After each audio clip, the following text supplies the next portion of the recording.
Looks like I picked the wrong week to quit amphetamines. Oh, just like that, we are live. I'm in my stairwell, having a cigarette. GT Key Comics hanging out with us. Appreciate you, GT Key. Cat 6 in the house. Nice to see you, Cat. Cliff on Comics. Woo woot indeed. Appreciate you, my friend.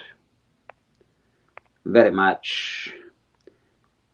And Jeffrey Darcy hanging out with us. How you doing, Jeffrey? Good to see you, my man. Very cool, brother.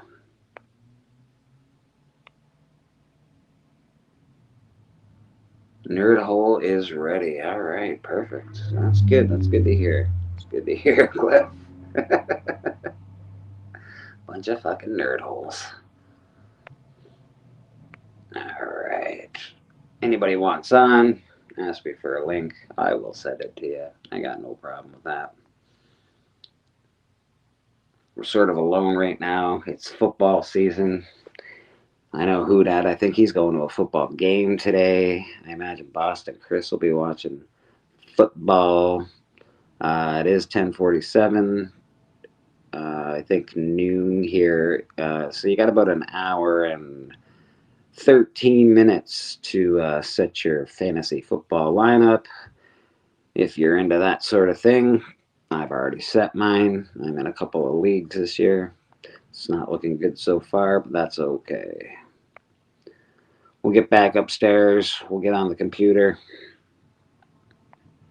Sort of want to go through the Key Collector app today and sort of have a little fun with that before we get into keys of the week and all that. I just want to look at the app. I don't think I've ever fully explored it. It's a pretty neat app, so do some of that. Get some comic books we'll show off. I'm pretty sure Steven will be here at some point in time, and he has some comics to show as well, so we got a pretty good show for you. Hopefully people start filtering on so I'm not so alone. Nobody wants to be alone first thing in the morning.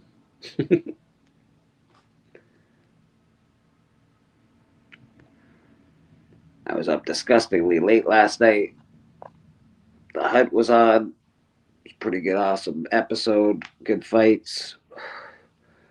Bobby Delgado is still your Hunt champion. And Boston Chris barely defeated Darth Lopez. That was a great fight. Bobby Delgado, he put on an awesome fight against RJW. And of course, I got jumped by that dastardly Tone. Fucking Tone. Always jumping people. So we'll have to see what happens. And I think I got a fight booked with King John. If you don't know who King John is, that is John's Comics with Friends. Friends. Morning, 1063. Good to see you, my friend. If you want on, just let me know. I'll send you a link.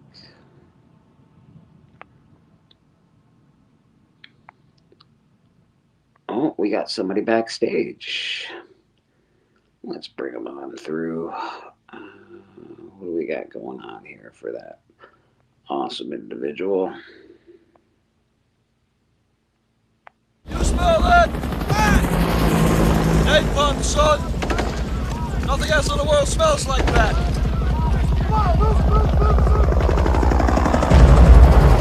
I love the smell of napalm in the morning. Good morning, Vietnam! Who doesn't love the smell of napalm in the morning? Napalm, son. Napalm, son. And here he is, Mr. Napalm himself. One of the best artists in our community. Up for some awards this year. For Best Community Artist. Go give him a vote in the Community Awards. That's pretty awesome. 1060 says he's heading it out in a bit. Thanks, but no thanks. He's got shit to do.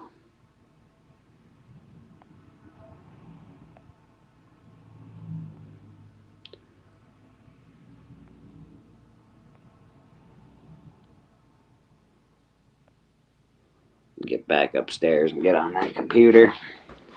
Start this damn show.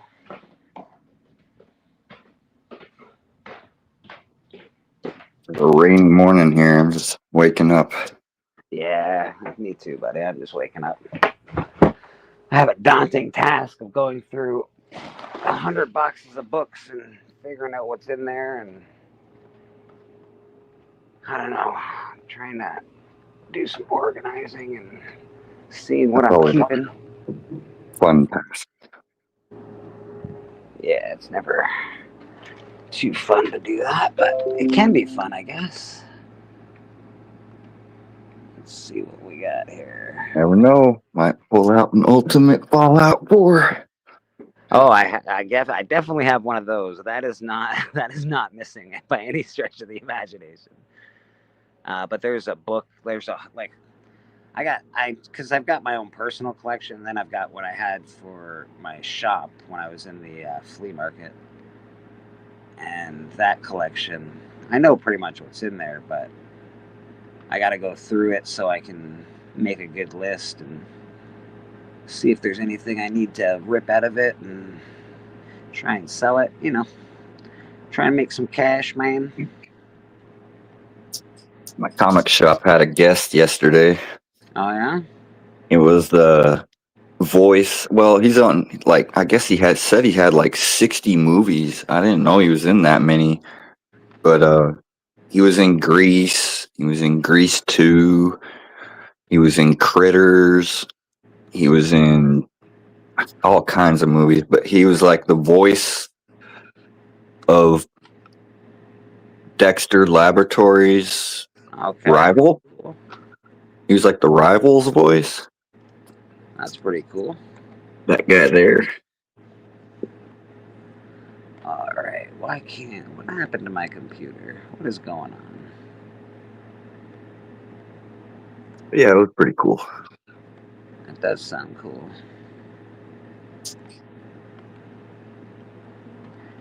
Hey, there we are.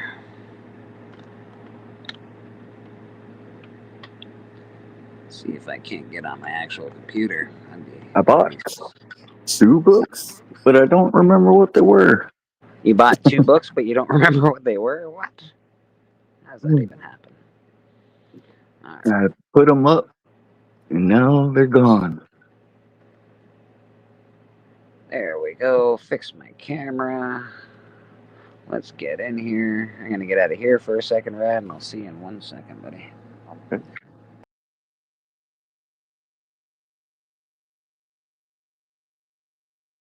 What the? Oh, that's right. Absolute Batman. Boom, there we are. Absolute Batman, that's a good one. I just started reading that recently. Pretty cool. It's like a foil 700th print or something. 700th print, nice. That's pretty cool. Good morning, Mr. TM Nerdy in the chat. How you doing, my friend? I sent you a link if you feel like popping on. Got Rad's puppy first thing in the morning. How old's your dog, Rad? A couple years old? I think he's about 2, yeah. Yeah, he seems like he's pretty... I rescued him. He was about 1. Yeah, he seems pretty tame, but still pretty young at the same time, right? Yeah. He's had pretty... He's trying to rip my socks off. Uh-oh. Pastor Rad and Reverend Bleeker, nice. Yeah, man. I gotta open up all sorts of links now because my computer crashed on me, I think, yesterday. There we go. That guy's open. What else do we need open over here? I think key collector we need open. We could use some Kickstarter, probably should be open. Alright. There we go. We got some open links, so we can jump on there when we need to. I was going to go through Key Collector this morning, Rad. Have you ever gone through Key Collector? Yeah, a little bit. Not like extensively, but like sometimes, like I know it's like the quickest app to just like open it up and check stuff. Like if you're in a comic shop, Oh yes, for but sure. like I know it's not accurate at all on like pricing. Like the low to mid to high pricings can be way off. But Yeah. yeah, I know it's got those different types of top lists and trendings and all kinds of stuff. Very cool. That's the one Comic Tom's tied to, right? I think so. I think I've also seen Black Crown Comics. I think is tied to it as well for some reason. I don't know. I'm not sure if it's that or cover price because I was poking around one of those sites and I came across a Black Crown. They like had Black Crown Comics talking about spec on the bottom of their shit. I was like, that's awesome. Good for Black Crown. He's also part of the Sunday lineup, Black Crown Comics. He's on later tonight. He does a great show. Got Madam in the chat. Morning, beautiful souls. Morning to you, Madam. Saw you on Comic Collector Geek. Madam had an interview with Alan. If you haven't watched it, you can go check that out. Christina. I did watch that. Yeah, it's pretty good, right? I try to watch Alan's as much as I can. Yeah, man. Well, he's always got some interesting stuff that he shows. Christina Payne, what's going on? And he's always got, I don't know, his take is it's good. I prefer that over the sky is falling and the world is ending takes that a lot of other comic book YouTube people have. Yeah, he has a very positive viewpoint. Yeah, he really does, and I can appreciate that. Lyle Hobson in the house. The champ in the house. Still the champ. Still your heavyweight champ. Bobby Delgado in the house. Good to see you, Bobby. Evil Mike, what's going on, brother? Thank you very much, Evil Mike. Appreciate you being here.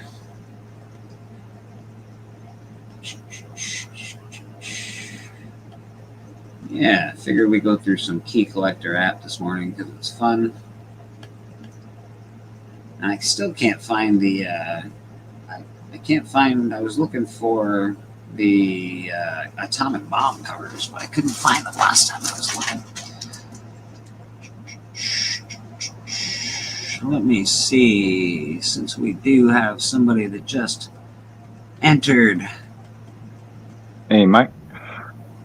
Yeah, the first atomic bomb cover that comes to my mind is Geiger. Oh, that's a good one. Yeah.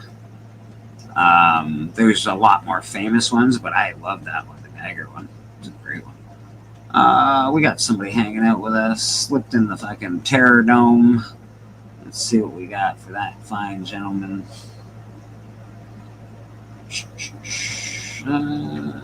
There we go.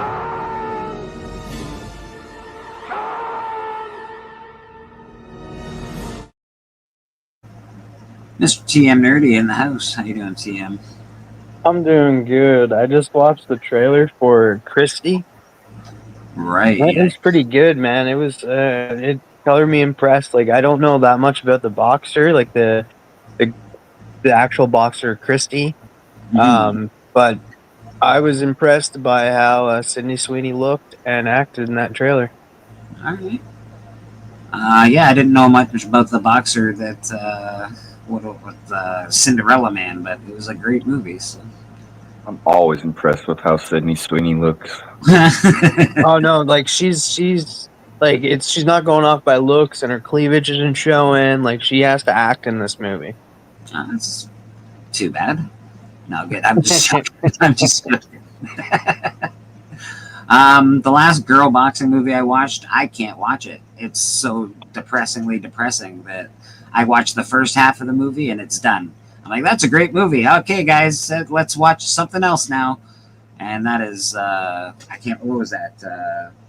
The one that Clint Eastwood directed. It's so bloody sad, bro. I can't watch that shit.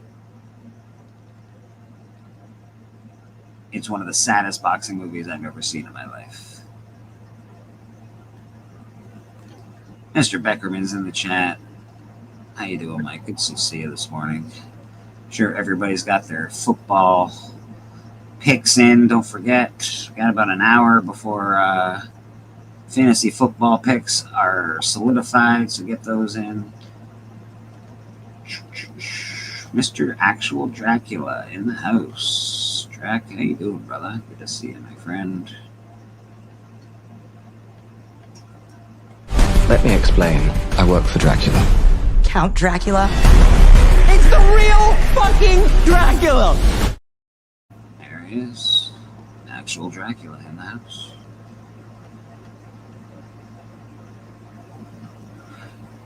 Should watch the movie about Becca Lynch way better. Okay, Evil Mike dropping some movie. Becca Lynch. Isn't that the wrestler? Yes, that's who I think Becky Lynch is, but it could be somebody different actually. Forgot who that was that played as her.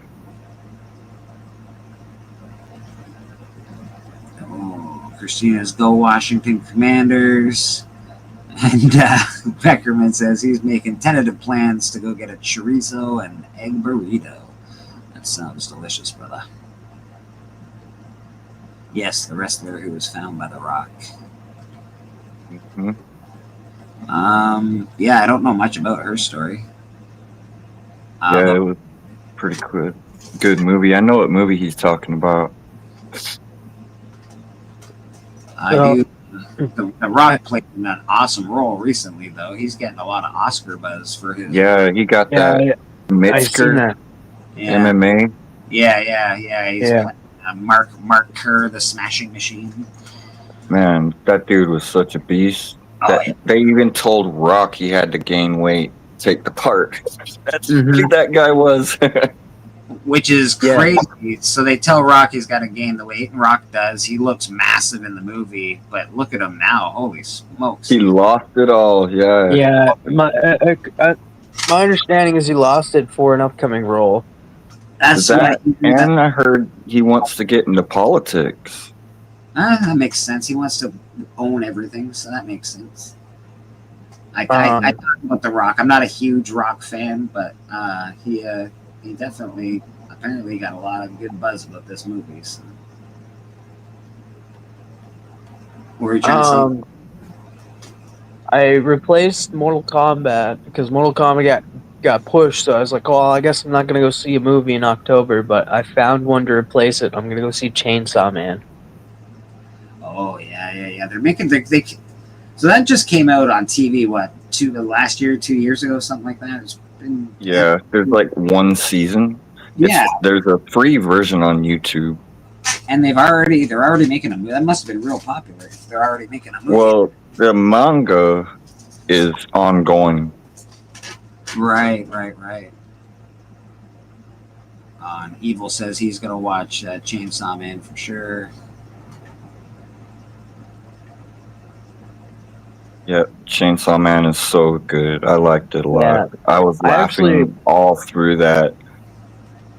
I have my movies picked out for the rest of the year, and I was like, I'm curious, how many movies will I go see this entire year? And I think this is the most I've gone to the movie theater ever. You really haven't been. I'm hyped for The Long Walk. I really want to see Stephen King's Long Walk. That looks great, bro. That looks great. By the end of it, when I finished counting, I had 10 movies that I will go see in theaters this year. Beckerman that you still have to go see or have already? As of right now, I have saw 6 movies in theaters, but I'm going to go see another 4. So yeah, you basically won a month almost this year for UTM. Yeah. Beckerman says, "With My Family" is the movie, and it's about Paige Saraya. Paige Saraya. Okay. Yeah, I think that's Fighting with Family. I think Wrestling with Family, I believe he called it. Love these animes. Yeah, Evil Mike's digging the animes. Oh, TM says Fighting with Family. Yeah, Beckerman says sounds right. There's a new anime that has taken over Japan. The #1 anime in Japan's called Kaju No. 8. Okay. I haven't watched it, but it's the #1 anime in Japan, so I think like maybe we should pay a little bit of attention to see what it is. Yeah, well they've done some like that. What's that show that they put on TV where everybody goes and gets destroyed for money? Like that's Oh, insane. Squid Games. Yeah, man, they got some good shit. It's definitely interesting. Korea really knocks them out too. It's just That they such a- made a movie in Korea called The Sadness, right. and it's like this crazy zombie movie. But that same director got hired by a comic book creator of Crossed. If you ever heard of the comic book Crossed, Yeah, by Garth Ennis. right. They hired this guy from Korea to make that a movie. Oh, okay, that's cool. Apparently, Evil Mike says Demon Slayer just won Best Anime of the Year. Isn't Demon Slayer like 25 years old? That's, There's a new one. I think there's an old one that you're thinking of. I might be Also- thinking of Vampire D or something like that. Vampire Hunter. Mhm. I don't know. I've watched a ton of them, but I thought there was a different Demon Slayer from a while back. Yeah, there's a new one. And see, and now I'm finding that there's two different anime styles. One of them is traditional, where you just got a bunch of guys working as a team, traditionally making the anime. Then you have the digital style, and there's these digital style animes, and they're complete. Like, there's definitely a difference in the art style. Like, I really like the traditional, old school more. I'm having a harder time following these newer animes that are more digital. That's fair. That's fair. I really enjoyed Love, Death, and Robots. I think it was called. I loved That was good. all of the different cartoon styles that they showed. Mhm. That's why I loved it. Actually, it makes me upset when they show such awesome, amazing animation and like they don't use it. Like, why don't you just go get that guy? Go get the guy that did that. That's what I kind of wish that they would bring back, like, because I know they did it recently, but like it didn't come to my theater, but I really want to see it. But like, Princess Momoko, Mhm. like anything Studio Ghibli does is pretty good animation. Yeah, that was their very first movie. Mm-hmm. They just announced Boon Joon-ho, next movie, director of The Parasite. Oh, okay, that's interesting. There are more than 2 styles of anime, say 7 that they use currently. Okay, that's what Evil Mike says. There's about 7 styles they use. I like that they did a Star Wars anime. Like they did a bunch of little short animes for Star Wars, and I thought they were pretty good. Do you guys remember it was years ago, like, and it was on Netflix. They did the X-Men anime style. I don't know if I watched that one. I remember it, but I don't think I watched it. It was interesting. Well, they do anime Rick and Morty, and I hate anime Rick and Morty. I absolutely That sucks, man. That was just terrible. Like, I was like, what are you doing? What are you guys I doing? love Afro Samurai. Oh, yeah. Afro Samurai is great. Afro Samurai is awesome. And I also really, really loved Castlevania that came out. What are they? 4 seasons. Then they came out with another season a little later. I think the very first anime that I really remember watching, and that was the one anime that hooked me and made me say, okay, what are animes? Let me see them all now. I think it was a Ninja Scroll. And that's an older one. Yeah, And it was just so brutal, man. And there's one scene in it that's really brutal. You can't say the R word, but can't say but yeah. Yeah, no, they've had some really good animes. I'll give you that. One that I Yeah. really liked, like 2 of them. I think you guys would only like one of them out of these 2, though. I'll tell the one that I like that you guys wouldn't like first. Delicious Dungeon on Netflix. I've been really enjoying that. It's really funny. It's just Dungeon. Okay. It's based off like Dungeons and Dragons. These guys go into the cave to protect and stuff, and this guy starts like literally eating the monsters. It's kind of funny. With his team and stuff, like the Dungeons and Dragons actually works. They have to get a team together, go into the dungeon and stuff, and fight these monsters, trying to get the level to level. Before you go on, that just reminded me real fast that Vin Diesel is making his D&D movie franchise. He's gonna, after a decade of not making anything, he's gonna make a sequel to The Witch Hunter. Mhm. Let's all be hyped now. No thanks. Now let's get hyped for this next one. This next one, though, I think you guys will enjoy. It's called The Seven Deadly Sins. It's a pretty good anime on Netflix. That's interesting. I'm that title definitely makes me interested. I have heard of that one. I've heard of it. Haven't watched it. Yeah, it spawned a couple of seasons. I forget how many, and then a few movies. You know what I'm hoping? I'm hoping because like we're gonna have an end game for Bleach, there and stuff. I'm hoping like the end game for Bleach is they put the ending in theaters, so we get to see like the conclusion on the big screen. Of course, they'll put it on streaming later on, but like I want the option to go see it in theaters because I would love to go see that in theaters. Like the ending to Bleach, like that's what I don't care. My favorite anime is Bleach. All time I have favorite. to get caught up. I have to figure out where I stopped so I can catch up. I had to figure it out. I remember his mask breaking in half. That was pretty far into it. But that's all I can remember. It's been so long. When did the 1,000-Year War start? It started recently, like 2021. I think that's all I have to catch up on. Yeah, it's better animation too, in my opinion. Like it's because it's like you have like the ending to Bleach was in 2012. But it's weird. And then you have it I come don't back in remember seeing 2021. Haribel. I don't remember seeing Haribel. Is she from the 1,000-Year War? Describe her. She kind of like Nell, but like fancier. Hey, we got somebody hanging out with us in the back. Honestly, the anime that I remember most is obviously when I was a kid. Anime was sort of making it was on regular TV. Like I watched, Astro Boy and I loved Astro Bot or Astro Boy. Arabelle is in the original. She's one of the Espada. Yeah, she's one of the top. Yeah.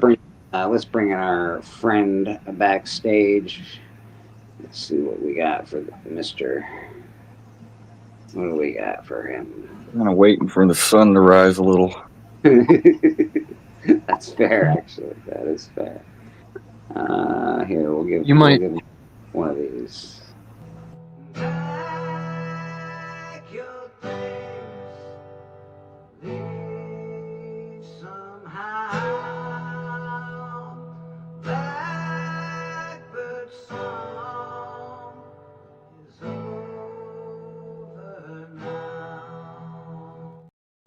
And that was supposed to be good? Yes, it was wonderful, wasn't it? It was great. Thanks. Good, Steven. Good to see you, buddy. Good morning, everybody. Hello, Rad. Hello, TM. How are you guys today? Morning, We're doing good. How are you?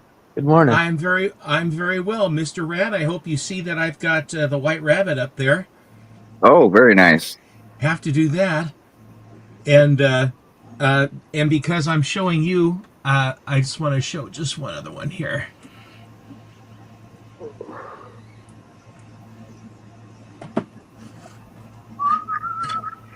Here's Daphne.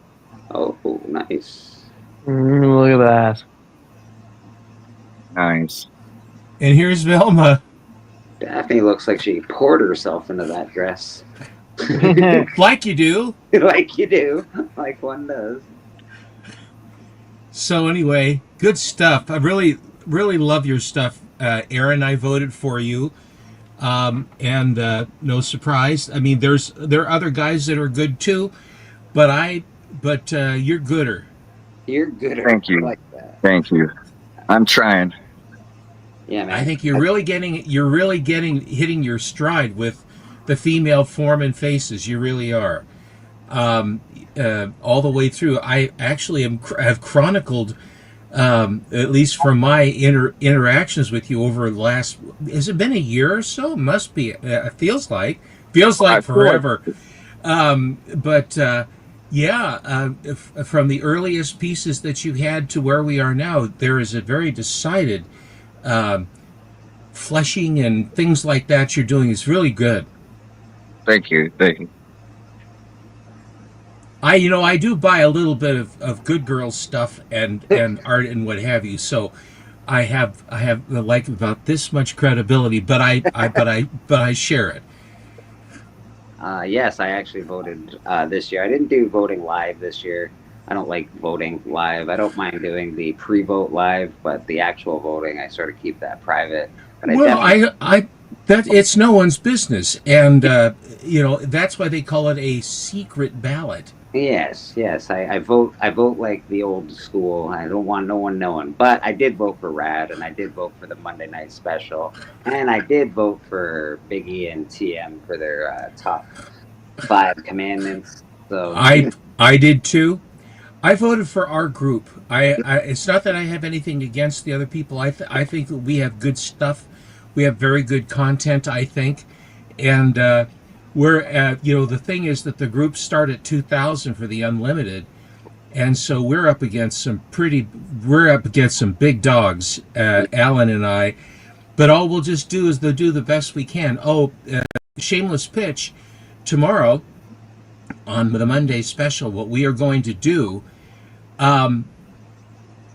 Fair enough. Way to go, Jeff. That's pretty awesome, Jeff.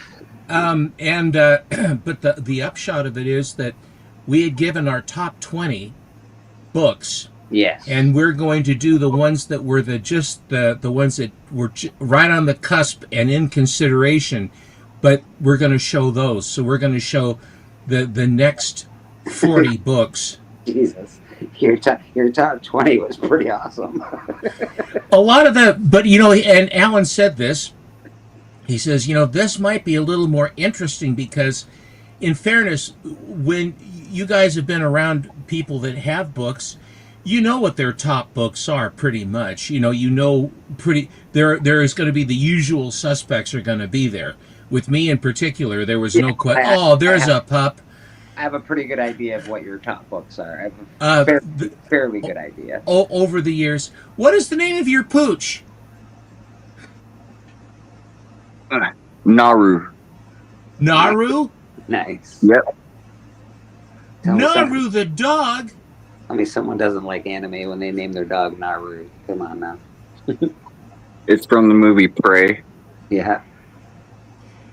He gets what all labs get is they get the nice gray little callus on their elbows from just where they lie down.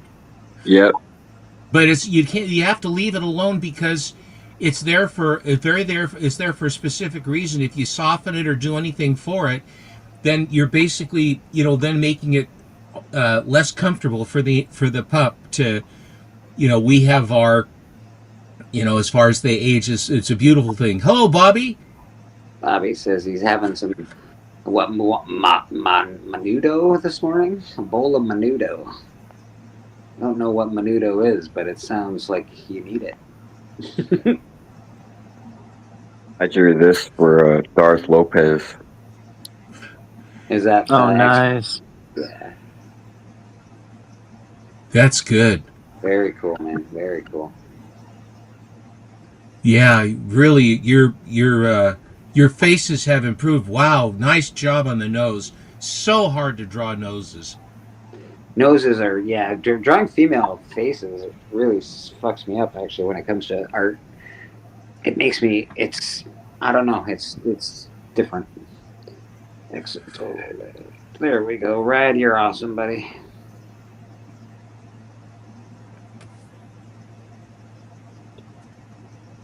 One Punch Man. Yeah, that's pretty good too, actually. I enjoyed that. One Punch Man was pretty good. What's the TV series that they had that's based on a anime as well? It wasn't One Punch Man. It was something else. Eight is enough. There was Grindel. it was One Piece. Yeah, One Piece. That's it. That's the one I'm thinking of. Grindel. Oh, for God, you never get it. Shirley Booth as a maid in the 50s, squeaky, awful. No, I mean some of the TV I had growing up, the early television shows were they are what they are. They're fun to look at now, but I mean, as far as the standards that they had back then were so much higher. By the way, one of the big things in the movies was the Hays Office, which was the censorship. Yeah. Because they had naked women in giant glasses of champagne cavorting around, which, God love them, was art. But they basically, for TV, they had all these rules and regulations. One of which was that you had to have twin beds. You had to have twin beds. You couldn't have a double bed, because that implies that men and women actually are together, husbands and wife. Oh, cool. Well, yeah, he said Cowboy Bebop, so I thought I'd show some Cowboy Bebop. Yeah, that's when Titan. That's around the time the Netflix show came out. I didn't mind the Netflix show, but yeah, Titan was putting those out around that time. Figured I'd show that while we were talking. My little sister, she's in college, and she painted a painting of Cowboy Bebop for my little brother. That's his favorite. Award-winning Shirley Booth, Oscar, Emmy, and Tony. That's true. Mr. Bell, yeah. My little sister's in college to be a psychologist, but yeah, she likes doing art a little bit on the side. Shocking. She's her psychology. Yeah. I did replace a lot of books in the back here. I was just about to compliment you. Ton of new stuff back there. Anybody sees anything they're interested in, let me know. Obviously. I see you took your championship belt down. Yeah, I was using it last night. It's all right. It's right there. Yeah, I decided to put up a top row for more books. More books. That's all. So layout there. Good for you. Yeah, we did that. It's always nice to put new stuff up there. Probably do a sale pretty soon, I would imagine. We'll see what happens. When's your next Band of Brothers? We haven't talked about it in the Band of Brothers chat yet. Yeah, we'll have to throw in a flag in there. See if anybody. I know that Astonishing Auctions is looking for guys from Canada. I don't. You might avail yourself of that. I don't know if that's something of which you're interested, but I know that Val and their other Canadian sellers, and they look for those. There was on their auction last night. They had some they had the whale auction. Yeah. It's so funny on YouTube. They had to make it Grail auction because they said people might think that we're actually auctioning off whales. You think about that, and if you talk to a human being, Them whale activists get serious. Well, it's sort of like the person who buys a lot of books is a whale. And a book that is a whale is, it's over $100. That's the floor. They put $100, starting at $100. And, but it's so ridiculous. What are you going to do? I mean, the mail service is bad enough. Can you imagine having the mail service deliver a whale? No, that would be awful. especially in Canada, they'd be like, "Oh, sorry, we can't deliver your whale. We're on strike. Sorry about that, guys." Yep. But my whale's just sitting at the border. I need my whale. Listen, we gotta move this whale pretty quick because it's gonna, the freshness dated on this baby is gonna have to. Shrink wrapping that thing was a drag. I'll tell you that. Definitely a drag. Good morning, Susie Q. How you doing? Hello, Sue. Good morning. And of course, Mastodon Comics popped in. Says Bleeker, I must have been an idle too long. Had to resub, brother. Well, I appreciate the resub, my friend. Thank you very much. Wi-Fi is kind of cutting in and out, but you're still here. Cat 6. She's local to me. I met her when I used to do the flea market booth, which is cool. I was going to go through some key collector stuff, Steven, but not like the keys of the week yet, because we're a little early for that. But Are you gonna do the like top 100 stuff? yeah, that's what I was thinking about doing. Who are you drawing, Rad? This is the spirit tied up. Hard to see at the And moment, but yes. yeah, Oh, I it's a dig. little And a redux of Skinny? yeah, she's gonna be holding some handcuffs, and he's gonna be tied up upside down. The spirit. Well, do a good job on my piece, okay? Okay. Thank you. Like and subscribe. Vote for Bleeker, Susie Q. I appreciate you. Thank you very much. I want Boy, to I'll color tell you this what, all in. things is vote for Steppo. No. Vote for the Comic Collector Key. No. Vote for Bleeker. Yes. Well, sometimes you got it, sometimes you don't, Steppo. Yeah, I know. What are you gonna do? I don't know. Just run in circles, scream and shout. So what in the hundreds are you gonna talk about then, or what are the top whatever? Here, let me share the screen. Let's get into that. When I'm sharing a screen and looking at it, I can't see what's going on in the chat. So if you guys don't mind, no, TM is good at that. Yeah. While I'm away, that way they don't go. No one's talking to us. Let's get out of here, man. Share screen. Key collector. Boom. All right. Here we are. Keys of the week. We're not doing that just yet. We'll do that a little later. I know Steven's got some cool books to show as well. We'll get through that. New updated categories. View all. We got manga in here. Future keys, Marvel Legends, subscriber exclusives. I don't think I subscribe to anything, so I do pay for this, but apparently I don't subscribe. I don't understand what that is, but we'll figure How in the heck does that work? I know that's not making much sense to me. I'm buying. What do you mean I'm not subscribed? Are you out of your mind? Yeah. We can do all top lists. Let's do the top lists. So what do we got? We got 100 copper keys, 100 bronze keys, 100 modern keys, golden keys, silver keys, Marvel top villains. That's cool. Iconic covers. Well, we've already seen the 100 best covers, so we guess we don't need to go into iconic covers. Biggie Shaq did the top 100 covers on his channel. No, I don't agree with all of them, but I agree with most of them, and it's a pretty good list. Top comics of 2021. Okay, I don't love that list. I do go through the Bronze Age keys, and this is yeah, I guess let's just look through the bronze stuff, because these are books that I'm currently after. Scooby-Doo, Green Lantern. I don't really want Green Lantern. I don't really want Detective 400. I do want Conan the Barbarian. I do want that. See, Conan, they were saying people are squeezing Bronze Age horror further back to say that it's the first Bronze Age key, but perennially and historically, it's always been that Conan the Barbarian was the first Bronze Age key in 1970. Mm-hmm. I don't even know if it came out in late 69. I can't remember the date of publication. But Conan was the one, and for Independence, it was Teenage Mutant Ninja Turtles. Gobbledygook is nowhere. I think that's a snare.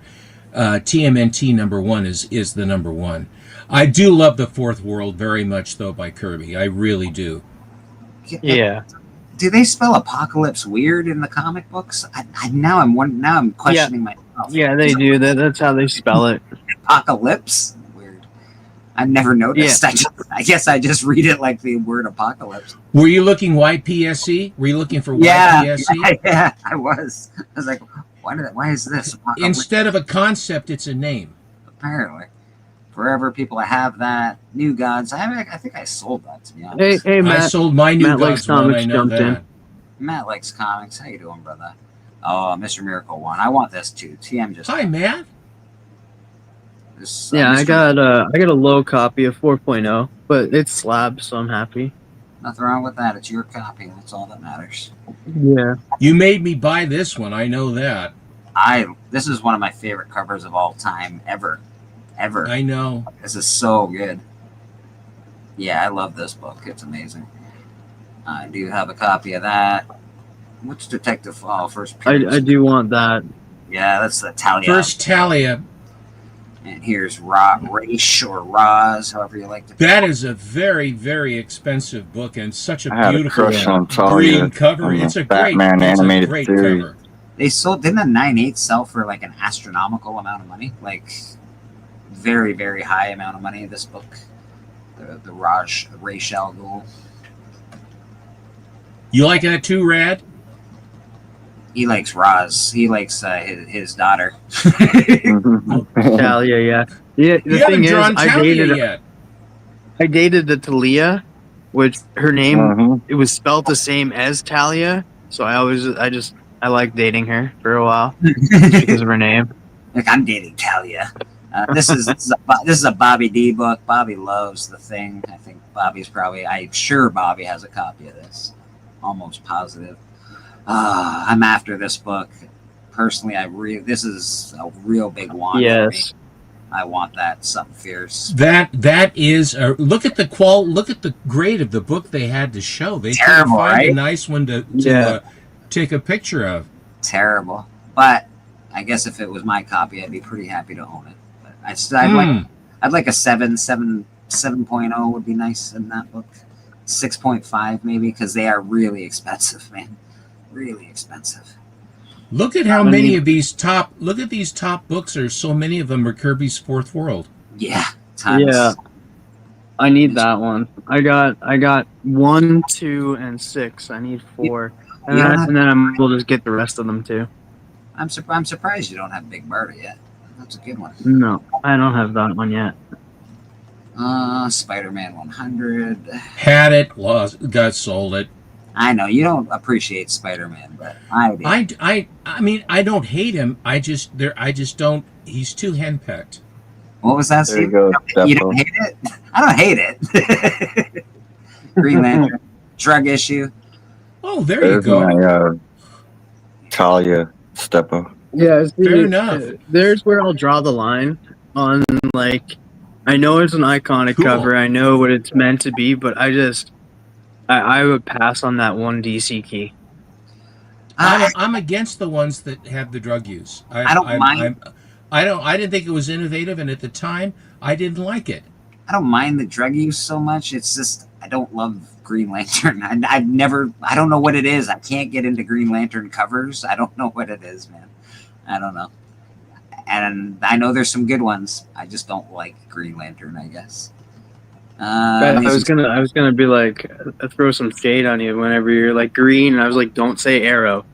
I think that It was Mike like, I'm a Green Grell. Arrow fan. Yeah, Mike Grell did a lot of art on Green Arrow, Okay. Yes. and there's a lot of good art and there's a lot of good stories in Green Arrow, and Green Arrow and Green Lantern actually made a good team.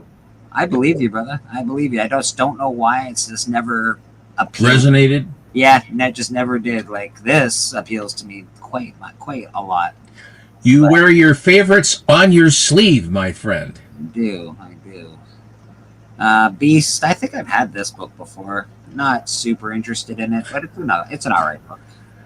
There was a warehouse find of this book and a few of the other keys here, and I availed myself at the time, and those are sort of the ones that I have. I bought a couple of some of them and what have you. My One of my copies of Shang-Chi went to Mr. Houdat Oh yes, yes. because he's all about that. This is such They a sold one of those. Roman Curtis sold one of those last night. All Star 10. what a terrible cover for a first appearance Yeah. of Jonah Hex. This is like Yeah. it's just it's okay. Don't get like I don't hate it or anything, but it's not like, oh my god, you got to get this. It's Jonah Hex's first appearance. It's such a good cover. It's just like, it's all right. Bunch of cowboys.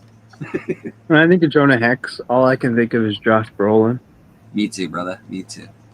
He wore it well.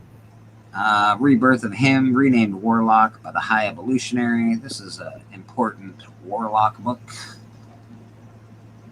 If you're into Warlock, I have a bunch of the Warlock. Madam I said, like by Warlock. the way, I was going to ask a favor of all of you, if you Oh, have time. okay. What's the favorite?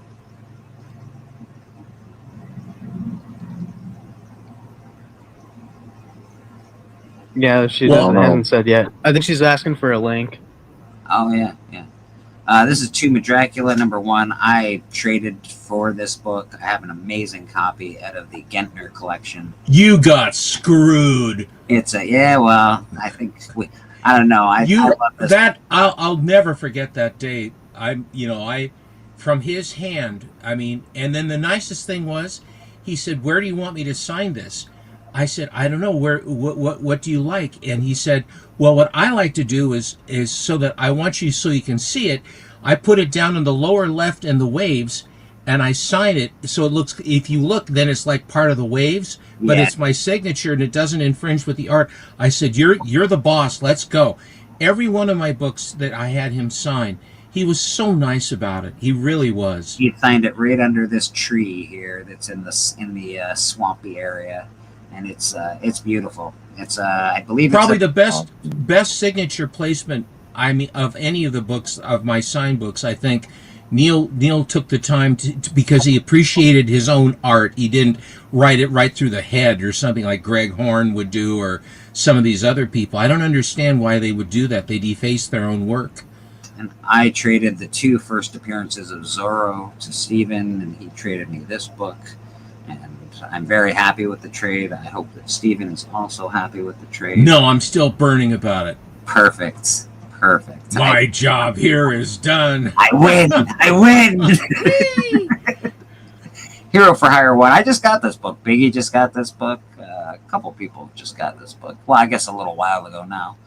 But this is the first appearance of Luke Cage. This is the book that started it all. Marvel Spotlight 5.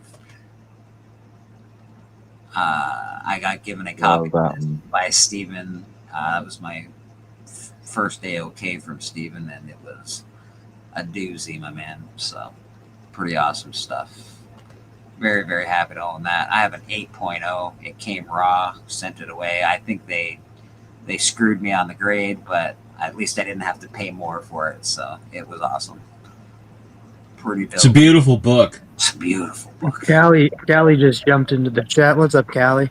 Hey, Callie. And that's a Plug cover, I believe. The Spotlight 5 is Plug.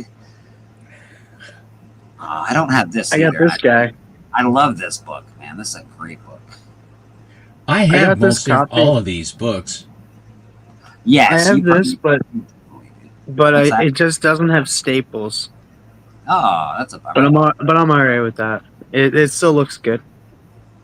First appearance and origin of the second Swamp Thing, Alan Holland. First cameo appearance, yada yada. So that's Swamp Thing #1. I don't think I have that either. I should probably get that. That's not a I love the terribly purple. hard book. No, not very difficult. This I actually want because I keep seeing it in Alan's collection and other people's collection. Like, man, I think I need this book. Yeah, it's good. I like it. It's pretty cool, man. It's pretty cool. Iron Man 54, Conan 23, the actual first appearance of Red Sonja. Everyone thought it was 24 for a very long time, but we now know it's. She appears in over 20 panels. Yeah. I don't understand how everyone thought That ain't no cameo. that is definitely not. I really want this book as well. Traded it away. Yeah, don't get me wrong. This isn't. I know everyone's like, "Oh, this is the first appearance of Thanos." It's actually not, but whatever. It's fine. The first appearance of Thanos, I believe, is in a Miss Marvel book or a Marvel book or something like that. Because this Thanos in this book is a robot. It's not the real Thanos. Just so everyone knows. Shazam 1. I didn't have this. I sold most of my Shazam stuff. This particular run of Shazam to Doc because I didn't have the number 1 and I thought the number 1 was too expensive. So I was like, get this out of here. Amazing Spider-Man. Yeah, these are all really good. I need this. I still want that. Tomb of Dracula. But all of those really big keys, they went away. Yeah. But it's like, I mean, at some point, if I wanted to go back and get them, it's not like they don't exist. But I just, sort of like when the thrill is gone. I mean, I've had them; they were mine. I loved them, but they turned into something else. And there are enough other targets that I go different directions now. Yeah, absolutely. So I did get the Voodoo, the Son of Satan. I don't have the first Howard the Duck yet. That's the one that Hudak got. There's the Amazing Spider-Man. We got some Iron Fist 15, which is the first appearance and origin of Iron Fist, Daniel Rand. Deathlock, Hulk 180. Imagine Hulk 181 is on here as well. That's a surprise. Yeah. Huh. Shocking. Strange Tales 178. I just bought a set of Joker. I wonder why this... On Astonishing, I got 1 through 9. He had the whole set, which was nice. I basically sold those, or those went away in my first collection. I always like them. Yeah, I've got 2, 3, and 4, I think. I don't have a number 1 at this point, but I definitely have some of that collection. And, of course, your giant-size X-Men, which is ridiculously priced, but it's an awesome book. Yeah, so that's like top lists. I love going through that. Again, we got 100 Copper, Modern. I think we've got Golden in there as well. So I know, let's look for Golden keys because Steven's here. He can fill us in on some information. These are the creakies. These are the very creakies with the old newspaper strips. I saw bound volumes of newspaper funny strips. Yeah. And the lion's share of the strips, I didn't even know what they were. They were so creaky and old. And this is the incarnation. This is how it all started. I would say that the platinum age sort of things. But they're sort of pre-golden age. The platinum age to me is like the really early. The books that are like rectangles with cardboard covers. I mean, the Yellow Kid and Brownies and that kind of stuff. This is the first appearance of Santa Claus on a cover, actually. So that'll be expensive. 4.8 thousand. I'll guarantee you these prices are absolutely wrong. 100% key collector pricing. I don't know why they price the way they do. They're not right. If you find this book, you're going to pay way more for it. I'll guarantee you that. That's for sure. Yeah, that's for 4.8K and high. If you found that in a high grade, that's probably more like a $20,000 book. The basic the concept of Superman was Dr. Occult, and they could not sell Superman, so they basically took Superman and changed his name and sort of cobbled him into these various plots, but for all the world, it's Superman. But it's the magic is that he is super. But it's a lot of that. It's very, very basic Schuster art inside, it's interesting historically, but it's not. It is sort of Superman, but it really isn't. But it's the very beginning of what they were trying to sell that they couldn't sell. Well, it's also the first artwork by Joe Shuster. It's also the first written work by Jerry Siegel. First appearance of a vampire in comic books. It's got some pretty pretty big hits on that one. There are not very many of those. No, I would imagine there's not a lot there. Like I said, these prices are silly. High 35K, it's probably more expensive. I know it sounds crazy to say that, but it probably is more expensive than that. Tip Top Comics, King Comics. See, a lot of these are basically just first appearances of newspaper strip in a comic book format. Right. Action, of course, you got your Action 1, Jumbo Comics, Detective. This is a really awesome cover, Detective Comics 20. I think it's a fantastic cover for Detective Comics. I know Batman wasn't invented yet, or hadn't been in there yet, but... Is that Fred Gardner? It looks like. First appearance of Crimson Avenger. You mean who drew it? The cover looks Fred Gardner or Craig Flessel. I can't tell for sure. See what they say. No, they don't tell us. They don't give us the cover. Leo Amelia and various writers, so they don't really give us too much. They give us a big, huge synopsis, though. Holy smokes, that is a massive synopsis. Wang is an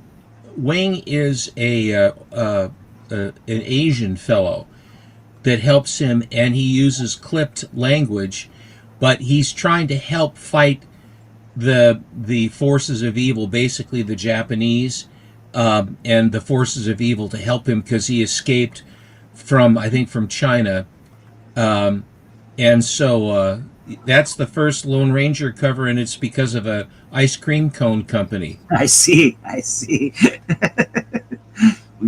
That's a funny place for a Lone Ranger, but it's fine. We got the Funnies 30. Yeah, this is Steven's book. If you don't know, that is Steven's book. Awesome. Steven was able to change a first appearance from a book previously thought to be the first appearance of Sandman to this book here, which is now considered the first appearance of the Sandman. Very cool. I know I make the story a little shorter. Steven has told... Oh, that's all right. It's old news. Steven has told the story a couple of times, but it's a good... Never again. I also did a video on it in a video series. I remember. I liked it. If you want to go check out that, you can check out my videos. I think it was a couple months ago. Detective Comics 31. Steven has this book. Hey, Bleeker. Madam's asking for a link. Madam is... Yeah, you can say that link. Yeah. All right. Marvel Comics #1. I understand the value of this. I understand the desire for this. You know, the thing about the October version and then the November version, because Martin Goodman was surprised by how well it sold. What's up, Chonko Comics is in the chat. Chonko. Yeah, we're just going through some Key Collector today for a little bit. We're going to show some books off, too. I just wanted to look at it, like... Key Collector, I know people say it's a shitty app and this, that, and the other, but it is a pretty good resource if you don't know a lot about comics. I don't know a lot about the Golden Age, so going through this, let's say I didn't have Steven or I didn't have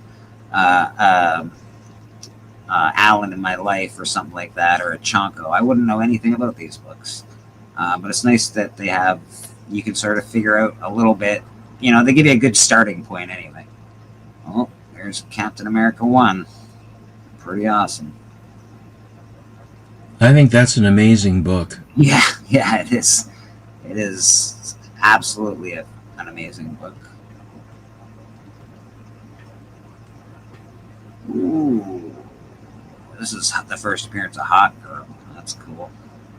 Actually, Shira Sanders, she doesn't turn into a Hawk Girl instantaneously. She is the squeeze of Hawkman. I see. Yeah, there's some really cool stuff. Looney Tunes and Merry Melodies Comics #1, first appearance of Bugs Bunny. Holy smokes. And Daffy Duck and a whole bunch of others. God dang, that would be a heck of a book to own, this guy. Oof. Ooh-wee. Let's see, 20K. How much are you going for? Oh, Not geez, bad. yeah. I thought it'd be worth more. Me too. It probably is, like I said, but not bad. Yeah, For what I thought it'd be like 50, but that I don't know. I thought so too, brother. I would have thought, oh, we got Three Musketeers. I love the Three Musketeers. That's very cool. That's Classic Comics #1. Classic Comics turned into Classics Comics Illustrated. That was their first incarnation.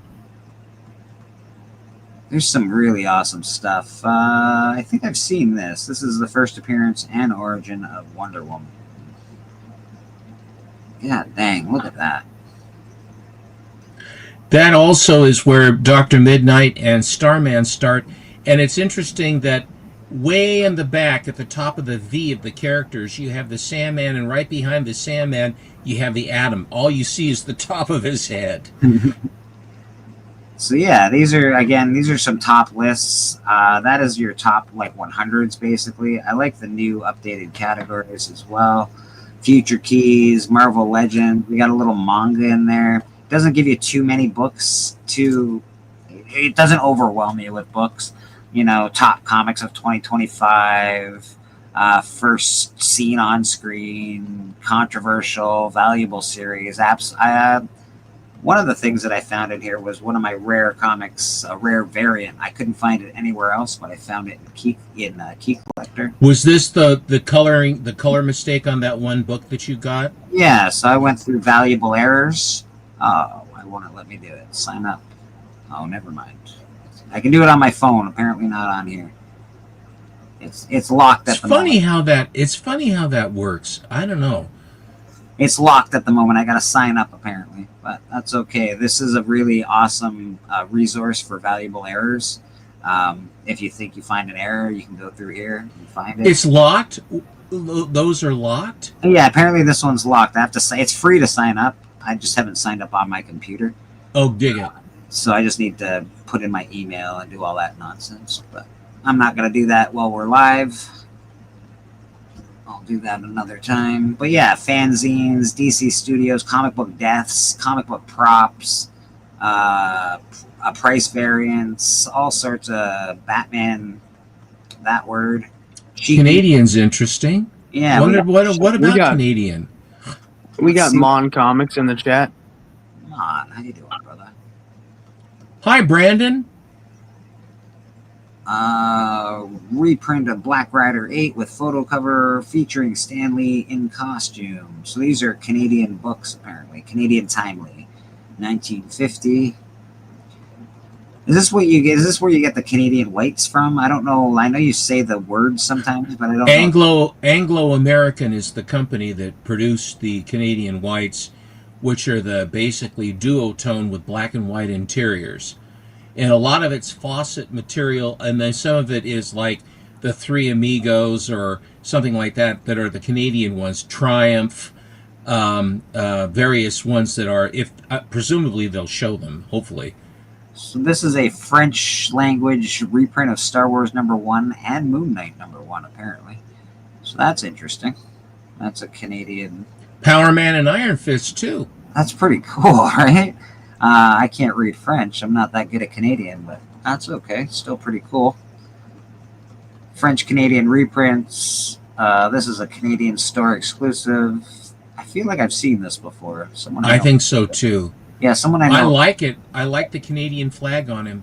Me too. It's awesome. He is Canadian. He is Wolverine. He is Canadian. So. Alpha Flight, Bell Feature, 1941. What is this? Bell Features is one of the top books. Superior is another. Anglo-American is the third, and then Maple Leaf Comics also. Those are the ones that you will generally see. There may be other smallers, but those are the big ones. So WOW Comics #1 is the first Canadian comic book published in full color. Interesting. That's during the war, it's surprising because during the war they wouldn't let them have the inks, they wouldn't let them have the paper and all, and they wouldn't also allow American books, periodicals into Canada because they wanted to keep all of their money in Canada and not send it to the United States. They wanted to make sure that they held on to the reserves they needed because they knew they were going to need them in the war. There it is. Black and white Canadian issue. Yep, that's the baby. That's awesome. Wow, that's awesome. You know, that's probably the king of the Canadian whites. It had just finally occurred to me. The interior, you know, on that is black and white, just the same. But the fact is that they were not allowing stuff to go between the two, and yet Timely got around that. I don't know how they did that. Ooh. Ooh, I like that.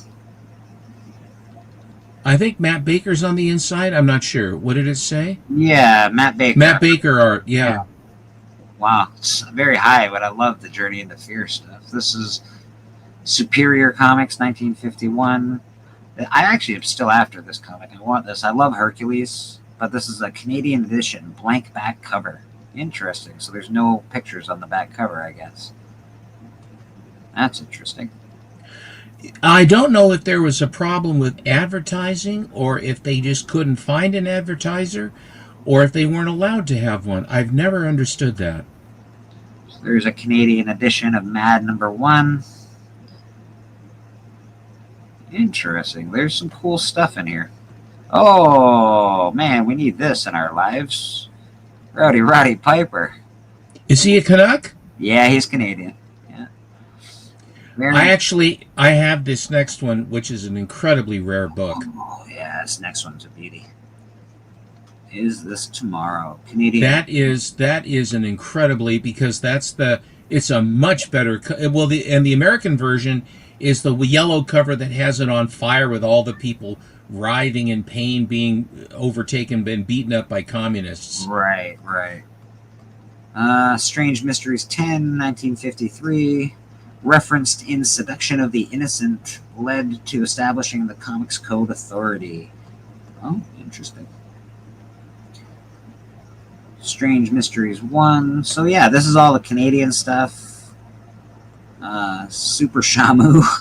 Yeah. If you back up a hair, Alan told me the actual phraseology on the back up. That's it, on Strange Mysteries right there with the zombie holding the gal. They banned it, and the term they used was a zombie orgy. And they banned it because there was a zombie orgy. I said, Alan, I've got that book. I didn't see the orgy. He said, no, I didn't either, but that's what they said, and so that's the term. I must have missed the orgy part, but that's fine. That's fine. Savage Dragon 255 came out in 2020. North Force. Canadian superhero team. Okay, that's cool. But yeah, this is just, it'll definitely teach you things you don't know. I love going through this once in a while, just seeing cool stuff. Wow, that's something. Triumph is one of the big ones too. Triumph Comics. That's where the Triumph is. I think Triumph #1. I think has the first appearance of Nelvana. Yeah, that's the one. Alan has a coverless copy of that, but it's still very valuable book. Captain Atom #1, the 10-cent price variant, apparently, 1950. First appearance of Dr. Horror. So this is just your Canadian stuff. Very cool. You don't have to go through everything, but I just think this app is really neat sometimes. It can give you interesting things. Inspired covers. We've all seen those. First scene. What do we got? Inspired covers, that's homages, I'm assuming? I would imagine, yeah. What they're taking off of. Because I think, what is it? Wolverine's holding his head in a few. That is obviously inspired from the Infinity Gauntlet. That is just a really cool cover. Holy smokes. Cul-de-sac. That there's your dead end. That there is your dead end indeed. Oh my god. Cover art inspired by Catwoman 51. Yeah, I can see it. Yeah, I'm guessing it's just homages, art inspired by other art. How many Fantastic Four #1s you figure there be in there? There's got to be a few. There's got to be a few, because that that cover's been. They might. That Barbie cover's killer. Yeah, it is. It actually, I'm just getting to it because that is the Dolphin cover as well, right? That's inspired by Dolphin. That's Dolphin. Showcase 79, I believe. One was sold yesterday on Astonishing. I think it was a 7.0. Wow, that's actually quite nice for a Barbie book. Barbie books are interesting because they're not highly printed. I don't know about this particular Barbie book, but the original Barbie run really low. That's Amanda Connor. That was an Amanda Connor cover. Yes, Blood Hunt. You know, this is obviously inspired by some old EC horror stuff. I think that was the very first one. Was the Thor. Yeah, then they did the Wolverine head. I think they did as well. Ooh, And everybody else. I like this one. I think I actually have this because of Santa.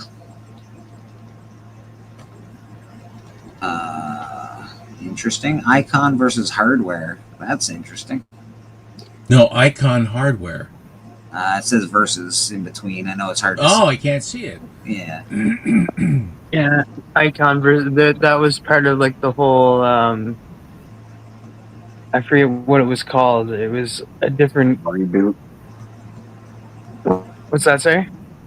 Where they tried to reboot Millennium Comics or whatever. What a great Yeah, I'm trying to cover remember that is. what it was called, but yeah, was it Millennium? No, it was something called. It was something else. It did start with an M though, but it had Static Shock. It had Hardware, Icon, Milestone. Yes. Steven, do you have this?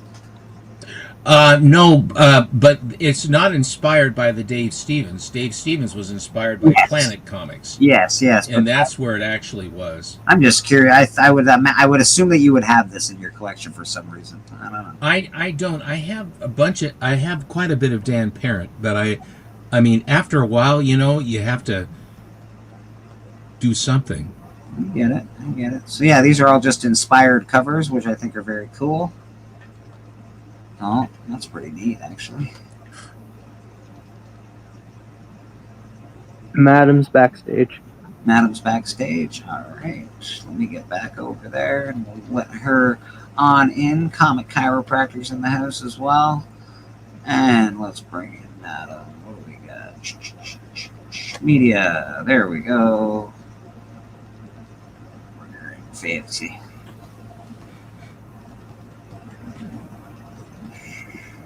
If I can find mine. There it is. You stay here, I'll handle this.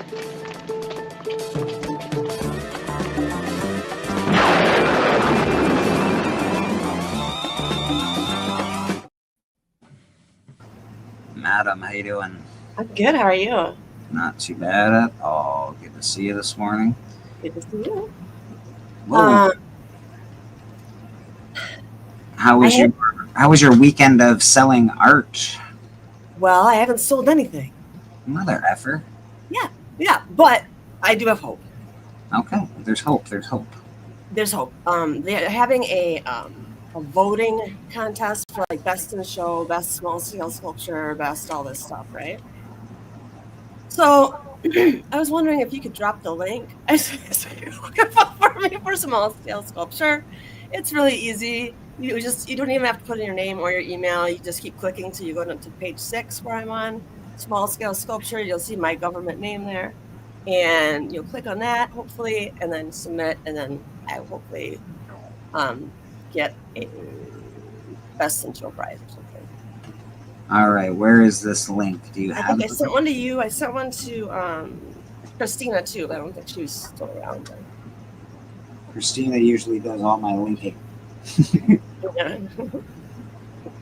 I'm not But very other than that, the art show is crazy. I mean, it's really fun. It's like being at a comic book convention, but just with crazy, beautiful art. And everyone's dressed up in crazy, beautiful things. Not like cosplay, but like just artsy outfits. All right. Let's see what we got here, miss. Copy. Thank you so much. Oh, no worries. This is no problem, man. Thank you. Right. I never asked this of anybody ever before in my life, just so you know. Either. No other award show have I done. I think that's the link. Pretty sure it is. Okay. Thank you. Don't worry. Thank you. Yeah. If y'all don't know, Madam is a very, very talented sculptor and artist in our community. She's had a lot of works publicized in public works. Her stuff is around town, not our town, but her town, I'm sure. Man, it's awesome. So, Madam, we always appreciate you being here, man. Thank you so much. No I worries. didn't mean to interrupt your in-depth super conversation about the Golden Age of Comics. Step on. No worries at all. No worries. We Boring. It's boring. yeah, but we don't mind being interrupted. We don't mind being interrupted. Steven, you got books you want to show off this morning? If you will, sure. I would love to see some awesome comic books. Take it away, Mr. Steven. All right. I have been doing various auctions of newer stuff, action auctions, and of course I do astonishing. These were all from Action Auctions. Oh, I love that one. I love that one. It's the Art Germ. It's the Art Germ cover, a Art Germ cover.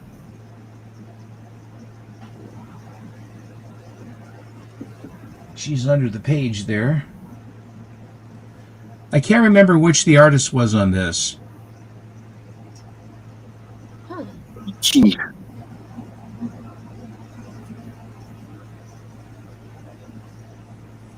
This was just weird. I just bought it because it looked like it's a strange cover. That's Simon Bisley.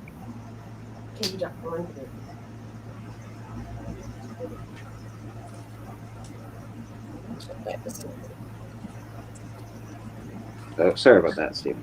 That's all right. There you go. Oh, we got some good girl stuff. This is a Zerdy.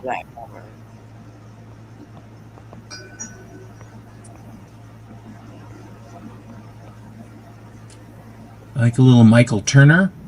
Ooh, I love that. I love Michael Turner. I used so much. His Fathom stuff, all this Aspen comic stuff. Phenomenal. I don't know who this is. Who is this, Rad? That mark right there. Maybe Mike Mayhew. I don't know. It looks like Mayhew. I wish these people, they're so fancy what they sign. You don't even, hello random. You don't know who's doing Hard to what. tell. He don't usually sign like that, but Here's David Nakayama. Not my favorite.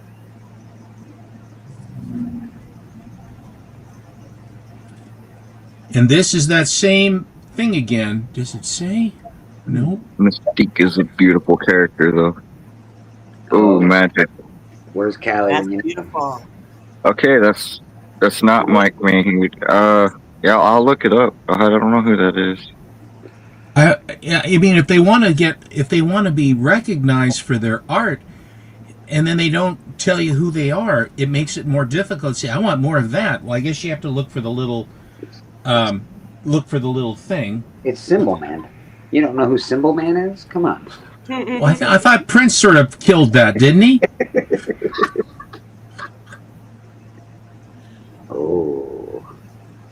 She did an awesome job as her. Whoever the actress is. That's Nakayama, right?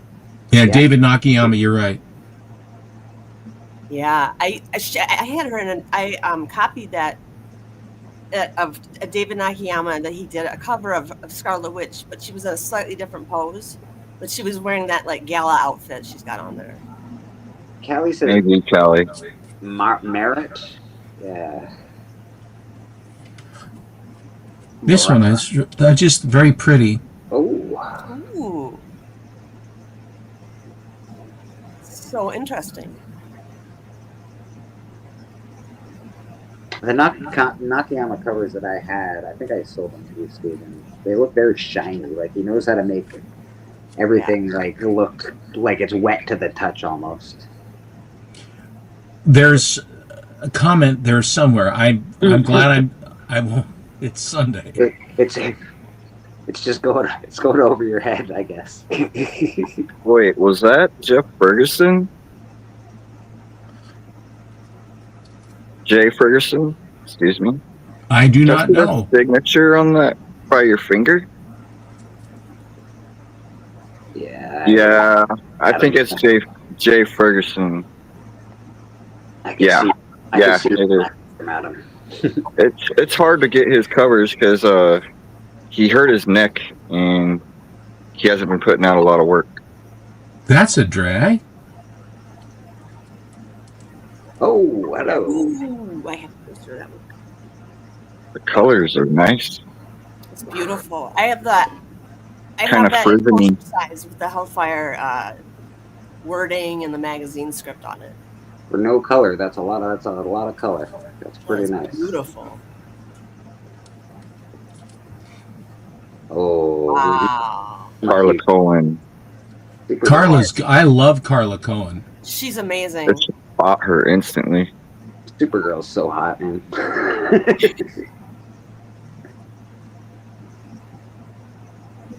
Can't argue. Foily goodness. Foily goodness. People are not excited necessarily for the Supergirl movie. I'm very excited to see Lobo appear in the DCU. Who people are saying they're not excited for Supergirl? There's some people. There's some hubbub that it's like they're worried about it. It's not going to be that good. Yada yada yada. You know that they had to basically push various movies back because of the popularity of Superman. Mm-hmm. That he lasted longer. I mean, it put him in the black. Superman was a big hit. Not so much the FF. The FF wasn't terrible, but it's not in the same caliber as Superman 1. It's just the not Superman movie. It's not as famous as Superman. Superman is a far more famous character. That's just the way it is. Hard to see these foils. Yeah, I want Supergirl big time. Lobo. Dude. I want her a lot, and I'm so looking forward to Lobo being in that movie. It's gonna be wicked. Jason Momoa plays the role he was born to play. So born to play that role. Hey. Tiny Harley. Is that David too? David Nakayama? DNA, yeah. Nice. Here is signed Nathan Zerdy. Ooh. Dang, that's a cover. Even we got That somebody. That's fine too. Holy moly, that thing is super beautiful. Yeah, it's really nice. We got somebody hanging out in the back, Steven. I'm gonna bring him on in for a quick. No worries. Wow, that's gorgeous. You can send that to me, Steppo, anytime if you get rid of it. If you feel a need to get rid of it for some reason. Yeah. Beautiful, beautiful. Oh God.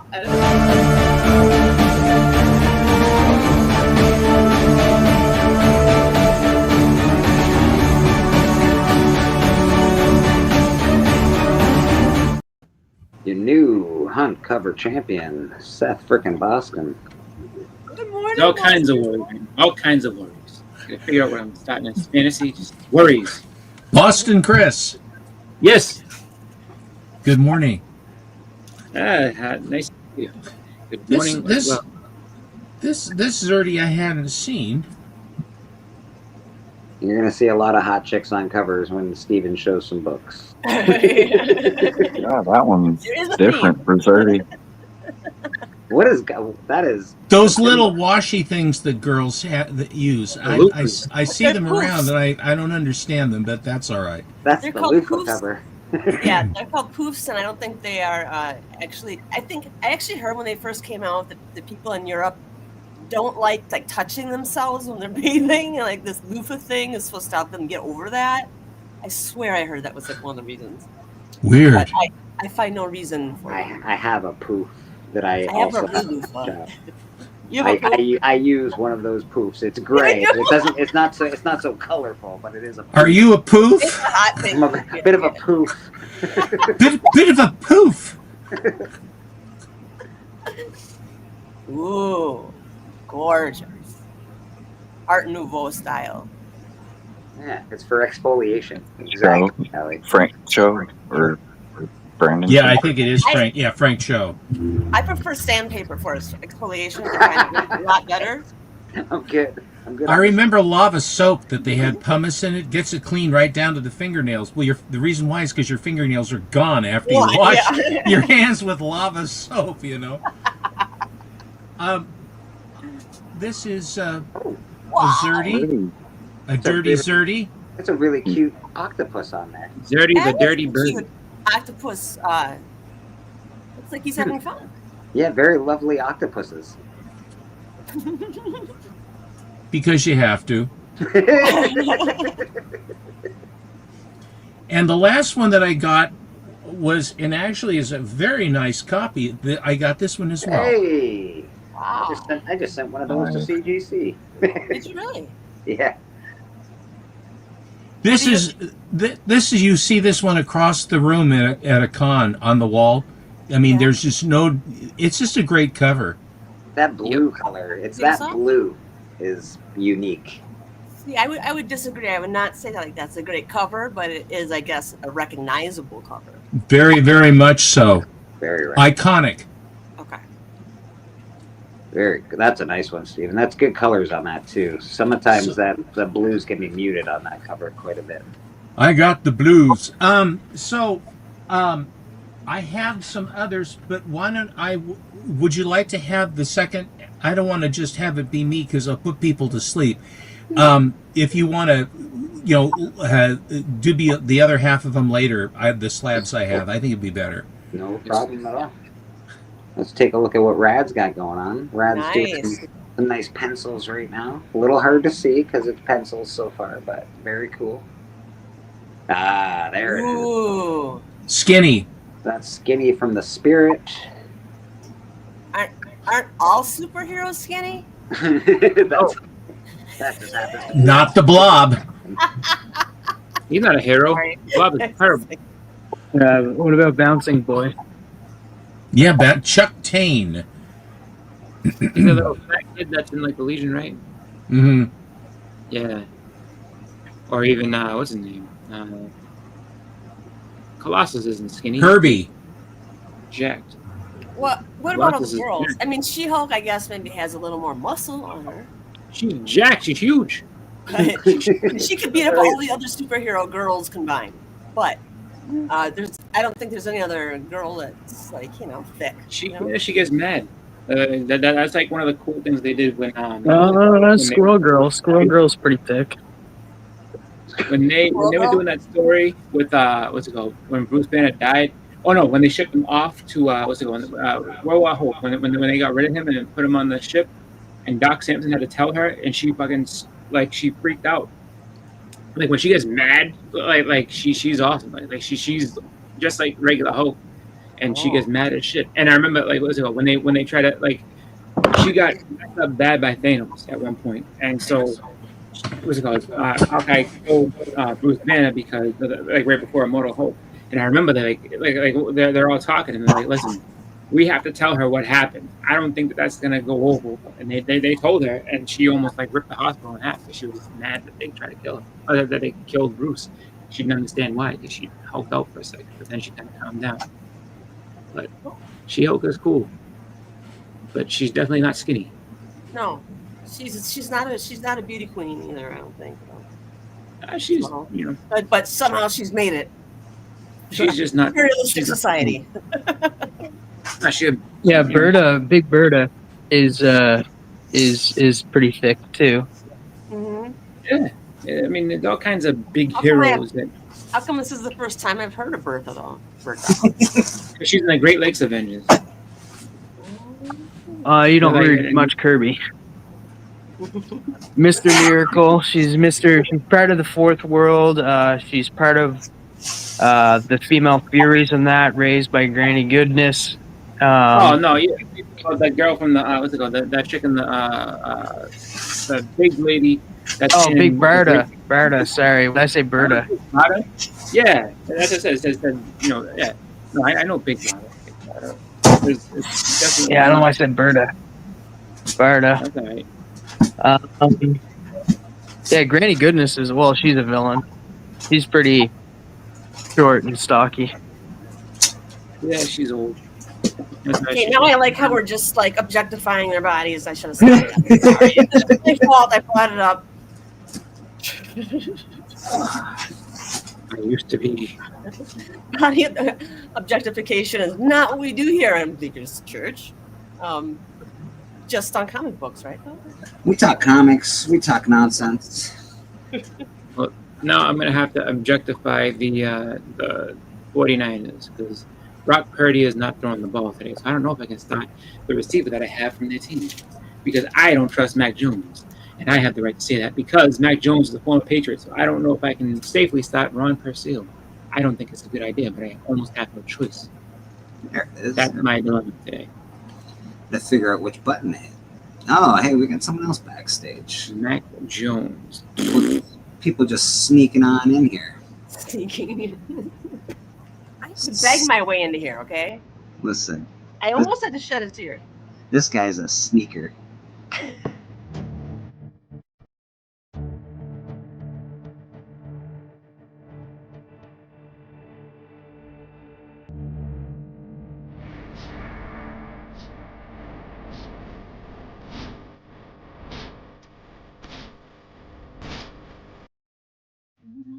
Papa Wheelie, how you doing, brother? Like when I look Going at, Papa Way. I have boxes of comics in my room that I'm going through. Ooh. Just stuff that I was selling in my shop when I had it open, and I figure I'm gonna go through some boxes from time to time. Maybe I'll do some more content just going through some of these boxes because there's some pretty neat stuff in there. Wow. Nothing crazy. I have one more thing to say, really. And it is related to fantasy football. When you know that someone is hurt or something happened, and they like, I hate when they do this. So it's at the end of like have updates on everybody else, but then like the people that you need to make a decision on, they're like 6 days ago. Well, you know he's doing good and he had all these catches and everything else. It's like yeah, we know we need to know the real stuff that's going on with this person, and they don't tell us. Yeah. I get miffed with fantasy football sometimes. Oh, that is I think Jim Lee's first issue. Jim Lee's first issue. That's right. Yeah, drawing in Yeah, because it is. You gotta have two of those, right? You gotta have two. Yep. I got two of a lot of books, to be honest. I got two of tons of stuff. To her face. I'm thinking this is my A box for some reason. I can't imagine why. It seems like there's a lot of A's in here. Alphas, actually. Put it all together. Who needs to finish their run of Alpha Flight? Next day. That's an Put it excellent all together. random Ooh, expert. that's a nice one. Why does Wolverine look like he's I don't know what's going on here, but it's He looks That's like like- yeah, that's like a Gerard new Butler a little bit, but That's part of that Grant Morrison run. it's terrible. That's when they redesigned a couple of things. Like they redesigned the uniforms. They redesigned Beast. He looks like kind of like a lion. Oh, that's nice. Avengers Assemble. Yeah. ooh. Some girly action on there. Little known fact about that Avengers Assemble: they teach you how to build things. They teach you how to assemble things. I didn't. Look, you might want to look on that one. That one that had the little that you just showed. It might be a second or something print. Like because usually when they had that different color label, it used to be red. If it's a different color, it's a different printing. I think. Yeah, this one. No, it's a first printing. Oh, is it? Yeah. Green. Yeah, it's a first. That's a weird color for them.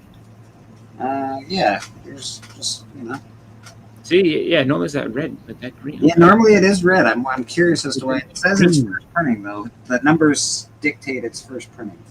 This is I don't know a lot of Avengers. Yeah. Green. I have to get all these things sorted out so I can. Oh, that's I think battle between them. I knew the significance of it. Give me a second. It's That's a cool The cover. Fall of Wakanda or whatever. yeah, because that's I think tied with or tied into I think the what was that one? The Phoenix Force stuff that they were doing. Spider-Man action. He's not looking like With he's Hope. eh? No, was that the Serpent Society? No, they're about to strike. Yeah, they look like they're about to take out Spidey. Yeah, AVX is all about Hope Summers. Yeah. Lisa, Yeah. can I ask you? You have that clown face comic behind you to your right, Wow. on the bottom. On the bottom. On the bottom. Oh, that's That one. that's Yeah. the, What's that one? yeah, Batman Damned. That is Issue Batman. number 2. That is a little Harley Quinn action on the front cover. That is great. Yeah. Sorry, I this- just saw that. I had no. in the Batman Damned series, that's where you get to see the Bat Dick. I can't remember. Who dat Only- backstage and said only for a minute. Oh, okay. Oh. Let me get him on in here. I know where Who Dat is. Who Dat needs to get in here quick because he's only going to be here for a minute. Let's put Who Dat where I am. Hold on, I'm coming Who Dat. I can get you there. There he is. There's the whole Who Dat family. Big. I'm working on it. Give me a second. Wait. He's not listening. It's like, I will do what you My want. Like, computer's what not I say? My computer's being a douchebag. There we go. There we go. Hi, Who Dat. Oh my goodness. The Fan Jam, wife and kids. You're going to the football game, aren't you?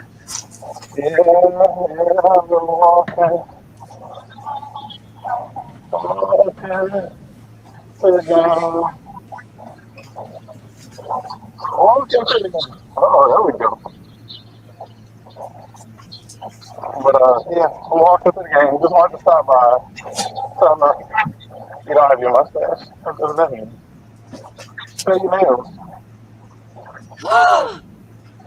Beautiful. Oh my goodness. Those Oh, are nice. so cute. Yep, she left us. Oh, Mama left us. She don't walk that fast. Look at that. How's everybody doing, man, on this beautiful Sunday? Not too bad, brother. Not too bad. You know, just All right for the moment.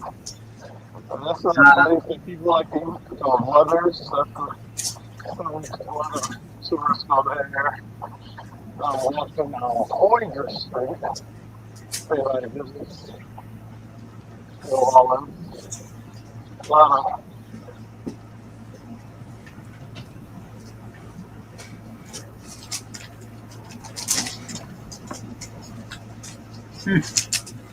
got a pretty good uncanny X-Men running here. Okay, well, since he can't respond, Who Dat, I have to agree with Papa Wheelie. I think the Saints are going to lose too. The Saints are gonna lose? Come on. You guys meeting. I've talked a lot of crap about the Saints in my lifetime. You guys are just mean. they want, and we're playing a team, a half a team, because they got so many injuries on 49ers. So, if you want to make a quick buck, I would actually book up a bet on the Saints. That's just me. My daughter said bet $50 right now. I don't know why I would get that. She don't know where she's going to get it, but she wants to bet $50 right now. But Why $50? because she wants to win money. Oh, she's gonna bet money against somebody? No, she actually wants to bet money for the Saints because they're playing the 49ers.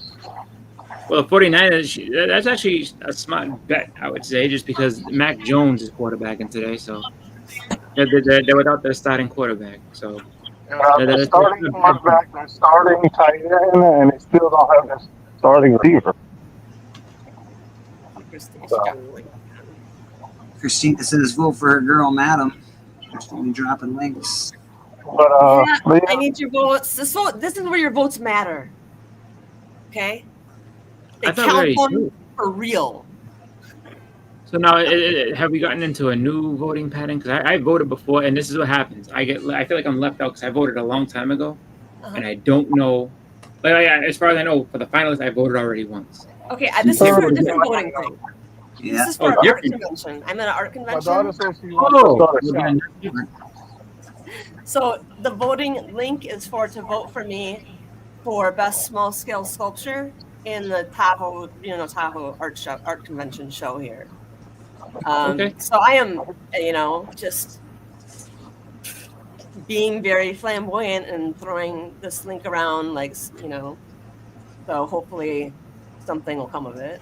Give me a dang vote. It's really easy to vote. You don't have to put in your name. You don't have to put in your email. You can skip all that. Just go to page 6, put in my government name. My name's Stephanie. You'll find me. You don't have Madam Stephanie? What? No, I didn't go with Madam Stephanie. I did see a couple of great comic people who appreciate comics, because when I would explain my poison ivy statue to them, I would tell them like what my intention of it was. I was like, this was going to be poison ivy because I'm kind of a comic book nerd, and then I'd kind of feel them out and be like, kind of like feel their nerdom too, you know, like are they nerdy too? Are they into the comic books? I'll see you guys later. Taking off. Go Saints! Yeah. See you guys later. Good luck on everybody's fantasy football. Thanks, buddy. Oh, that's kind. Bye, who dat? If anybody's looking for some uncanny X-Men filler, I seem to have a ton of it. Hi, Papa. Some of these covers are good. Some of them are alright. A lot of 90s stuff. Yeah. And then the Legion Quest. That was pretty Yep. cool. Like the That's Legion it. Quest. That's what we can tell. What is going on? I think there's 4 parts, maybe Yep. 3 or 4 parts. Also, Yes. I think it's 4. this cover is just crazy. I buy Oh yeah. Oh, early Frost action. You know, lots of uncanny X-Men. Rogue's hair looks like Bride of Frankenstein. Then. I was gonna say early Rogue. Look at Storm's hair. Yeah, She's sporting the mohawk. He's a punk rocker. Who's this? Is this Forge? It looks like Forge. Yeah, he's been lobotomized. He's not doing so hot, Forge. That's Wilf Portatio or Silvestri.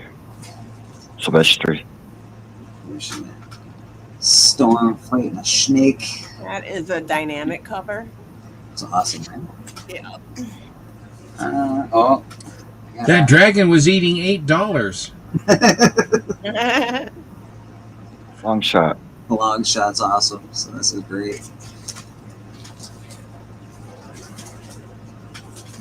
Yeah, I won't bore you with all of these comics, but there's definitely some good stuff. Oh, I got another copy of this. Interesting. I think that's the book I think it is. Yeah, it's the one with the aliens and all kinds of. That's Liefeld. It's also Yeah, got, it's got like a bunch of people in there. yeah, it's got cameos of Star Wars people in here, I think. And it's also got There's like some. Phoenix naked in the background or something. Yeah, something like that. Pete Gray or something. Liefeld claims he is the best Wolverine artist. He's not. How humble. Oh, Yeah. I'm here to tell Liefeld he's not. Don't get me wrong, he's alright, but he's not the best artist by any stretch. Cool, this is just cool older Arcade. stuff. I Yeah. like the monochromatic stuff. Yeah, I don't know, some of it's really cool. Again, it's not like anything super old, but pretty awesome. Forge's friend is hurt.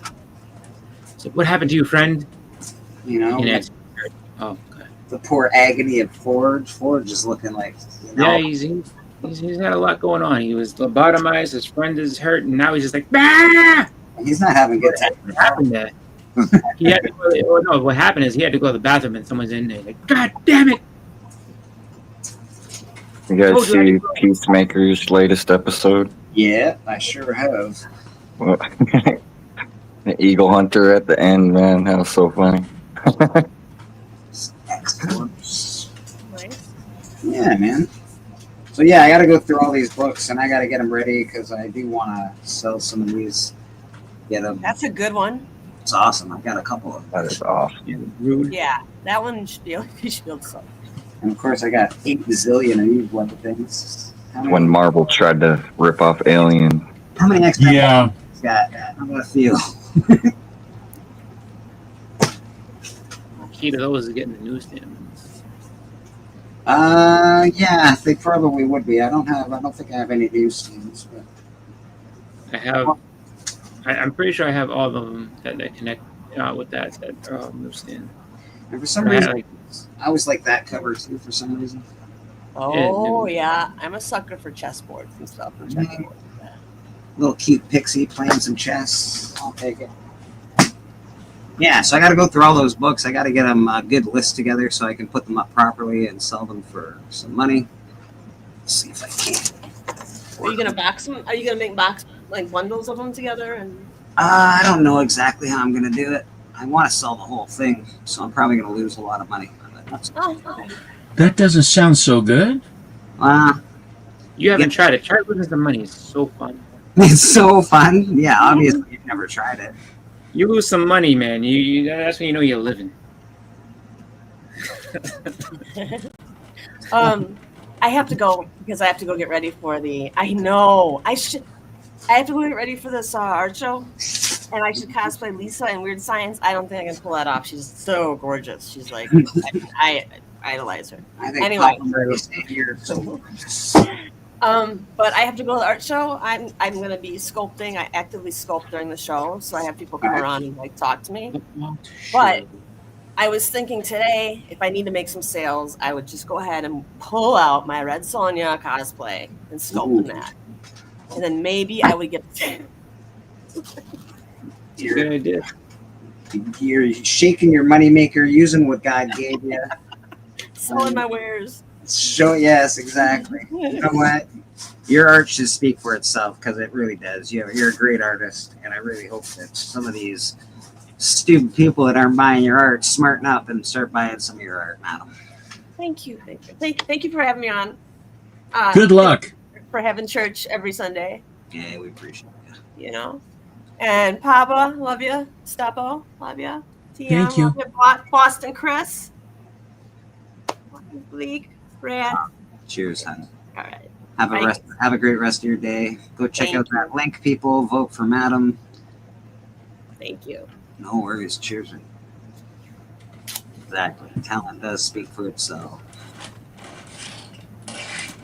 Tell them to do my bidding. So, Boston, you're the new cover champ on The Hunt. How's that working out? I mean, it's for the past, I don't know, what is it, 12 hours? It's been nice, you know? Yeah, does it feel good? Does it feel I good? went to bed. I woke up. I had some eggs with onions this morning, so everything's going well so far. That's good. That's good to hear. Yep. Don't let him match. If I'll say this much: if you're a chicken Caesar salad fan, right? This is one thing that you can try to do. I am a big fan of onions. However, if you add onions to it, not a lot, just a couple of them, to change your life. Caesar salad with onions is very good. Oh. Right here first. All right. I can dig it. We're going to go through some keys of the week because we do that around here. See if we can't find anything good for people. Usually it's all tripe and trash, but we'll figure it out. I can guarantee you there's going to be one book I know for sure that's going to be on Keys of the Week. 100% that's It's going to be it's going to be Marvel versus DC, the Deadpool and Batman book. That's going to be on there, and probably the stupid, what is it, Teen Titans book is going to be on there as well, I would imagine. No, you mean the Red Hood? Yeah, that's it, the Red Hood book. Yeah, I hate that it's on there. Me too, brother. Me too. Batman Second Night #1. It is a first appearance. Not bad. We got 3 variants to this bad boy. I like it. The first cover is alright. Minimal. Pretty cool. Got 3 variants. Oh, that's a nice Batman. Very. Well, that's very old school. Yeah, that's very cool. Wow, that's really neat. Oh, with the scarecrow in the background. Very cool. Look at the bat logo on his chest. Yeah, it's minimalist. So cool, man. Yeah. I like that. I really do like that cover. That's a nice guy. It's a 1 in 25, so it'll probably be a little more expensive, but not too much more expensive. That's a great cover. It really is, and it's a first appearance you're getting as well. So if I was Definitely going to march down to the LCS and be like, that better be in my box when I get down there. If it's not, Steppo's going to have to talk to somebody. Not bad secondary covers though. Some of like this is nice. Even the one down here is pretty nice. So the 3 secondary covers are very nice. They obviously look at that. They obviously did some sort of direction to have those. Those are, I mean, when you look at a lot of the variant covers, it's the same cover with different color schemes. Yeah. Every one of these makes a statement. That's really good stuff. Good work. Look at the ears on the Batman. Like that's the old school. That's so good. It's that like 1930s Batman. That's like, you know, like they you know, really want to. Purple gloves. No, that is definitely. He's got the purple gloves, which is very early. Yeah. The cape, the whole. It's beautiful. This is really nice, actually. So I love that one. Big fan of this one, and I'm a big fan of the one that was at the top of this page as well. Fabrizio. Fabrizio. I remember Fabrizio. I use Fabrizio to keep my furniture smelling fresh. You know, it's funny because Dan Jurgens is writing that. That's, you know, Dan Jurgens, you know, did art for the whole you know, Death of Superman run, but he's writing. That's kind of cool because, you know. This is the first appearance of Hangman, a henchman of the Scarecrow. It's only a 3-issue limited series that explores the early days of Batman through a modern lens. Interesting. See, that's kind of cool. That really, I like the whole premise of this. Yeah, I'm shocked that we're all in agreement that we like something on this list. That's pretty amazing. I mean, that's a first, isn't it? It's a first. Yeah, you know what? In my mind. Boo. I might actually recommend this book, and if I was anybody, I would get one of the variants. The 1 in 25 will be a little expensive, but I think this one down here, this one is beautiful. I would look for that as well. What I say with those, honestly, is, you know, that's one of those things I think that if you go back and you look at, like, the Darth Vader run that they had, you know, where if you read those books, like they were actually very well, like, out of the Star Wars stuff when they like relaunched, I think in like 2015 or whatever like that. I have every Darth Vader series, Boston. But they did a really good job. So I mean, that Star Wars like relaunch was cool, but the Darth Vader books were really good, and I was like kind of taken back where it's like, here's a guy whose story you've seen the whole story on film, like you see it from the time that he's a kid all the way till when he dies, you know, and redeems himself, and it's just like they made comics that had this other, like, you know, little branch of his story that you never saw that was really, really good. So I actually like that they would go back and do something like that with Batman. Where it's like, yeah, we're gonna introduce some new characters from back in the 40s that, you know, and then what happens? You bring them into the modern continuity or whatever, and keep going with that. So that's actually not a bad thing. I think that's kind of. Oh, I like it. This has been recalled, so I don't know if these will actually be out. But Batman Day 2025 Gotham Sampler has been recalled. Yeah. Because of the Red Hood incident. I don't even want to get into it. Let's not talk too heavily about it. I don't know anything about it. It's politically based. They said some stupid shit and then they got fired. So and they deserve to get fired. So this so the Red Hood, it was one book. It was going to be more, but the person got fired. And I think they've taken the sampler out because the Red Hood book was in that sampler. There are copies that made it, though. There are copies that have made it and are now going for $30, I think, something like that, which I think is gross and disgusting. It's not a first appearance. It's just controversy. And if that's the reason that that comic book is selling and that's the reason you're buying it, I don't agree with it. But that's just me. That's my rant on what happened there. This is all Batman Year One. This is all Batman special stuff. I think these were all supposed to be in the sampler, and then we get down to Absolute Batman #1 again. We have another #1. Awesome. 49. That might be that's I think maybe because it says 49 pages. I don't know if that's how long it was. Yeah, work in progress. Okay. Is that okay? So it's like more like the director's cut of it. So if you wanted to, I guess, see like more of the direction that they were going and maybe some different art concepts that maybe they used or maybe they didn't. So that's kind of cool. It's like an artist edition type thing. So that's pretty cool. Not a huge fan of the cover. I don't love black and white necessarily when it comes to covers, but it's okay. I like the story. Absolute Batman's doing pretty well, so I don't hate Batman. Yeah, you are correct, sir. Here is TM's pick of the week. He said it would be on here, and here it is. We got 20. Oh my god. 28 variants to Batman and Deadpool, people. So they're gonna keep doing. Yeah, this. I'm only getting the A cover and the Tyler Kirkham cover, which is Green Arrow and Daredevil. All right, let's get into this. 1 in You know 25. what's crazy with this though is that the tough part with all this. I mean, and I know a lot of people. You know, I mean, if you have someone who's like, I'm collecting it all because that's what I do. It's just like, you know, the toughest part with this is that it's not. I don't think it's really going to go anywhere. Like you have these crossovers, but like I don't see them doing more with it from that point of view. Both companies aren't going to make a movie together. It's strictly a I mean, they could be just doing it to test the waters, though, and see. Like, they're not to make a movie, but just test the waters to do more stuff. Well, the reason why they did this is because when they did the omnibuses, they did the Marvel versus DC omnibus and then the Amalgam omnibus.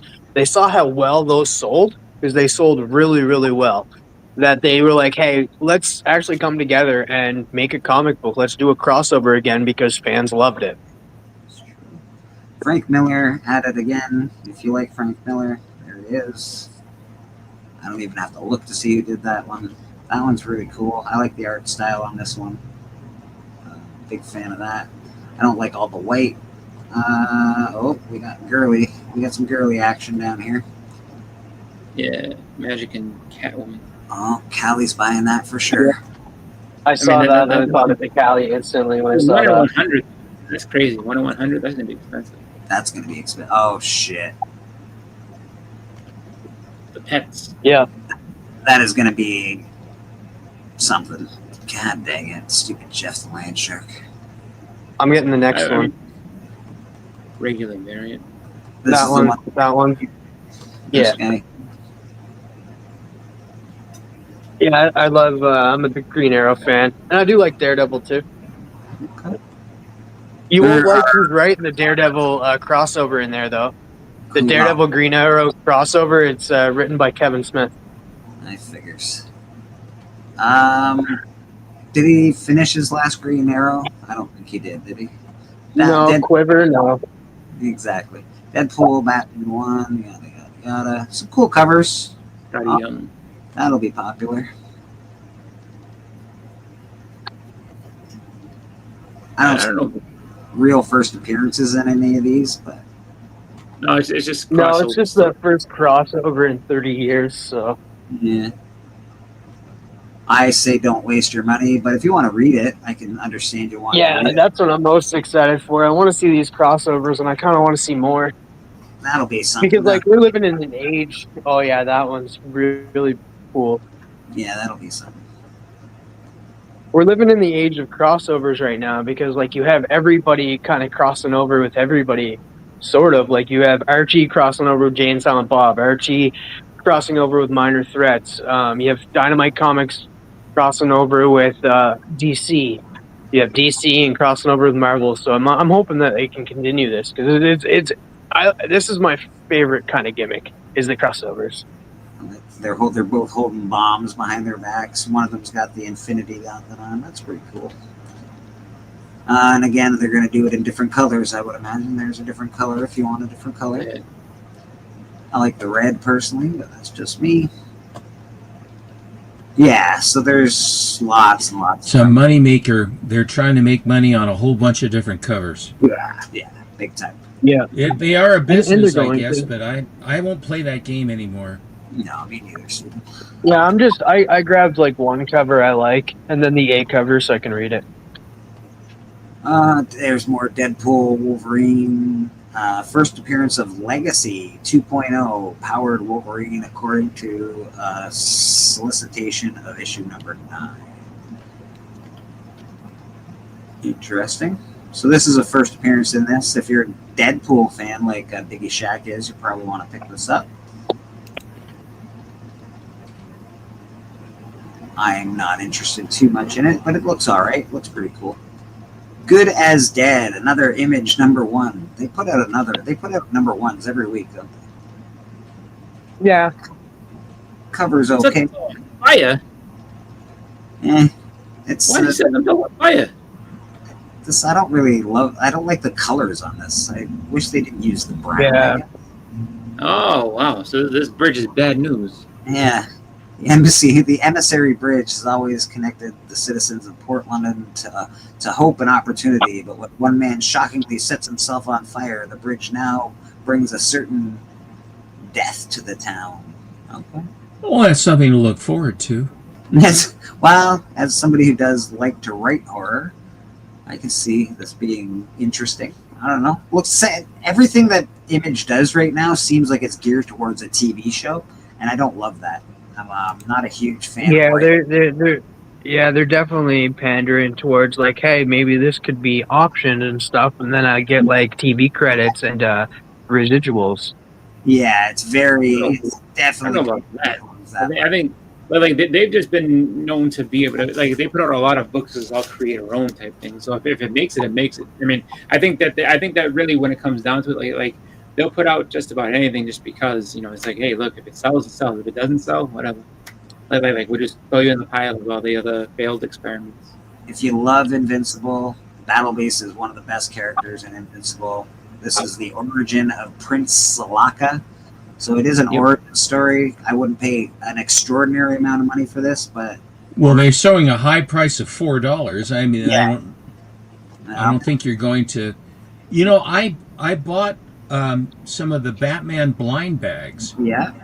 And they're all foils and virgin variants. They're beautiful books. And I got 5. I bought 5, and they were all. I had them open them. They're all 5 different. And a lot of the high artists, I mean, really good artists, did those Batman covers. If you haven't seen any of them, I'm surprised there aren't any of them in here. Yeah, I'm getting I'm gonna get the DCKO lights out blind bag variant. I'm excited to see what I get out of that, but I'm excited for the DCKO. Are you getting one of those blind bags?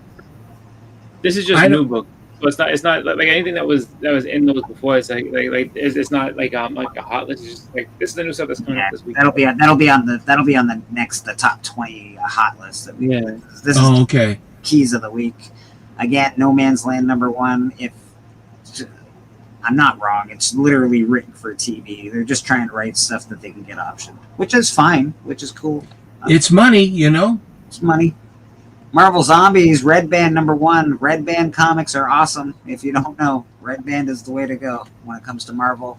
Marvel doesn't really write for adults too much, but their Red Band stuff is very cool.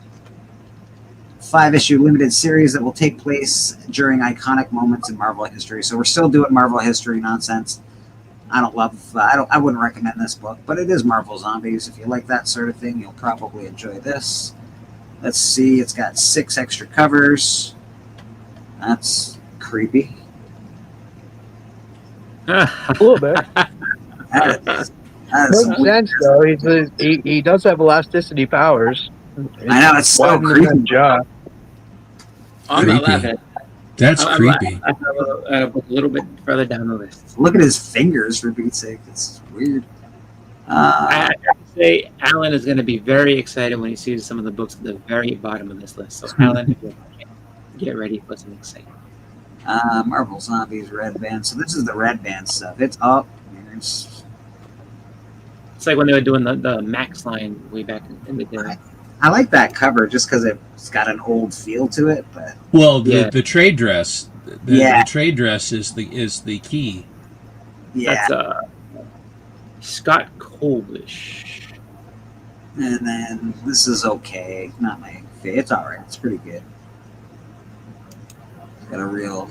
I don't know. Looks like the guy worked on a lot of skateboards. Or Yeah, and graffiti. that's actually what I was thinking too. Like, yeah, it looks like graffiti. Nightwing 130. So this in the United States, Nightwing finds himself thrust into the unlikely role of mentor to an aspiring hero with incredible power. The character might might buy Bryce Moron. Can't we get rid of Bloodhaven? It was such a stink burger. Well, that's where he operates now. He's like, you know what? Gotham was fun, but now it's all about Bloodhaven, baby. Yeah. We got some interesting covers. I wonder if the people in New Haven, Connecticut get mad at it. Like, what the fuck? Why are you going to call it Bloodhaven? I know what you're talking about. Bloodhaven? No, we are New Haven, Connecticut. We have wonderful pizza. We will not be treated this way. Oh, there's the Cliff cover. We got your, Yep. He got his pumpkin. Playing with his balls. I mean, instead of a basketball, it's a pumpkin. But yeah, that's all right. Nothing amazing. I wouldn't recommend that personally. But that's just me. I'm very curious why he's. I mean, if it's the fall, it's got to be a little bit, chilly out there. Nope, just chilling. We got Dark Horse. Dark Horse have been coming around lately. They've been doing some dropping number ones. I like Dark Horse as a company. I think they write really well. Teenage girl enters a glitzy interstellar reality show to become a space kid, only to discover too late that the prize is one-way ticket to a brutal secret war at the edge of the universe. All right. Again? There's always some. Let's see. The variant is done by Sergio Aragonés. That's kind of cute. Gru the Wanderer. Sergio Aragonés did the variant? Really? Yeah. Gru the Wanderer's dad did it. All right. That's just fun because Sergio is on it.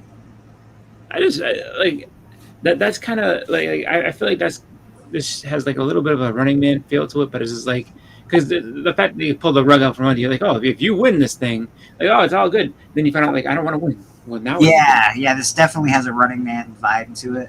Definitely, I'll give you that. All right, before you talk about this next book, I do got to say that I got a bone to pick with Todd because I was looking at some comics on Retro Rocket Comics, and I was like, I came across a Spawn title, and I was like, ooh, I may get this. And I look at the price, and it's like $8. Ooh, what the heck? I thought you're gonna stick to that price point, Todd. What happened? Is it the actual website? Is it like Todd McFarlane's website, or is it like somebody else's website that they've just inflated the price of the book? No, it's the price of the book. Like Retro Rocket Comics like keeps the prices the same, and that like it's Canadian price, but yeah, like it's like it's a Santa Claus Spawn book, and I was like, I want to get that, but no, it was like $8, so I was like, nope, I'm gonna stick to my guns and not get it. So this is a Spawn Universe title. Interesting. I know he's trying to do the Spawn Universe. The Curse of Shirley Johnson. You wait a while, TM, and you'll get it. No worries. Click on the variant if you. I'm warning you now. Don't click on the variants if you want to space. Oh no! Did it. Don't scroll down. It's like the monster at the end of the book. Don't do it. Oh boy, and you did it. Now you mentioned Spawn and Austin shows up.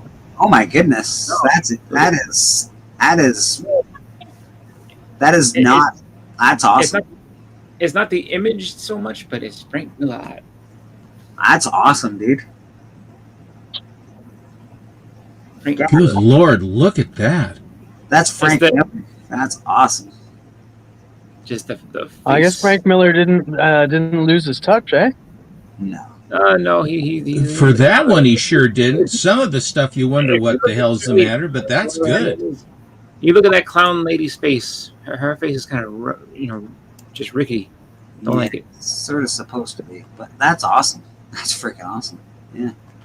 But that is a Spawn Universe. This is a Todd McFarlane inks over a lot of artists, so Todd McFarlane definitely inked over Frank Miller's art. That's probably why it looks so good. Yeah, that's probably right. People that are into Spawn, though, he's trying to do a Spawn universe. I would buy some of these if you're into Spawn. I think it's important. Oh boy! Oh god! Now for the Alan part of the show. Alan's gonna love this. Street Sharks #1 IDW. He better go buy this, or he'll lose on his next battle. We got. You know what? Going back and rewatching that cartoon, it's not a good cartoon. It was not a good cartoon at all.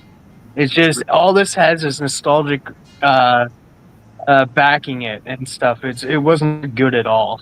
Here we Very correct. I didn't watch it.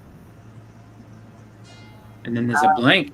We got a Roscoe's blank. gonna buy. Roscoe is gonna buy all of those. Street Sharks blank. So that is, I believe, these are the keys of the week. Oh, we got one more down here. Casey Jones, number 1. I love Casey Jones. Oh, I knew this was gonna make it. So this is a key of the week. I do like Casey Jones. Good cover A. Nothing bad with that. Let's see the 4 variants that they got offering. They're going to be awesome, I'm sure. If cover A is that good, these 4 variants are going to be amazing. That's an awesome cover.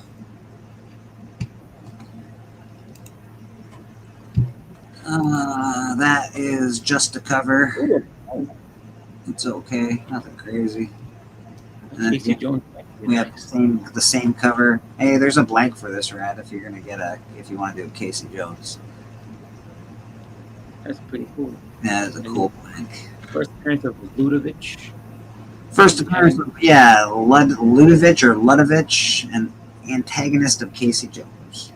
I was just doing my best there because I don't know how you pronounce that. The first position is the first appearance of that L guy that doesn't like Casey. If the O is silent, it's Ludwig or Ludwig.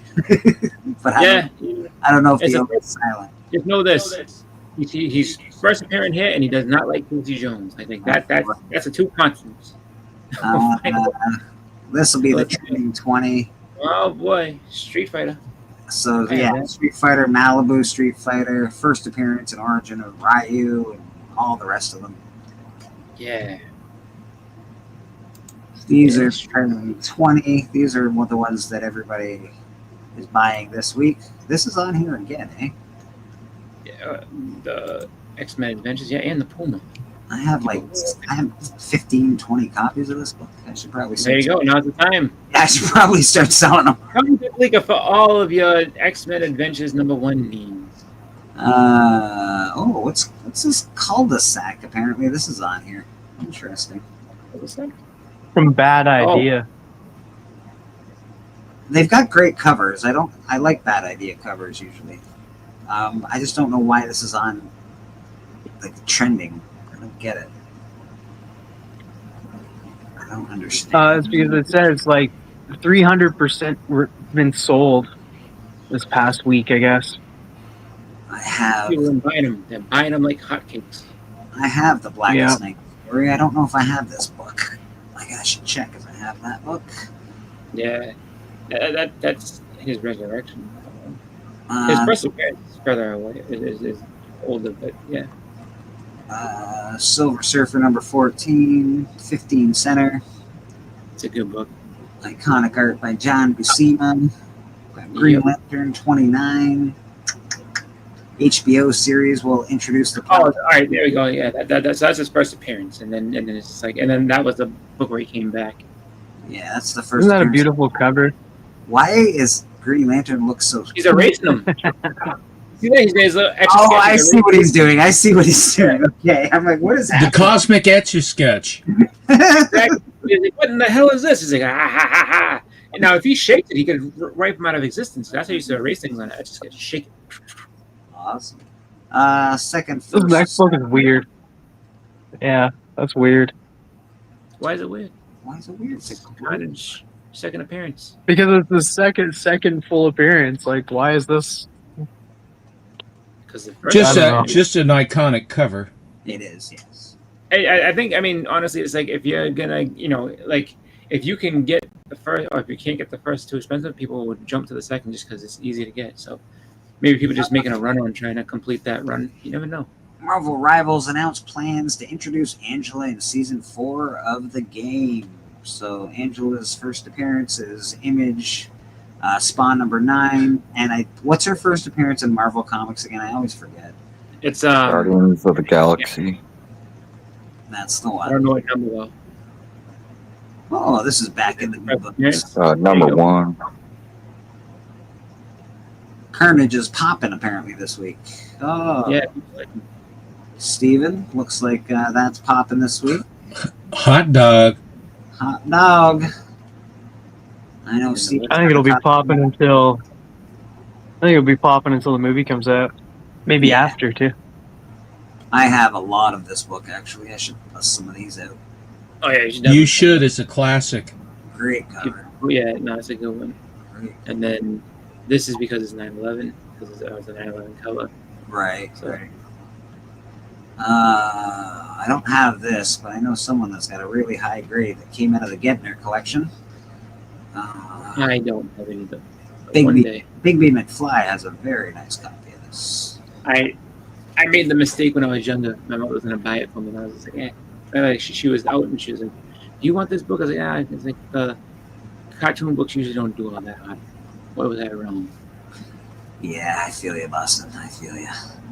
Invincible Iron Man, Uncanny X-Men. Nothing going on with these books necessarily. They're just selling. The Marauders in the next one, the anniversary issue. Yeah, keep going. Someone AOK'd me 2 of those with an order. I bought. I think it was the Cookie Man. The Cookie Man. And he says I just threw in a couple of those. I don't know how many copies of that are around, but it seems extremely plentiful. So this is the stupid book that we were talking about earlier. It's been canceled, just like the writer. DC canceled the Red Hood series following a social media post from writer Gretchen Felker Martin that disparaged yada yada yada, who was yada yada yada, and they decided to cancel that person, and they should, because that's just not right. This is Hood #1, so this is a variant cover of that book. It's a great variant cover, actually. This is a really nice cover. And then we got X-Men of Apocalypse, Alpha #1, variant cover by Joe Mangieri. So it's only the variant cover that is a big deal, apparently. Well, yeah, because how did he lose his hand? Cyclops burned it off. They because that book came out, I think, like last week, and then this one coming out a week later. This is the 150, I guess, of this. So this is so that's weird that they did it like that. They basically staggered its release, but yeah, 150. Like, you know what, we're gonna put this out here later on. Maybe because they just wanted to build anticipation. I don't know, but you're a Joe Madeira fan who doesn't really do much with comics. He left comics to do video games. And he was a big, he worked in the X-Men for a long time, and then he ended up, making his own stuff. He did, what was that book? Battle Chasers. But he was very, lots of delays in that book because he was just trying to do other things, and then he eventually jumped into video games, and then he just kind of floated away. Came together with Stephen Platt. Yeah, he had trouble meeting deadlines, and he was writing and drawing that book. I remember that much. But he's a great artist. I think he just takes so much time that it's comic books isn't conducive. But really good artist. A lot of people in the chat. We got Lisa Noble hanging out with us. Asa LeMays hanging out with us. Appreciate everybody that popped in. When I'm looking at all that stuff, I can't see the chat, so if I don't say hi right away, that's the reason. But we'll check you out now. Yeah. Oh. Damn it! I was looking at the comics. What were you looking at? They're poly bags. They're poly bags that are blanked out. You don't know what's inside. It's the Battle Beast did it, and now the Batman has done it with some very, very. There's not a zonk in it. There's one gold foil or gold colored one, which is the very valuable one out of those, which is the more limited. And I know they also did one. Yeah, sorry, go ahead. You're going to say what I'm going to say, I think. Yeah, Biggie says they did one for Walking Dead long ago. That was probably one of the first blind bags that they did, I would imagine. The Holly's Black Book. So those came out right around the same time. Bleak, shall I show these before we go away? Yes, sure, absolutely. Let's see what Mr. Stevens got for us. What are you doing? Boom. Another one of my favorite artists is Matty Freeze. And he did a couple covers for me. One is a commission, one was a speculation that I bought. and they just came back from CGC. Here is the Batman spec. That's nice. Matty Freeze, he does good art, man. Does good art. Austin LeMay says he's kind of looking forward to the Mark Spears Monsters blind bags. I like the monsters, and I like that he's doing that. I don't know about blind bags. I don't know. Oh, I like that Phantom Lady. Oh, hello. That's cool stuff. Matty Freeze did that. That's a great piece of art, man. This is the one I commissioned. I asked for Phantom Lady closer up, and then I asked for the clouds and the moonscape from Detective 31. Nice. And then throw some of the bats in as well, and this is what he produced for me. He's done pretty awesome, that's for sure. She told him, like, you know what? Do it again. Do it again. Start from scratch. Here is the White Rabbit. Oh, signed by Finch. Signed by Finch. Finchito. Actually, I like David Finch. He's a nice guy.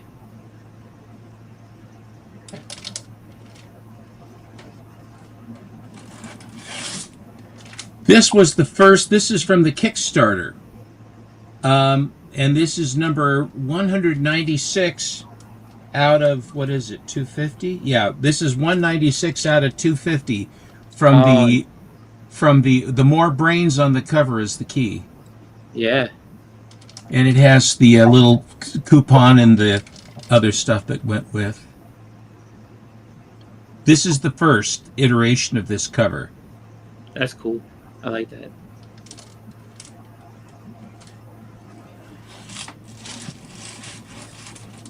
This is the Mexican edition of... Hello. Oh. Down, you're going down in the darkened hole again. Is that it, Bleeker? Yes, sir. I mean that in the nicest possible way. This is the Mexican version of this particular Spawn. Ooh. Yep. Hey, look, they fixed the moon.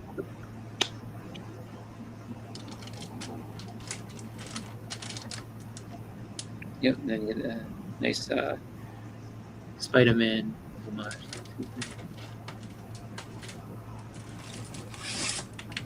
This is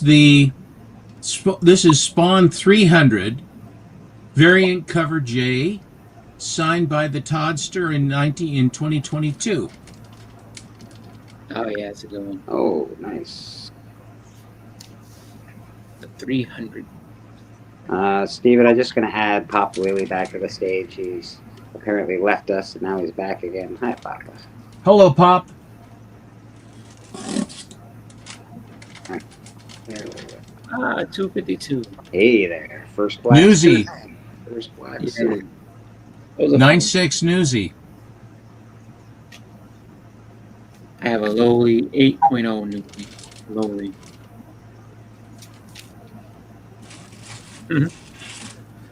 I got this from Mr. Callie. Oh yeah, that's a good one. I think that's the third Morbius. Yeah, something like that. JSS, how do you not have a wrench in it? I thought I gave you a wrench. You forgot his toolbox. I don't know. I thought he had a wrench. Pretty sure he did. Legion of Monsters. That's nice. We're here to help you. It's like the Monsters version of the 18. This is by Hell Comics, and of course he was sued out of oblivion, but these books are very cool. Oh yeah, yeah. Oh yes, yes, definitely. That poor guy's sitting there like, I just wanted to have some fun. Well, guess what? Now you've been sued. The Dope Smuggler. Yep. It's not what you think. Hey, we don't care what we think. We just know. Sue.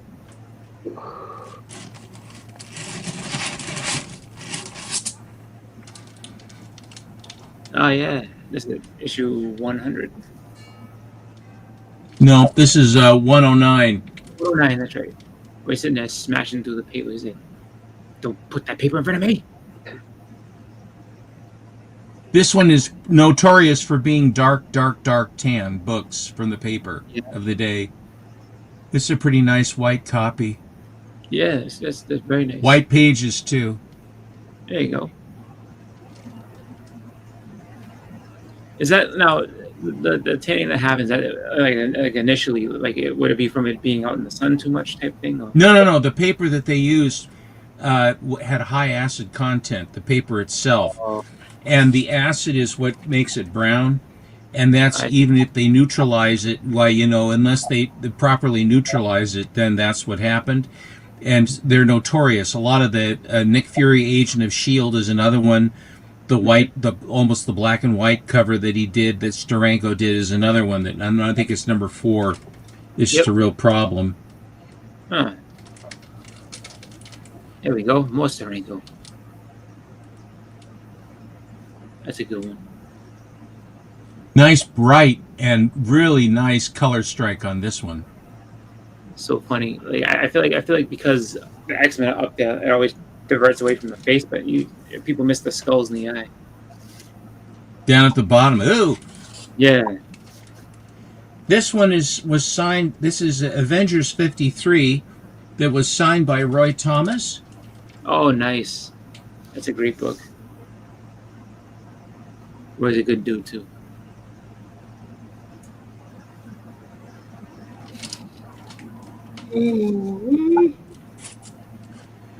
I bought this one because I couldn't find the higher grade, but it's by it's a Frank Turan, I think is this Frank Tuscan? What is it?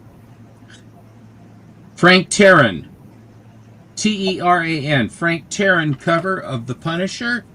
Rippin' and Tearing. Oh yeah, that's a good one. With Bullseye.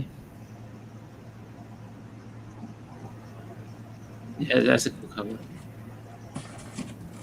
Bullseye looks so happy. Like keys. Oh, another one.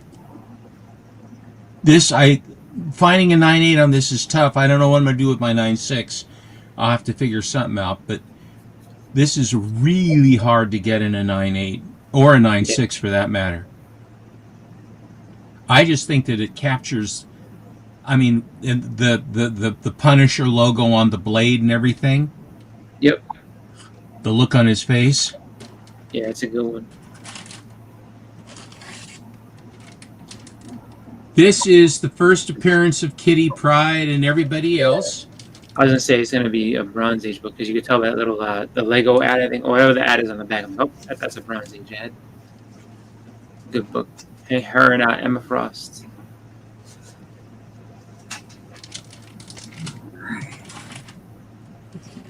Perfect. Well, JSS, I don't know how your wrench got taken away, but we got your back, JSS.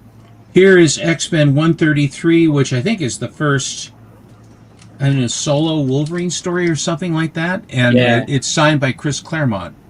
Yeah, everybody gets captured, and then what's it called? He gets knocked to the floor, and then that's the one where he's like, "All right," he's like, "I'm coming for you," and then like in this issue, he just rips through the Hellfire Club.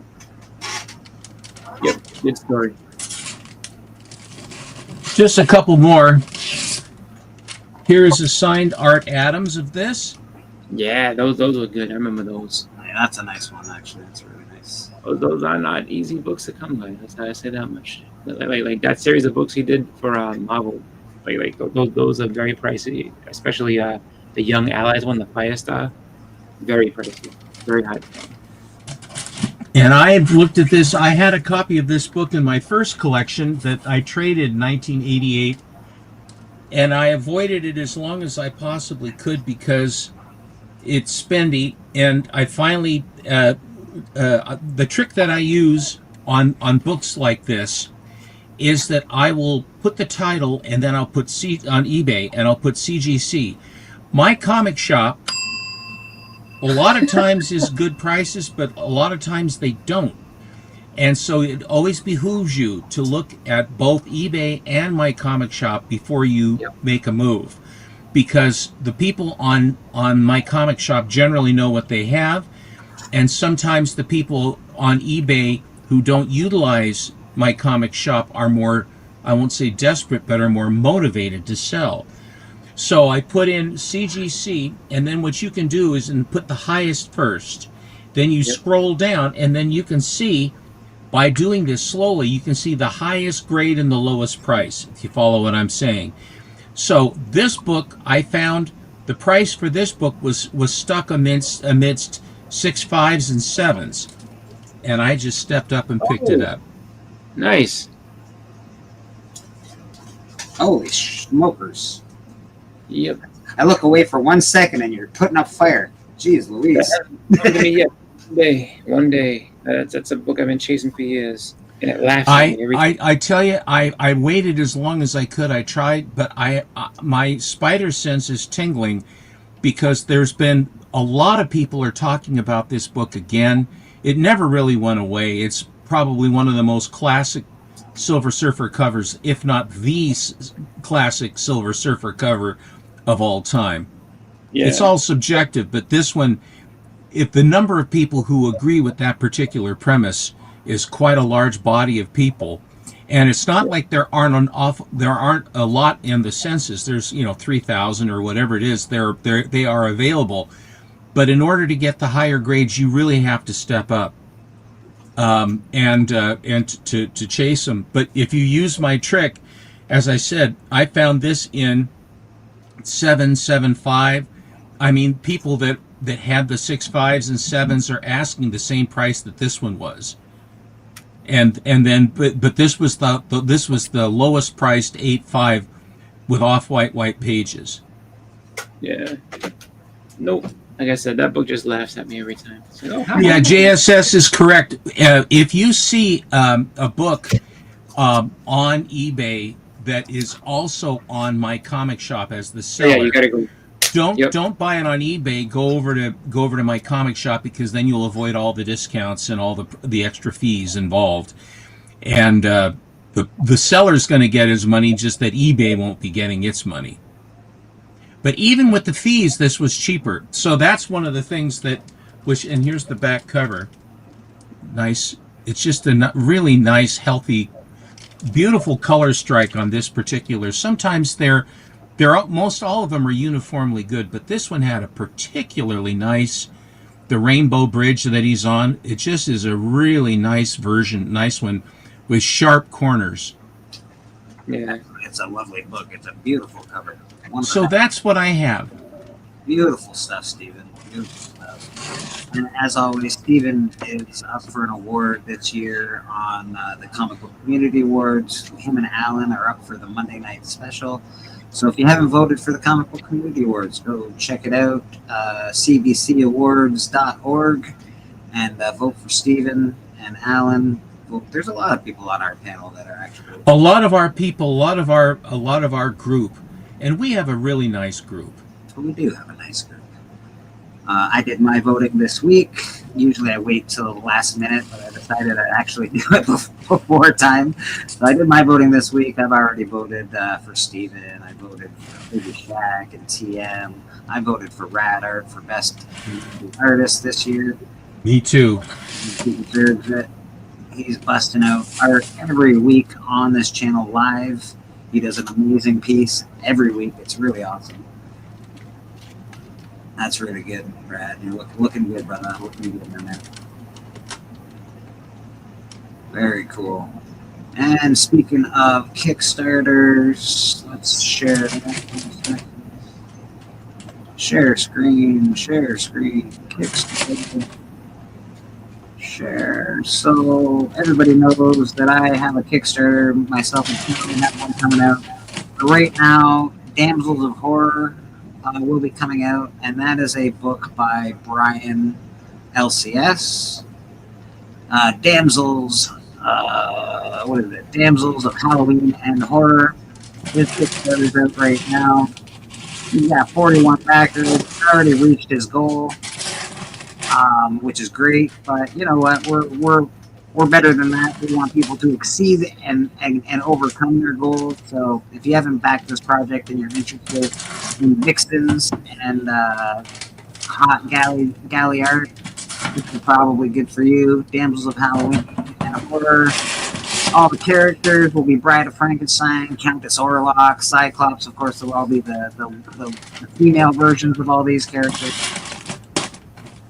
And the cover art. This is cover A. A lot of different covers. Nice thick hits on this one. Beauty. Star Wars action. Look at that. Go back up for a second. Just go down just a little bit. Look at that. Look at that. That's perfect. That is a Rompus. Rompus indeed. Very lovely stuff. And the artists, I like this one the best. I don't know why. I know it's the foot thing, but whatever. It's still pretty. I also like this one as well. The Elvira cover is really cool. You got foil covers. They got foil covers. We got Rad Art is in on this. Up and Atom Comics is in on this. American Demon. David Rodriguez, who did the cover art for, I believe he did the extra cover for the Doctor 2. I know Rad did a cover for that as well. A bunch of people. Thing about being named Aaron, you're always listed first. That's it, baby. We got Mrs. Dr. Von Hoot. So Mrs. DVH will be in there as well. She does really awesome art. She did great stuff on Between the Lines with... Yeah, Mrs. Von Hoot's really good. Yeah, she does awesome watercolor art. It's beautiful stuff. So this is Brian's Kickstarter. He's now become an expert at Kickstarters. He gets them out. There's been no problems. He's created 4. He's back 27. So he is a Kickstarter genius at this point in time. If you do like Brian and you do want to support someone in our community, go give this book a follow and buy it. It's on right now on Kickstarter. I did. Nice, very nice. Yeah, guys, go back it so we can get some stickers. It's fully funded now, so you're guaranteed to get it. You don't have to worry about it getting funded. So now we're just trying to get to the stretch goals. The stretch goals, I think we get like some stickers, some other cool stuff and that just gets added with the book. Yeah, man. So, and again, Brian does really well at this stuff. He gets it out on time. There's no problems with it. So, Brian, appreciate you, my man. You're doing awesome on Kickstarter. And this is Murder King. This is the project that Callie and I are working on. Rad has done a cover for us as well. Actual Dracula is involved with this book. He's doing the interiors. It's not out yet. We're still doing the art. The book is written. A lot of the art is already finished for covers and stuff like that. This particular cover is done by Loke, Mad Monkey Love on Instagram, and he killed it on this. Honestly, it's amazing. So this will be up real quick. Me and Loke are gonna do a October art challenge. Loke's gonna send me some custom art cards that he made. Nice. We're gonna do a October art challenge, so check me out on Instagram if you want to see it. Damn right. This is Murder House. We do have an Instagram page as well, Murder King 69, I believe it is. And you can follow us on Instagram. I like to put videos up on there and sort of keep people interested in the project. It should be coming out between November and February. That's the hope. Art takes a little while. Art takes a long time. But so far, we've got a lot of followers waiting for the project to begin. I can't wait to get this out there. We have a lot of stuff to offer. We already have coins, handmade coins, hand-forged coins. We've got... You're a forger? Pocan Joe is a forger, actually. He forged them in his forge. I don't know exactly where he lives, but that's where he forged. And these are all hand-hammered coins. So they're done. They're awesome, man. They're so good. I can actually show some in a second. Oh. No, I can't wait to be the very first backer on this. I can't wait for you to be the first backer either, TN. And of course, we've got stickers, and obviously, we're going to have bookmarks and stuff as well. But this is the coin. Yeah, this is the coin that How do I do this? Hold on. I'm gonna switch places with you for a second and then make myself big. There we go. So these are the coins. These are hand-hammered coins done for this project in particular. We've got the skull and crossbones on one side and the hourglass on the other side, signifying time and death and life. So very cool. You get a coin. There's I think 87 of them are available. So I'm not sure exactly how we're gonna do it, but definitely we're gonna do that. Coins. We got stickers. Wait, where are the stickers? Where are the stickers at? So far, we've got stickers as well. Some Murder House stickers, and we've got the Murder King sticker as well. So we're doing pretty awesome as far as getting all our dotting all our I's and crossing all our T's before we actually launch the project. And I just wanted to show this book because I just found it, and I think it's awesome. And it's a Phoenix song, and we got some dark stuff happening on that cover. I don't know what's going on, but that is Silvestri. That is the Koo sisters. It is awesome. That is very cool. Great cover. I love Silvestri. One of my favorites. And yeah, so that is Murder King, and of course, don't forget Brian has one out now that's available. But if you do want to go check out Murder King and hit the what is the button called? Hit the notify me on launch button.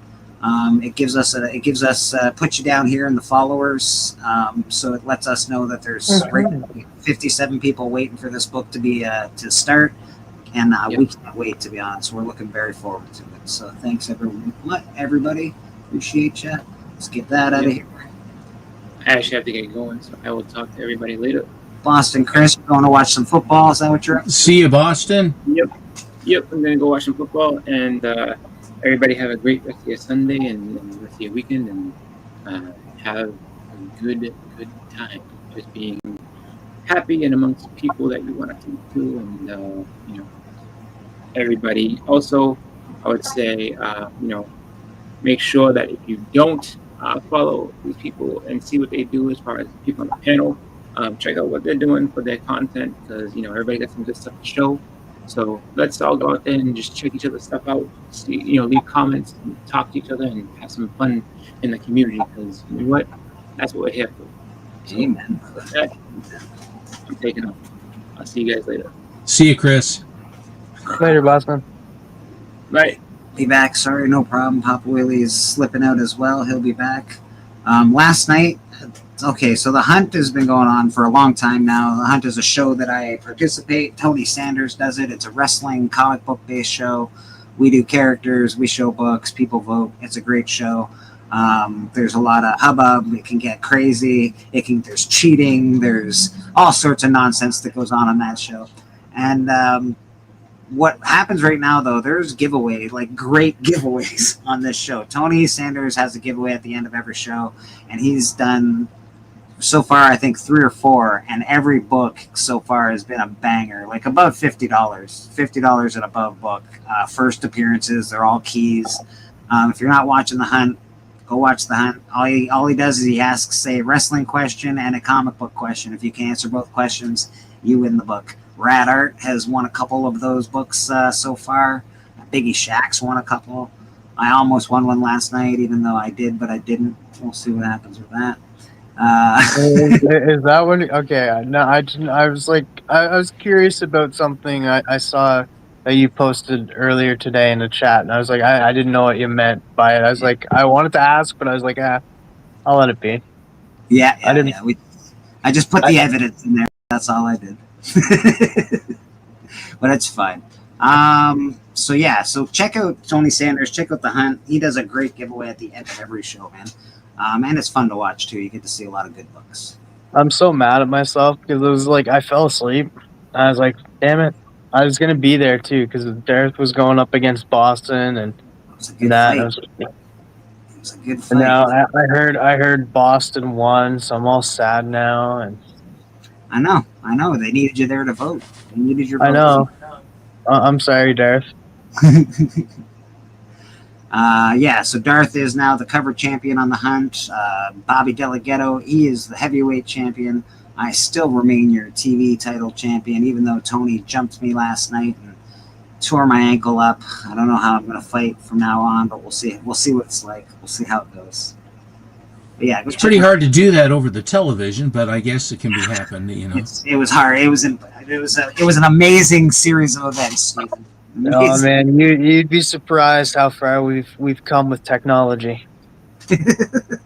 Yeah, It's scary. I wear a complete bodysuit now. I can feel things on the internet. You know, you punch me, I feel it. It's terrifying.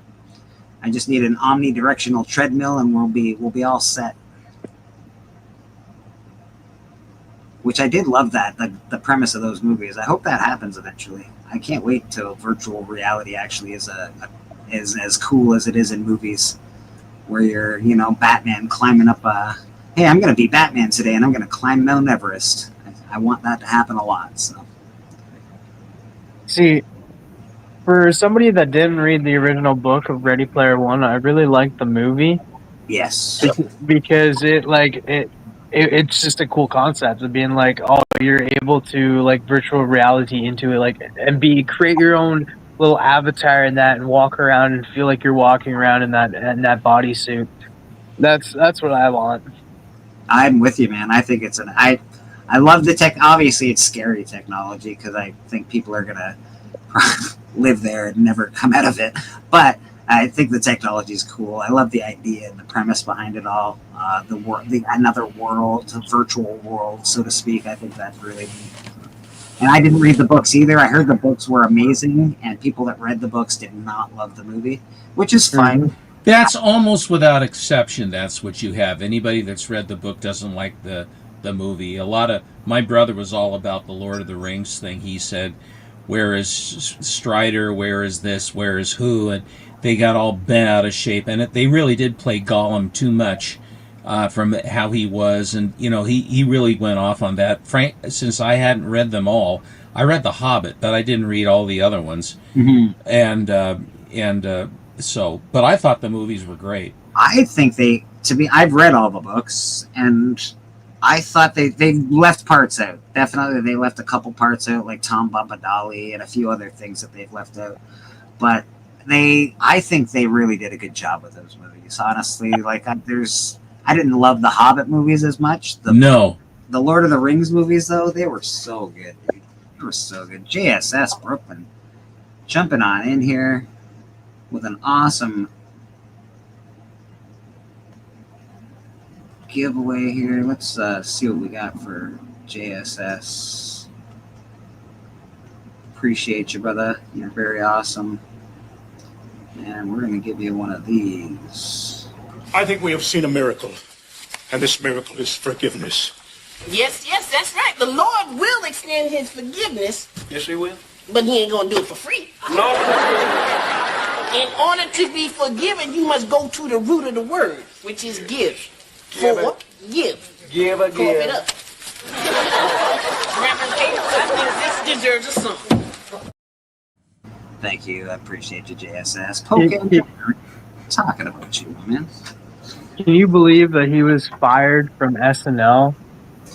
Because on SNL, man, there's one rule: there's no improvising, and he ended up improvising one scene on SNL, and then the next day they let him go. They were like, "Yeah, we gotta let you go." They ended up bringing him back later in the season, but he was fired as a regular cast member.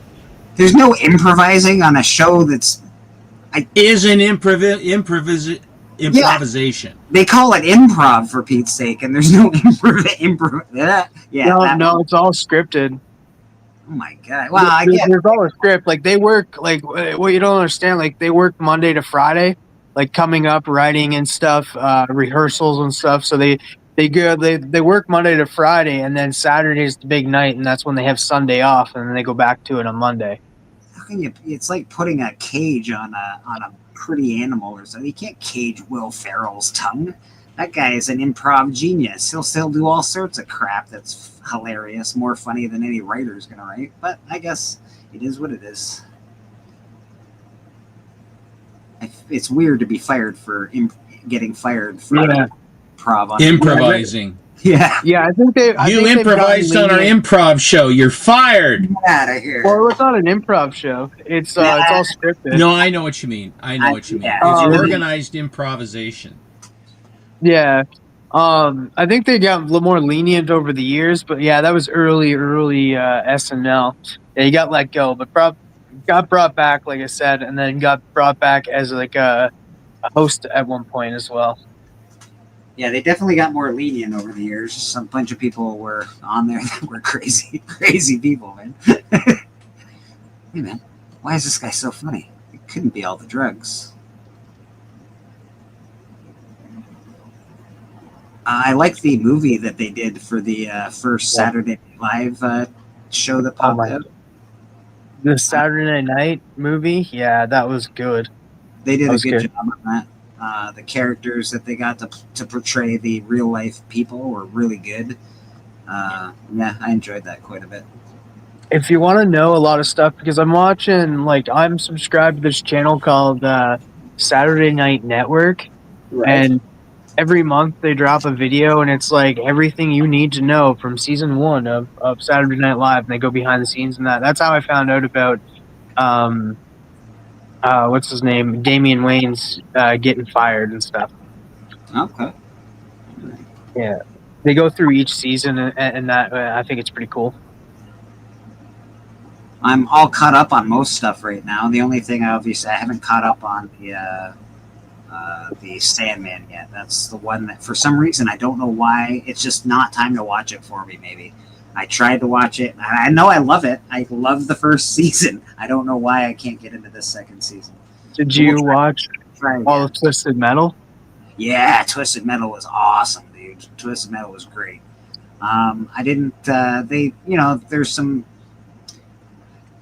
It was almost too much. Like, none of these characters have like real stories in a video game, and if they do, there's snippets of a story. It was like seeing people too much. It was like, I don't know. Well, some of them do have like an elaborate story. Like Dollface in the game though, she was, what was it? She was like a model in that, and then got kidnapped and got like this mask like literally drilled onto her face. And that's all snippets. It's like when you do it in a video game, you don't have to.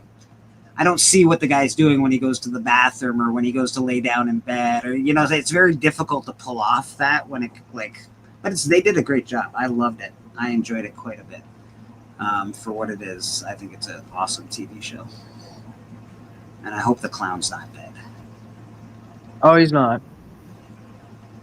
Don't you remember? Did you watch, there was a little bit more and he's getting pulled along by the taxi? Oh, maybe I missed it. I might have missed that scene. Yeah, he's getting pulled along by the taxi and they're bringing him to see his dad. Oh, nice. Cliff-On Comics. Everyone's hi. Which, if you remember... Mr. Bleeker, I think that what I will do is I'm going to infuse myself with rich, nourishing caffeine with my bride. Lovely. And I just wanted to say it's a pleasure to be on church. I was exhausted last week. I just couldn't do it. But I wanted definitely to show the flag, and it's been fun. Absolutely, Stephen. We appreciate you being on here, my friend. As always, you're awesome. Check out Stephen and Alan Monday Night Special.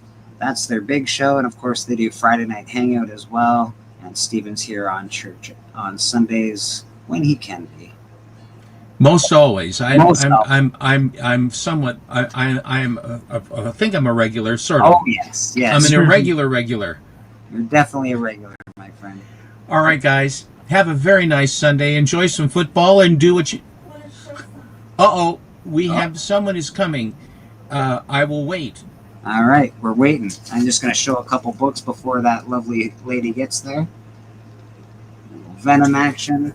And I just found this. I'm actually curious about this. I don't think I read it.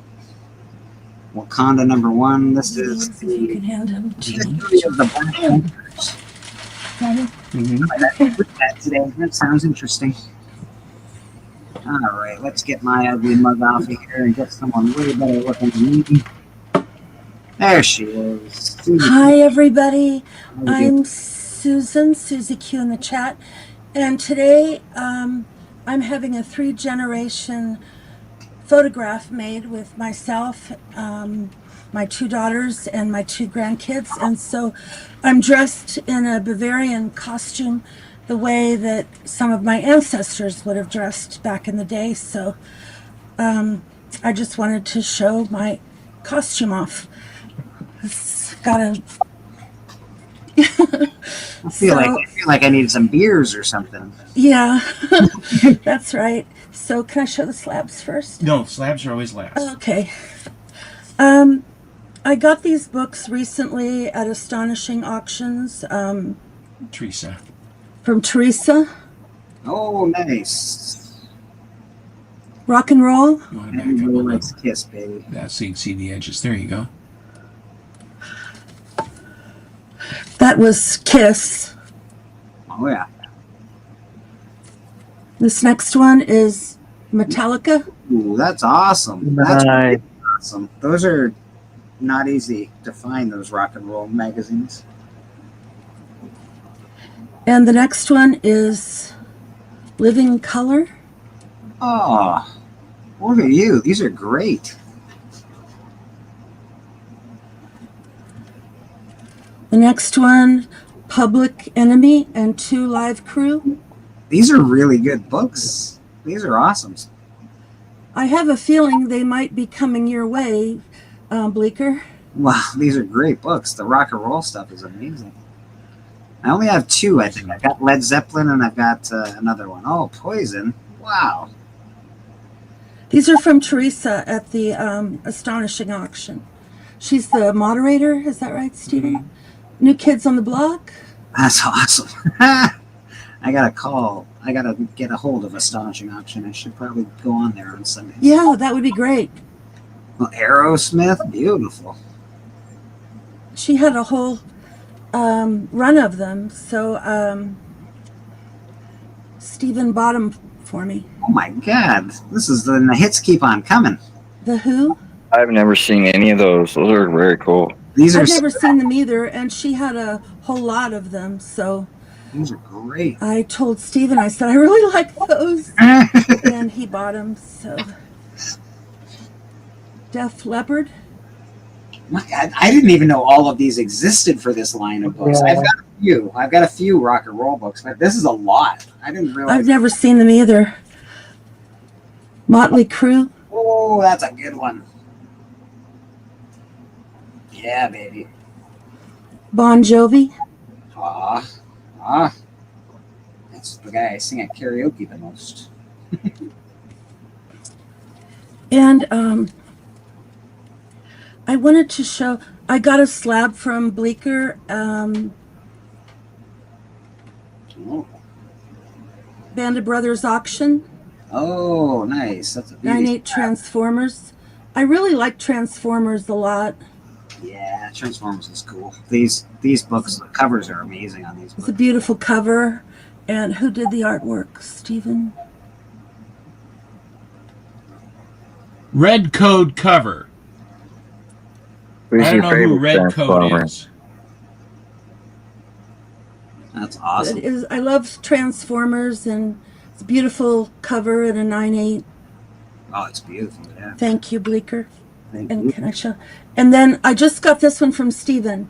Oh, that's a And nice this is Darkwing Duck, and I believe he got this from Houdat on Band of Brothers auction Nice. a while back.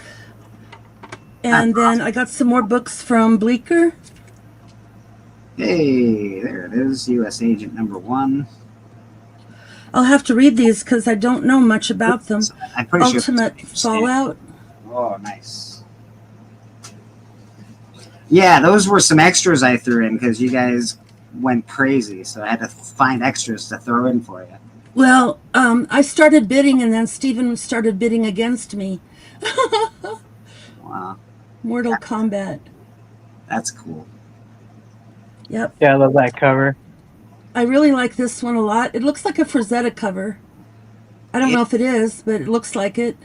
I believe it's somebody that doesn't draw like that. I think it's an art germ cover, and it's Looks like what is that? Floral and Fauna, Poison Ivy. By Clayton Crane, but I think it's an art germ cover because when I Do you looked know at who it that, is, Stephen? I was like, why? Is this really art germ? cool. It says cover by Jessica Fong. Oh, maybe it wasn't. Maybe it's a different one that you bought that was art germ. But I really love the style of it. It's cool. Freaking awesome! Yeah, it's a wicked cover. Goosebumps. Hey, It's cute. Power Girl. nice. Dawn of DC. Something's got a hold of her. Trapped in a machine, it says. Yeah, she looks insane in that one. Yeah, some things are coming all around her, and it doesn't look too good for her right now. And then Stephen gave me this one, which is part of a Transformers cover. Yeah, there's a matching, and I just got the first. I won that, and a spin of the wheel. I won that a gift. I got to find the other half somewhere. Yeah. So that's all I have to show for today. But I wanted to show my comic books and my Bavarian costume. We're all going to dress up. For my 70th birthday, I wanted a 3-generation photograph of myself, my 2 daughters, and my 2 grandkids. So we're all going to dress up like the way some of our ancestors might have dressed in their... You're no older than 49. Stop lying to these people. Oh, well, thank you. You're very kind. I hope everybody has a great day. We hope you have a great day. Thanks. Thank you. Bye. Have a great, awesome day. Enjoy your family photos. Steven, where's your Bavarian costume? I'm wearing it. All right, gentlemen. Have a wonderful day. Thank you so much. Bye. Thanks, Steven. Hey, Steppo. Have a good one. See you guys. Those were cool. I didn't see all those rock and roll, but I know they exist, but I didn't know all of them existed like that. That's crazy. Yeah. I didn't know that there was a Metallica one. That's why I was like, nice. The Metallica one and the Motley Crue one are just wicked.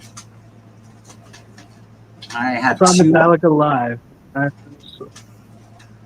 I saw Metallica live for a couple of minutes before everybody started throwing chairs. Oh, frig. It was in the 90s. Axl Rose decided he didn't want to sing. And everybody just went absolutely ballistic and started throwing chairs at the stage. It was insane, dude.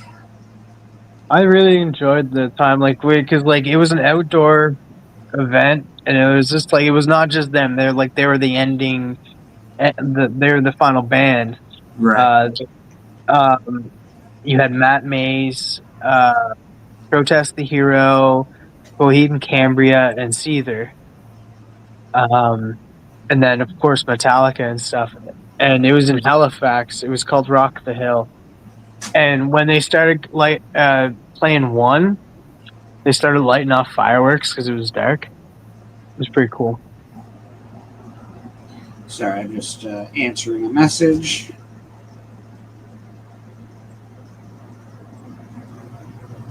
Yeah, seeing Metallica live would be really cool. Yeah, they're awesome live. They're no joke. They sound just like they do on their albums. Like they're a super polished band, man. They're very good. Well, that's why they take it seriously. That's why they kicked out that one guy who went and formed Megadeth. Oh yeah, well, Megadeth is pretty freaking awesome. I'm not gonna lie. Yeah, Megadeth is good, but he was drinking a lot, and so they were like, "Yeah, no, it's we're taking this shit seriously and stuff." So you're out. No, it makes sense. It's being in a band is difficult because you got to deal with 4 or 5 other people, and you just it's, if you don't get along, you don't get along. That's just the way it is, I guess. It would suck to be kicked out of Metallica, though. I guess not if you start Megadeth. That's the one good thing. If you start a band like Megadeth, you're fine. But yeah, there's people that have been kicked out of bands that just never did anything again, and you're like, oh, bro, you missed out hard. Yeah. Hello, me. For real.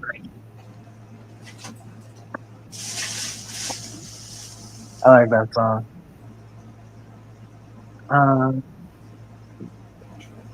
Seether was really good. Coheed and Cambria, though, man, their songs all sound the same. And it just sounded like one long freaking song.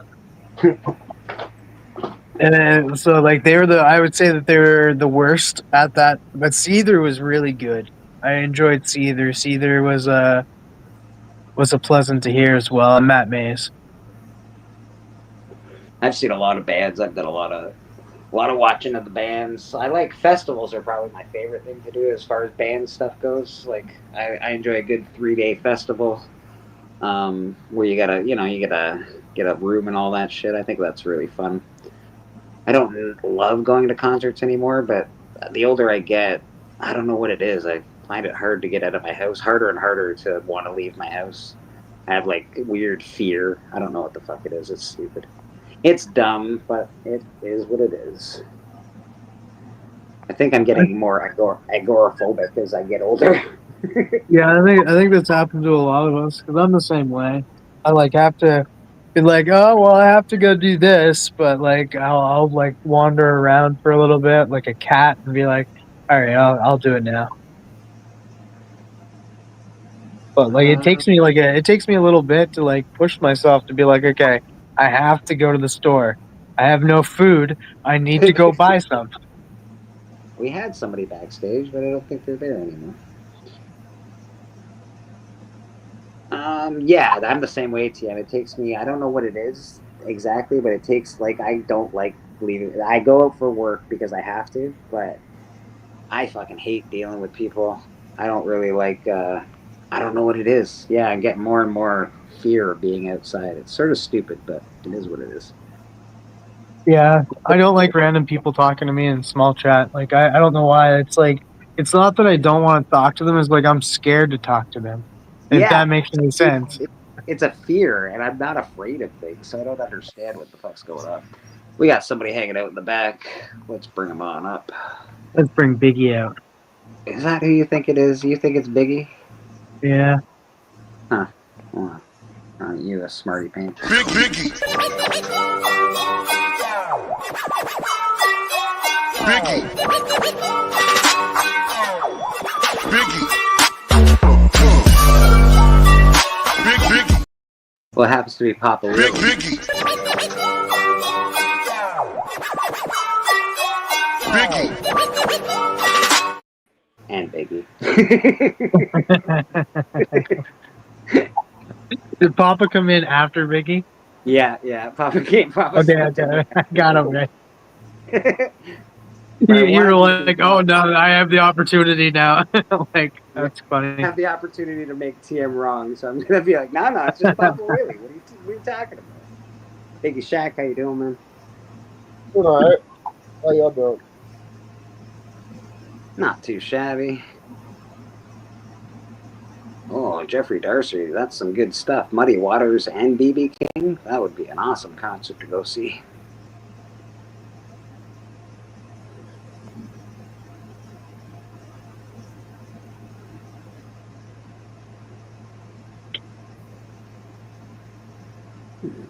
Yeah. What were we just talking about? I can't remember. We were talking about music and bands that we saw, and then we were talking about how we don't like going outside. Yeah, I don't like. You dropped HBO, Papa?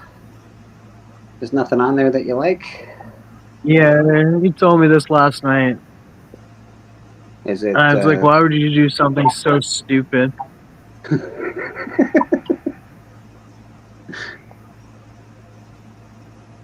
don't know. I like HBO shows, man. They're pretty good. I don't know. There's a new Peacemaker for sure. Yeah. And then they got a new show with Mark Ruffalo called Task. It's real good. I gotta check that out. Yeah. Yeah, I've always been into HBO shows. Not all of them, but there's some. They've done some good shit, man. Biggie Shaq working on your camera angle. My bed dips, so if I don't have something fried under it, it kind of slouches sometimes. Oh, that's why. So you canceled your HBO so you could focus on ESPN because that's where the WWE is. I see what you're up to. Anybody else watch the fight last night? The Canelo fight? Yeah. I was listening to it. I didn't actually watch it. He won, didn't he? Who? Did Canelo win? No. Who won? Crawford. Who's the other guy, sorry? Terrence Crawford. Ah, that's who won. That's right. I saw he was crying in the corner there.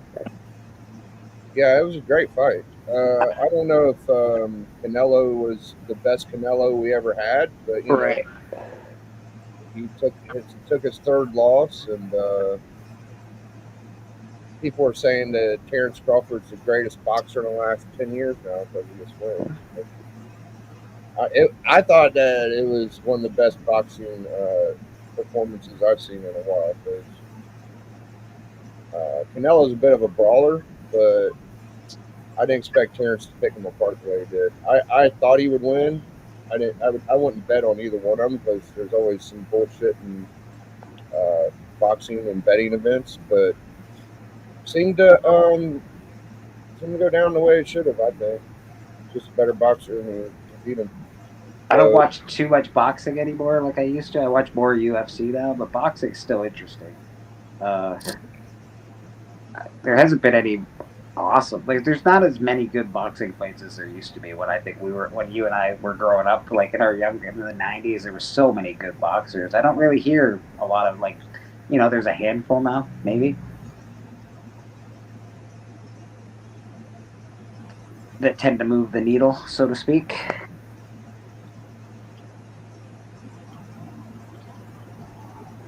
So yeah, I was pretty excited last night. I didn't think that I would have enough time to type in all the shit to win that book last night, and then the way it ended up, I don't know what the fuck happened. But wow, I think I won, but I don't really care that much, so you can have it. You still think you won? Yes, yeah. Okay, well, I've won it before, and the way they told me you had to win was to put everything in one comment. So I technically think I won too. So I guess we got to disagree on that. Fair enough. Did you ever hear that rule, or you just didn't care? The rule, my whatchamacallit fucked up. My autocorrect changed WCW to whatever the fuck it changed it to. And then I wrote WCW underneath the sentence that I wrote to fix my spelling, but I'm easygoing, Biggie. I don't really mind that much. Well, it shit didn't go very easy going last night. I tell you, I kind of got piled on at the end. It was very cool. The real battle is between me and Bleak, absolutely. Wait till next week when I take the crown off of this certain King John, he calls himself. Damn it, I missed all of this because I had to freaking sleep. Like, why? Yeah, so at the end, me and Bleeker kind of were answering the question at the same time. And I think what happened was whenever people do giveaways, we don't know if they're in live chat or top chat. So, Bleeker's, I think he sent a screenshot where it shows his answer before mine, but it was in top chat. And when I was watching it last night, I haven't got to rewatch it. It looked like I said my stuff before you even said WCW. So at the time, I thought all Bleeker's doing is talking about where you spelled EVE instead. Yeah. I saw the WCW after I said the full thing. So, okay, that's fair. I didn't see it that way, but I'm not. No, I know, and I don't know if Tony saw it that way or not, but it seemed like Beckerman did. So I would guess everybody saw it kind of the same way on panel, but I don't know. Who knows? He could maybe fucking Tony switched it from live to top 2. I don't know. No idea, brother. No idea. But I kind of got so it seemed like after it was up in the air who won, Bleeker suggested to give it to Mon. And Who Dat and Callie seemed to think that was a great idea or something. And I was like, hold on, if I won it, can I have my prize?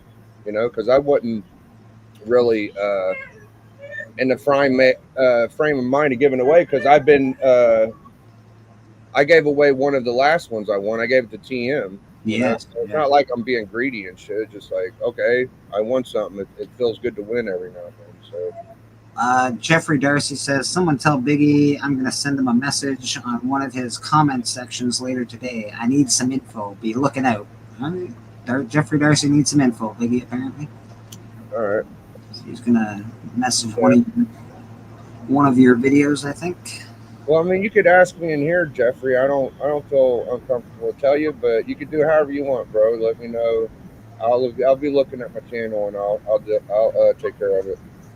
Yeah, Jeffrey, you're more than welcome, man. We don't usually hide anything around here. We're pretty open. We're pretty open books as far as that's concerned. Yeah. Unless it's too personal, that's a different ballgame. Yeah, the Canelo fight was a big deal last night. I know who that was watching it. We were backstage as usual after the hunt, and he had that shit on hardcore. Yeah, I watched it on Jigs. I watched it from my house on Netflix. It was, I would say this, it's probably the best boxing event I've seen in a long ass time. I'm gonna just the most recent ones that I think are off the top of my head that were big ones. Fury versus Wilder 2, I think, was a really big fight. Do you think it was bigger than that fight, maybe?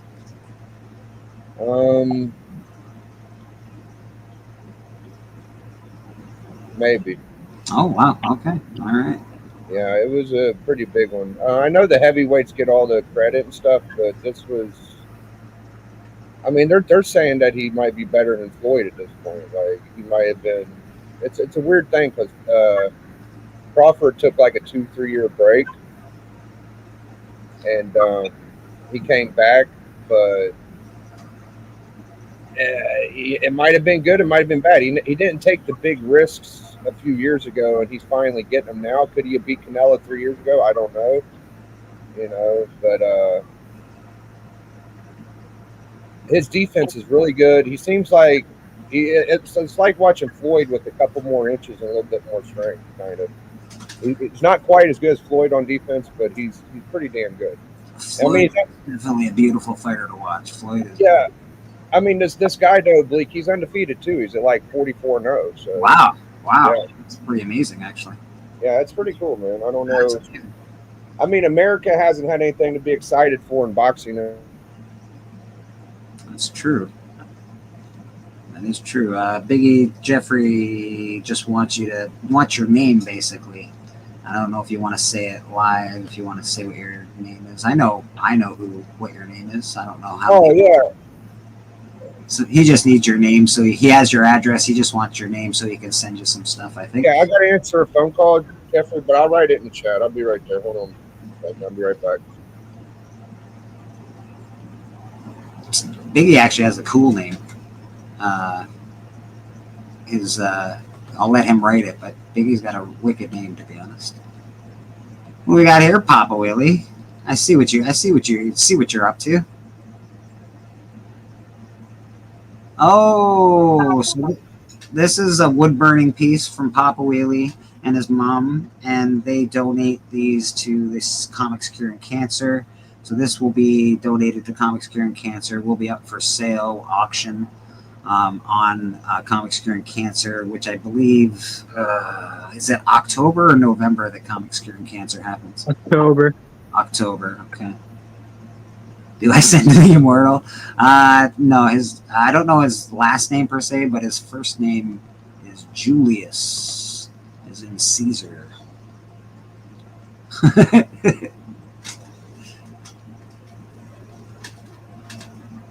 There it is. Yeah, usually we kind of you could use my gimmick name, but if you want my real name, there you go, man.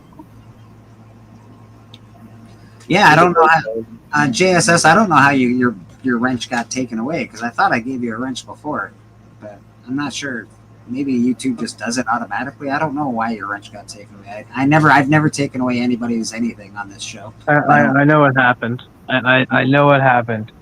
What happened? It was all 90. 90 fucking did it. God damn it, 90. Yeah. It's his fault. Do I send it to Immortal? That's such a funny fucking question. Yeah. Yes, send it to the Immortal one. They'll be like, oh, we know this guy. Oh, the Immortal one. We know that guy. He lives just down the road. People have wrote my name that way, so they wrote Immortal Biggie Shack. But yeah, Biggie Shack is probably the one that it comes in the most. But I do get Mel Julius Lansing too. So it's a hell of a fucking name, though. Oh, you got a great name, dude. It's an awesome name. I've only met one other person I felt like, okay, you had a rougher time and crazier name than me, and it's actually my homie Man Caves. His fucking name was Parm. Yeah, yeah. His name is That's rough. pretty fucking hardcore, dude. It's rough. Yeah. That's definitely. Ooh, that's hard to grow up with a name like Parm when you're a boy. I think. Yeah. I gave it up to him. Doc's a pretty big guy though. Now he seems like a pretty big dude, so I think he overcame that Parm pretty quickly. Yeah, he did pretty good. Oh, did I unplug the damn shit? I unplugged the wrong thing. I'll be back. Yeah, brother. We got you.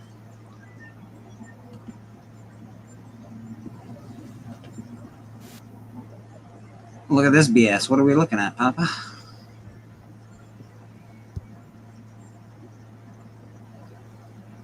Okay, I'll share. Don't get me canceled, please. Oh! I can't actually see the price on it because it's a little small. Let me make that bigger on my screen. Holy schmogans! Jeez, this is the one that's... No, this isn't the toy that's signed. There's a toy that got sold recently that sold for a mad amount of money. I'm just going to say that it's probably hard to find this in a 9.8. Oh, yeah, it'd be impossible to find this in a 9.8. Well, not impossible. Here's one right here, but that's insane, bro. That is awesome. There are 0 bids on it, though, and it ends today at 8 o'clock. Interesting. I guess nobody wants to pay that for it. Hulk Hogan signed toy just sold recently, too, for an astronomical amount of money, like in the thousands. Yeah, it's like with anybody that just recently... It's sad to say, but like things go up in price when people pass. Yeah. Like same thing happened with George Perez, Stan Lee, all these people that just recently passed. All of their signature stuff goes up in price because that's all there is. Jeffrey Darcy says Jeffrey Flynn Darcy was a tough one. That's fair. That's fair. I thought that was a gimmick. I didn't think that was his real name. No, that's a rough one. But I don't know. Parm is hard. Parm is difficult. I think. Parm took the cake, but I mean, if you're in the 80s and 90s watching Married with Children, Jeffrey Darcy, right? Yeah. That's Al's neighbor. Julius is just such a weird name, Biggie. Where did your parents get the name? Like, obviously Julius Irving, and like there's some Julius. No, it's an olden time name. Julius Caesar. I get. It was a lot more common like 80 years ago, but my great grandfather's name was Julius, and then my mother's name, followed that, and I was named after my great grandfather. So, I don't know. It just passed on, and then I actually named my kid after me because I thought it would make him unique. But he goes by his middle name. People call him Alex. I was named after Moses' brother, so I was even before you. Yeah, Aaron. Yeah. I don't know where Julius derives from, but I think it might be. Well, it's got to be Rome, right? Julius Caesar. I think it might be Roman or Greek, or I don't know what it is exactly. I have to look it up. Yeah. It's definitely an old name, though. It's definitely a really old name, Julius. It's not like... I know my name in Spanish is Julio. Pretty sure that's right. Yeah, what is the origins of Julius? Let's see. Julius. I don't know. I think one of the worst names ever is Matthew.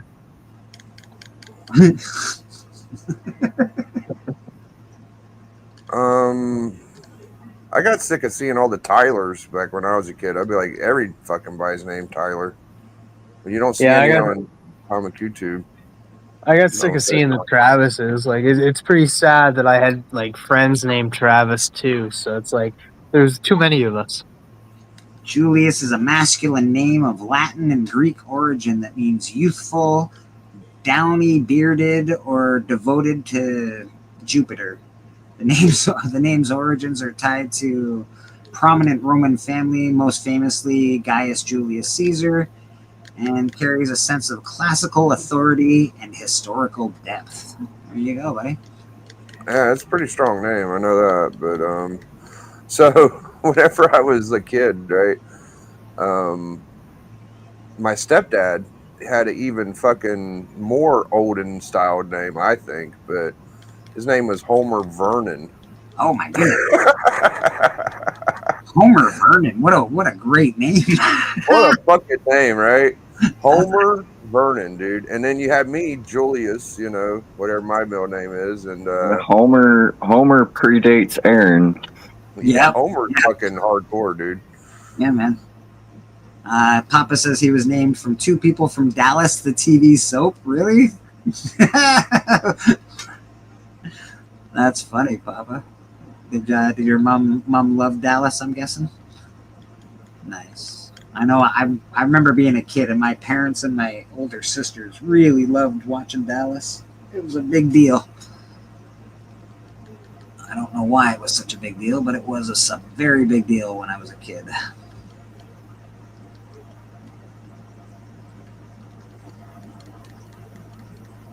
I was born with the name Jason. I was adopted.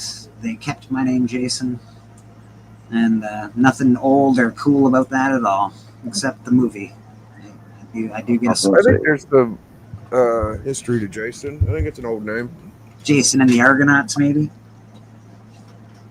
Jason. I think it means healer in Hebrew, something like that.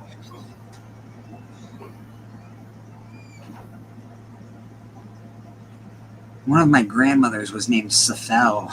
That's an interesting name. That's an interesting spelling of Jeffrey, though. Geoffrey. Like, I don't think I've ever seen that. That's why I thought it was like a gimmick name, you know? I called him Joffrey when I first. I still do. I don't know if you spell Jeffrey like that, but I didn't. I've never seen. I don't know. It just seems weird. I'm still not sure how to enunciate it. I've seen it once with a kid that was behind. Like he was in grade. What year was that? I think he was in grade 7. I was in grade 8, and his name was Jeffrey. I like that. Huh. What was that? Yeah, it was Jeffrey Kowalski.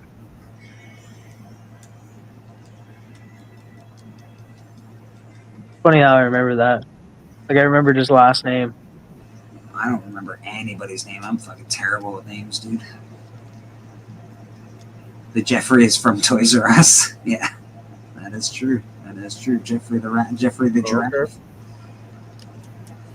Yeah, so if people haven't watched that, I mean, it's not like a Tyson fight, you know. It's like a Floyd Mayweather type of fight.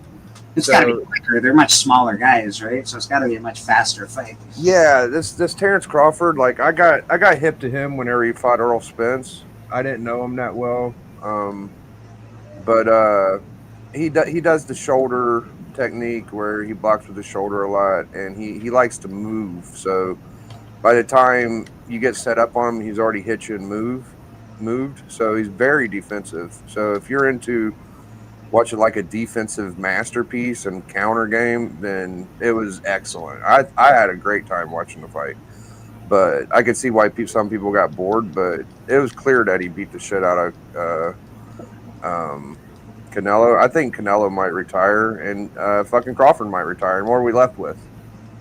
You know. And that's what I mean. Boxing is a real. They just don't seem to have a lot of top stars anymore. Balance, don't. Yeah, it's gone. I don't know. It's really weird, especially in America. Like, yeah, America. It's the same in the UFC, right? There's not a lot of American top like guys that have the belt. It's all Russian guys now, and they're really the Dagestanis are really taking over the UFC at the moment. I think the only guy left is John Jones, and he pretty much gave the belt away and retired. We'll see what happens with him though. Well, Crawford has like 7 belts now because he took Canelo's 6, which was kind of cool. He's unified the whatever division they're in. I guess it's middleweight from fly to super. So that's kind of cool. Dude, how about TKO and WWE selling out to Saudi Arabia, bro? Awful, bro. Awful. I don't know how people are going to be able to. Me and Papa's been talking about this Triple H ran company for a while, and the steam behind people not happy with the way shit's going has really picked up, because now not only are the tickets too expensive, now they're making it you got to travel 50 countries away to watch the fucking thing. Oh, there's not going to be any real wrestling fans there. I don't know how anybody can be like, oh, Triple H is doing a great job. No, you have to be rich to be a wrestling fan now. If you want to watch a show, you got to be rich. And if you're going to be a fan, you got to be real at some point. Like, he's outpricing middle class and families. Like, there's no other way around it. That's what wrestling is meant for. Wrestling's meant for the mob. It's meant for the middle class. It's meant for the people like that. And they've taken it and they took their most hardcore fan base, yeah, and just shit all over it. So I don't know what's going to happen, but it seems like I've been saying it for a while. Like, he's taking the kids out, and that's not good for long-term booking. But they're sure making Vince look like a fucking sweetheart at this point. Oh, they're making him look like a genius at this point. Yeah, they really are. They really are, man. As shitty as Vince was, like, at least Vince didn't fucking price y'all out, you know. So. Although Vince did say he's going to bring a poison into the company. I guess he was talking about TKO. Sure did, yeah. Yeah, because they're buggering everything up. It's not Triple H's fault for F-word pricing. Hey, Papa, you could say that, but a lot of fans ain't seen it your way, my friend. You're right. It's probably not Triple H's fault exactly for the pricing of it. It's probably TKO's fault. But either way, Triple H puts his name on the bottom of that bill. It's his fault. Yeah, I mean, whenever you see the signing and you see Triple H at the front of the stand on the microphone and they say that's what happened, people are going to blame Triple H. And when they show everybody hugging him as they go backstage after their matches. Yeah. Pretty hard not to blame him, but we'll see. But I do understand what Papa's saying, and I do get what Biggie's saying as well. TKO, they want money, man. They're all about money, and they are the darling of TKO is the Saudi Arabians. They've been that way in MMA. It's happened in MMA, and now it's happening in WWE. I mean, for me, I wasn't going to go anyway. I get it, but I could see why other people would get mad. The people that actually go and buy the tickets and want to go to the live events. Aren't they cutting a lot of house shows too? Like, a lot of the house shows have been cut. Like, just tons of stuff have been cut out of the wrestling, and they don't go to small house shows anymore. It's either big time or nothing. It seems like, I don't know. They're really banking on what used to be pay-per-views. I don't know if they're still considered pay-per-views, because that's all they're going to have. They're getting away. House shows are the way of the past, which I think is crazy. Wrestling might be on its last legs as far as WWE is concerned. I don't know how long it can last at $80,000 front row seats and $7,000 nosebleed seats. I don't know who's going to afford that. I like wrestling. Am I going to pay $7,000 to go to a nosebleed seat? No fucking way I am. And I think that ever since they brokered this shit, they're even saying like, we've been selling the pay-per-views too cheap too. We're selling everything too cheap. We can get more. So I don't think that's the end. I think it's going to keep going up and up and up. So Pop quiz: where did Jason Momoa get his start? Oh, I know what it was. It was one of the Stargates. Stargate Atlantis. Yes, it was. Yes, it was. Did Jason Mona get his start? Oh, I don't know. Oh, it's not. It wasn't. I'm pretty sure it was. I'm pretty sure there is something I can't remember where he's young. Oh, Papa, give us some knowledge, Papa. No, he's giving us the finger, the waving finger. Drop some knowledge on us. It wasn't Fast and Furious. The cop? No, it definitely wasn't. Baywatch? Holy shit! Baywatch. Oh yeah, that is right. I knew this too. That he I got did his start too, in I knew Baywatch that. first, and then he went to frig. Why didn't I? Like it was before he had a beard. He was unrecognizable. Why do I know this? I don't know why. Oh, it was because of a documentary that I watched. You know who applied to be on Baywatch, but they said no. I think it was Mr. Titanic himself went to be on Baywatch, and they were like, nah. Leonardo DiCaprio. Yeah, Leonardo. We're gonna get that guy out of here. He's not gonna be anybody big. Yeah, we don't need you around water.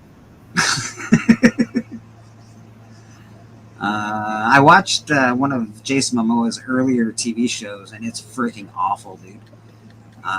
The one where nobody can see. I can't remember what it's called, Blind or See or some nonsense. It is freaking terrible show. That's one of my favorite shows. I love that show.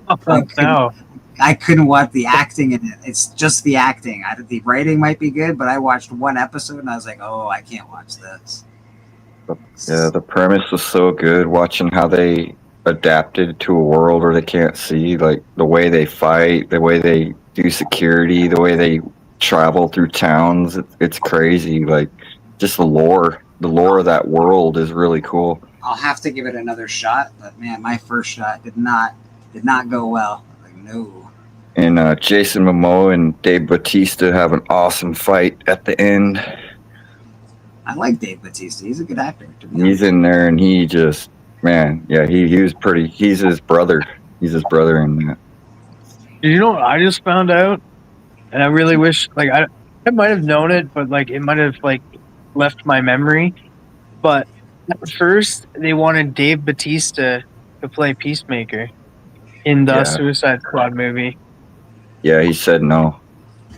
Yeah, because of it was scheduling conflicts. He was doing. I think he was doing Glass Onion at the time, wasn't he? Something, yeah. Yeah.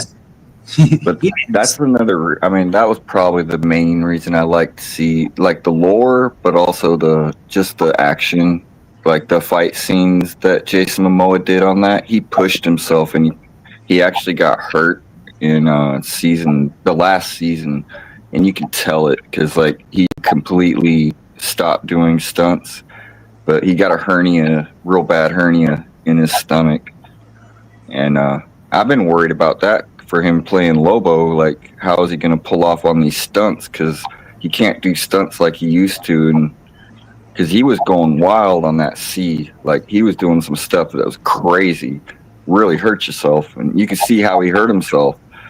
And yeah, but I don't know. Now that I guess maybe it took time to heal, and now maybe he can pull Lobo off, but because Lobo's going to need a lot of action. He was born to play Lobo. I hope he does it. I think you almost can't mess it up. You don't have to be an amazing actor to play Lobo, I don't think. But I think he'll be perfect. To be fair, I think he'll be awesome at it. I think this movie is gonna, like James Gunn stated, and he didn't even state this for like his own movie. Like Supergirl is not gonna be his movie. He's not directing it. And he didn't write it.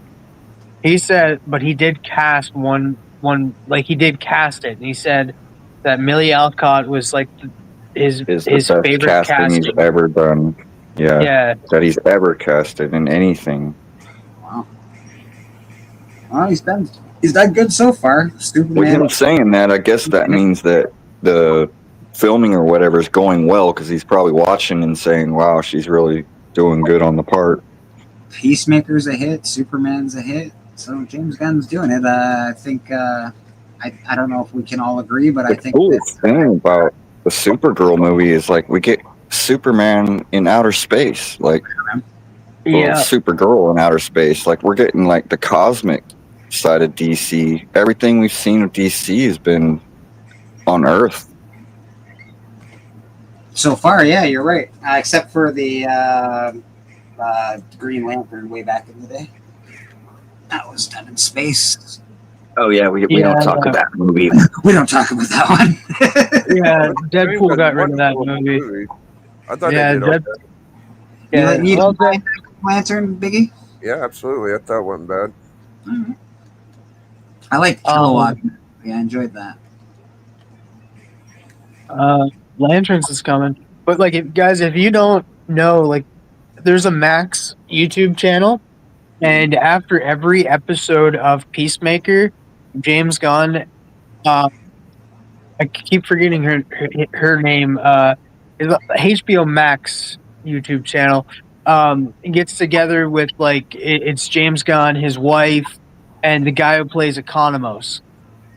All get together and sit around and talk about the episode. And like this week, of course, they had Tim Meadows on with them. The week before, they had the guy who plays Rick Flag Jr. It's a great podcast. It's great to watch it right after the Peacemaker episode. Economist is growing on me, actually. I never found him to be a wonderful actor, but for some reason he's growing. This season, he's really growing on me. Oh my god! Especially this recent episode, like. Oh yeah. Like, oh my god! Oh, you got some teeth changer, cool. And the fact that he thinks he's like he admits that he's socially awkward and I'm like, yeah, you know what? It's perfect. Whatever you just did, I love it. So yeah, he's doing pretty good. And dude, that actor is super tall. I never realized how tall he is. Like he's like 7 feet tall, man. He's a big dude, man. He's a big bro. He'll lift you up and spin you around like Cliff will. I definitely am enjoying Peacemaker. Yeah, Drew's got the Peacemaker podcast on HBO Max. That's great. Yeah, I'm enjoying that quite a bit. I just finished something. I don't know. I'm pretty well caught up on most things. I got to destroy every American eagle for justice of the native people. Oh man, I don't think that's very justice for the native people. His delivery on like when it was just like another eagle, like that. I don't know why. It just cracked me up. He's a fun actor. It's nice. It's fun to see him now that he's not Marvel to be in DC. I think that's a fun little switch. Yeah, I still remember the first time I ever saw him. And it wasn't Walking Dead. The first time I ever saw him was like I ended up seeing his ass too because it was in Mallrats. Oh yeah, that's right too. He was was he the security guard or who was he? Yeah, he was Brandy's dad. Oh yeah, the poo, oh god, yeah, when he ate the pretzels. Oh. Chocolate covered pretzels. Rudy. Yeah, man, I haven't watched that movie in a long time, brother. What else we got to look forward to? I know Alien, Eagly the Eagle, nice. I know Alien Earth. We have Gen V. It is comes out on the 17th. Season 2, 3 episodes. Are we getting one more season of The Boys as well? I think this will be the final season for The Boys. Yeah, I think this is the last season for Gen V too. Yeah. Because The Boys will close it all off. So this will lead up to the Boys' final season. I enjoyed that V season 1. I thought it was pretty good. Not bad.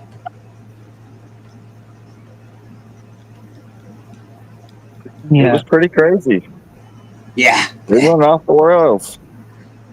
Yeah, that's the one good thing about that show, that sort of world, that every episode there's one thing that's like, what the F just happened? Did that it's insane. But, Now, let me ask you a question, Blinker. Have you watched Severance? Severance. I don't think I've watched Severance. I think you should take some time and watch both seasons of Severance. I was just gonna say, should I be watching Severance? Yeah, it's good. All right, let me see. Severance season 1. What do we got here? It's a thriller. I do like me a good thriller. It's really good. All right. It's done by Ben Stiller. I'll give it a shot. I like Ben Stiller. Hey man, I'll give it a shot, brother. I'm looking for things It's like to watch. the first full show he directed himself. That's cool. Yeah, I'm looking for it. He doesn't star in it. He just directs it. Yeah, Adam Scott stars in it. Then you also got a lot of great actors in it, though, too. That helps. That helps. Yeah, the one guy's going to be in the new Running Man movie. I'm curious about that movie. He's the announcer. I'm really curious about the Running Man. No movie that Arnold Schwarzenegger has ever been in when they've redone It looks fun. I think it looks fun, but I just worry. Like, I want the gladiators. Like, where are the gladiators? I didn't see them in the trailer. I was like, where's the different champions? I haven't seen one Arnie remake without Arnie that's any good yet. Well, it's not bad. Don't get me wrong. I liked that Total Recall. I didn't mind it. It wasn't great. But the Arnie version is just, it's such a big budget, right? So they always add. For, like, I like Colin Farrell, but and I really like Jessica Biel, or not Jessica Biel. That was it was Jessica Biel, and who was the other girl, the bad guy girl from Van Helsing? I can't remember her name. Anyways, good. It was a good movie, but it didn't live up to the original Total Recall at all. Yeah, I didn't think it lived up to the original either. It just didn't have the budget. It didn't have the big, Arnold Schwarzenegger going on talk shows, smoking cigars, going, "You gotta watch it. It's the movie of the summer. You have to watch it." Always miss Arnie's awesome interviews that he does. Rad has drawn the Spirit today. And of course, the girl, her name is Skinny. She looks like she's having her way with the Spirit at the moment.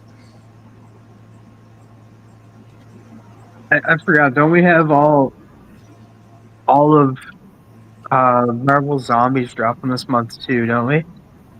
I think it's this month, for the end of the month. Yeah. Is that going to be a cartoon? I heard that. I'm sorry. Oh, you've go not ahead. watched the trailer? No, I haven't watched the trailer yet. You should watch it. I think you'd dig it. I really try to stay away from trailers, but I will watch it eventually. Trailers have a way of making everything look really good that's not necessarily that good. They've also been spoiled too much here lately. Yeah. That's true. That is true. Everything that's come out in the past little while has been really Like good. the Captain America, they shouldn't have put Red Hulk in the trailer. They should have just left that as a surprise. Yeah, I agree. But they didn't really have much action in the whole movie, so they had to put him in the trailer. That's what really killed it for a lot of people. It ticked off a lot of people because you're marketing the Red Hulk when the Red Hulk wasn't in it that much. He was in it for that one scene. Yeah, he fought Captain America for 3 minutes, and that was enough Red Hulk. There it is. There's your Red Hulk. I'm not gonna fight you, Red Hulk, because I'm not as strong as you. Calm down, please. Calm it down. and then he calms down, and that was it. I think Biggie fixed that movie, actually. Biggie did the best fix that I could think of. He said, well, if they just didn't put Isaiah Bradley in jail, he's the one that actually could have helped fight the Hulk and actually made it more realistic, because at least he's got super soldier serum, right? Oh, that would have been way better. It would have been way better. It would have been way better. Instead, they iced the only guy with superpowers, and they made Sam fight the Hulk, in which he would have been absolutely destroyed and crushed into the ground. But hey, what do I know? Yes, Papa, step about that as well.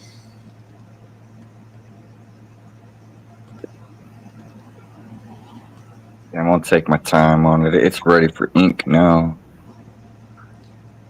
You're not paying attention. Comic Book Community Awards are coming up.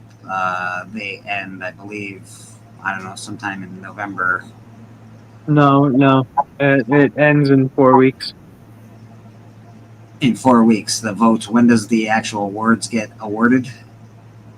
Yeah, the results are November 1st. Yeah, but like October 11th, I think the ending is when you can the end date for the votes.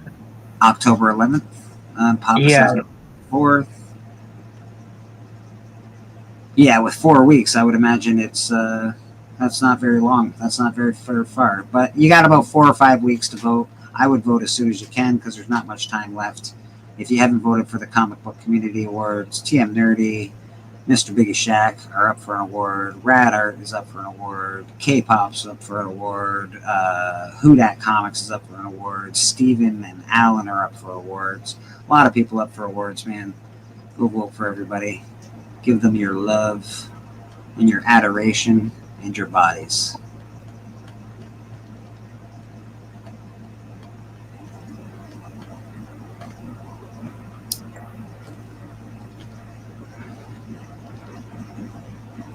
I didn't copy and paste that well.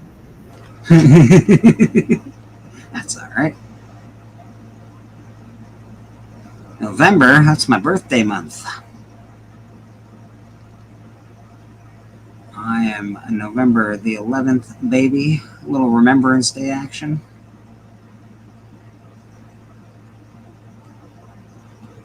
Not a lot of news going on. I'm really looking forward to the next episode of Alien Earth. That show, they can't make enough episodes of that for me, man. Like, I need it to be more often. I'm not enjoying the fact that I gotta wait a week for each episode. And I don't mind waiting for episodes. Wait for Predator Badlands. Oh my god, that looks good, yeah. I think this TV series probably will fit in there somewhere. I think, yeah, we're learning all about this technology right now, which is in this TV series, which will culminate in probably Badlands, to be honest.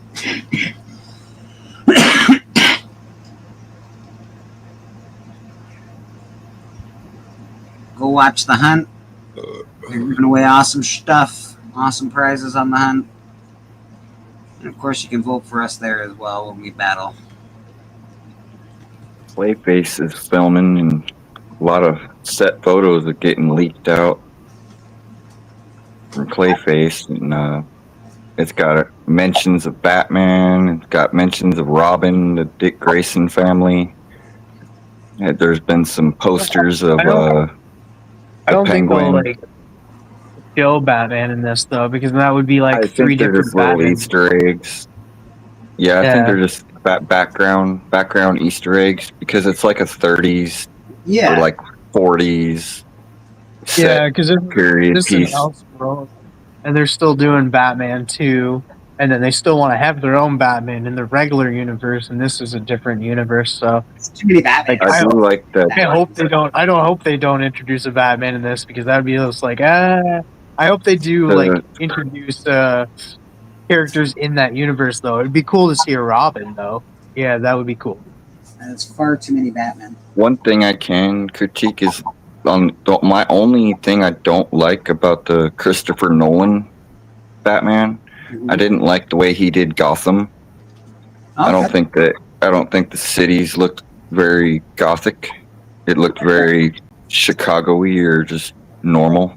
Yeah. And That's a I think this Clayface, it really looks like Gotham. Like it has like a comic book type feel to the streets and everything that I saw. I'm super pumped. Like I was all on board with this Clayface project when you said Mike Flanagan was writing it. I was just like, yeah, I'm all on board. Yeah. He pitched the idea to James Gunn. Just found a planet-size X-Men. Never mind giant-size X-Men. Planet-size X-Men. Excuse me. It's around the time of House of X, because that's when they use those symbols. I wonder. Yeah, it's like Hickman. Yeah. Cool. Pretty cool. I actually really want to read this today. I found this and I'm going to read it. It's the, what is it? The History of the Black Panthers. I'm sort of interested in that. Wakanda #1.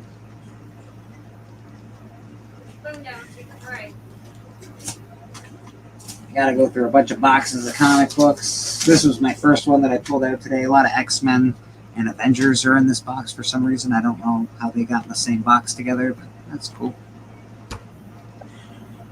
The Nolan series was great, but I can understand Rad's complaint about the gothic nature of Gotham City. Gotham City's sort of got a life of its own, and they didn't really portray that in the Batman movies. But those movies are phenomenal, man. Those are #2 is one of the best movies of all time. Yeah. Yeah, it's going to be hard. I love the opening scene. It's going to be hard to have the same kind of background feel as like the original Tim Burton, because he put a lot of work into those sets. He was one of the greatest at making them kind of sets. So I had never thought like any of the Batmans came close after Tim Burton left to making Gotham City look like Gotham, you know? Yeah, I feel that, Biggie. Because he really did a good job on making Gotham feel like Gotham City. Yeah, you felt like you were in Gotham for sure.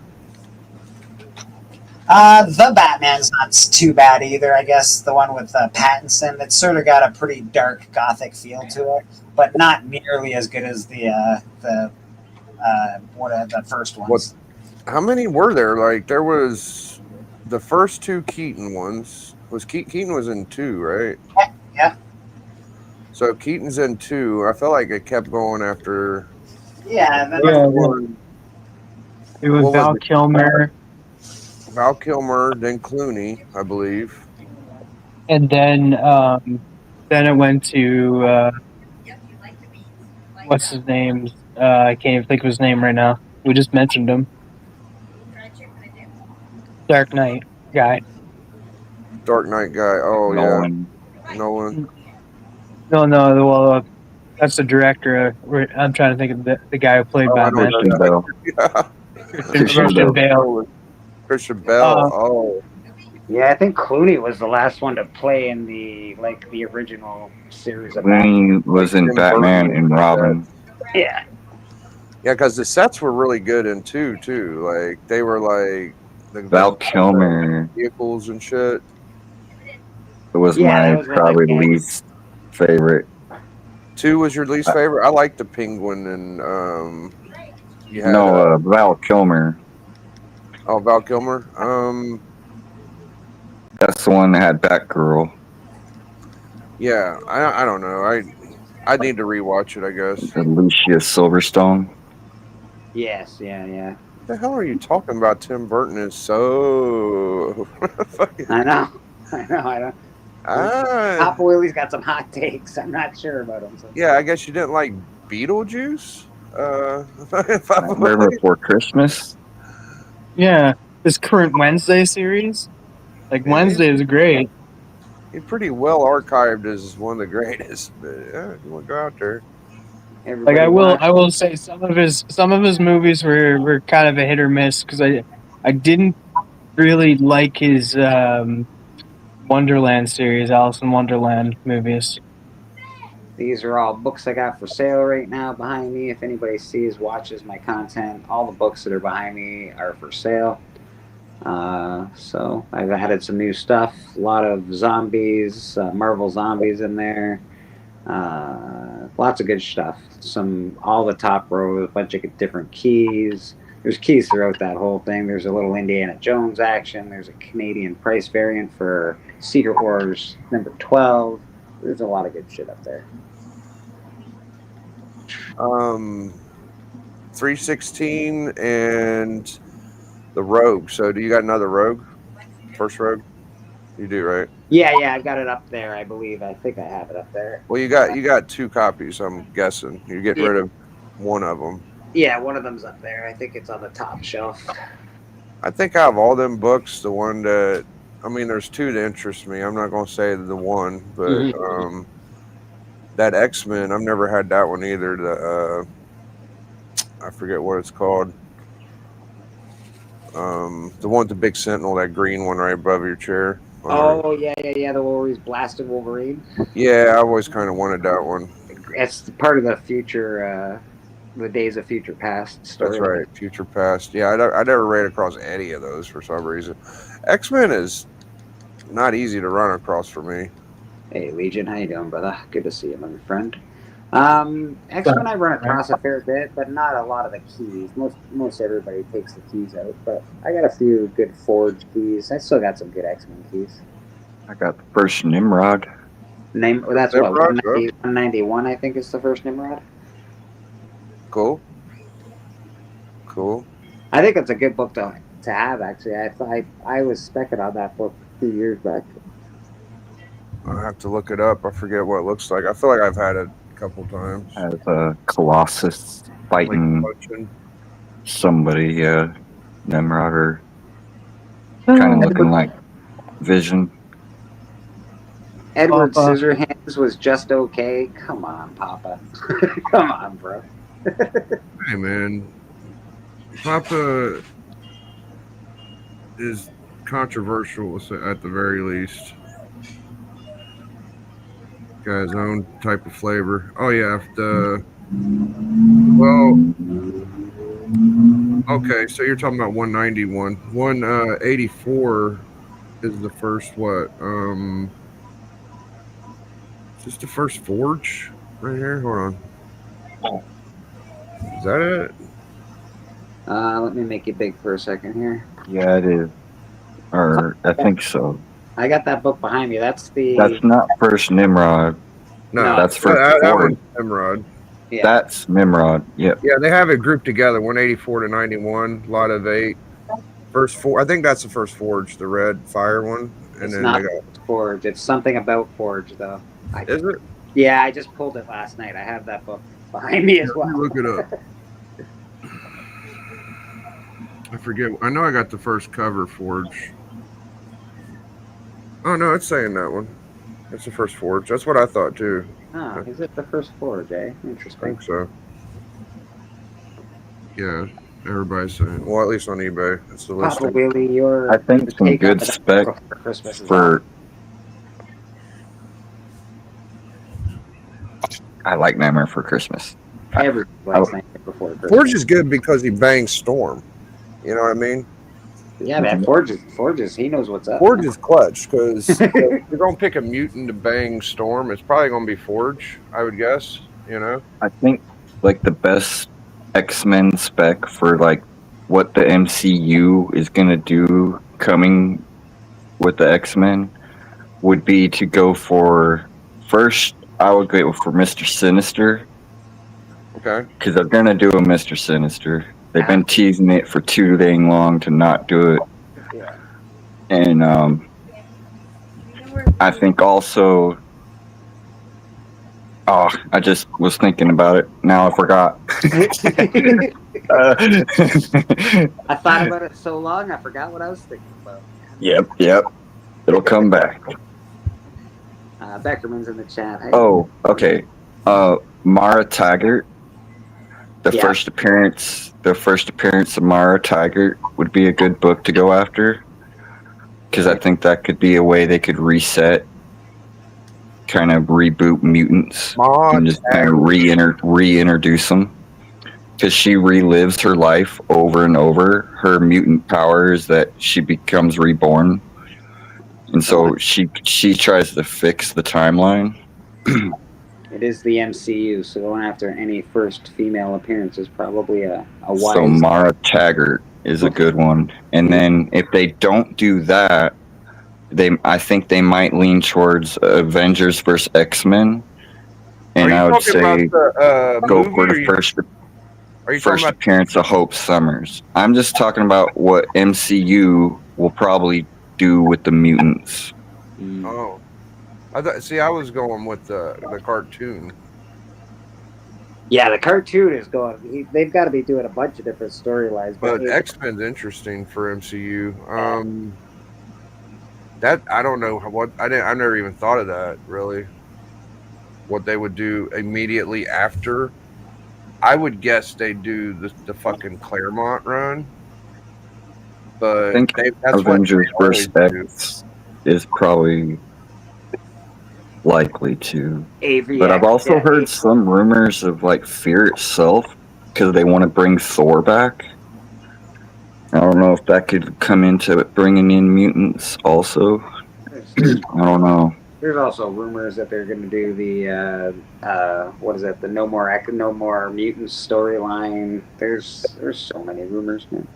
Yeah. It seems like back in the day we couldn't get away from the Phoenix Saga though. It felt like it always was going in that direction.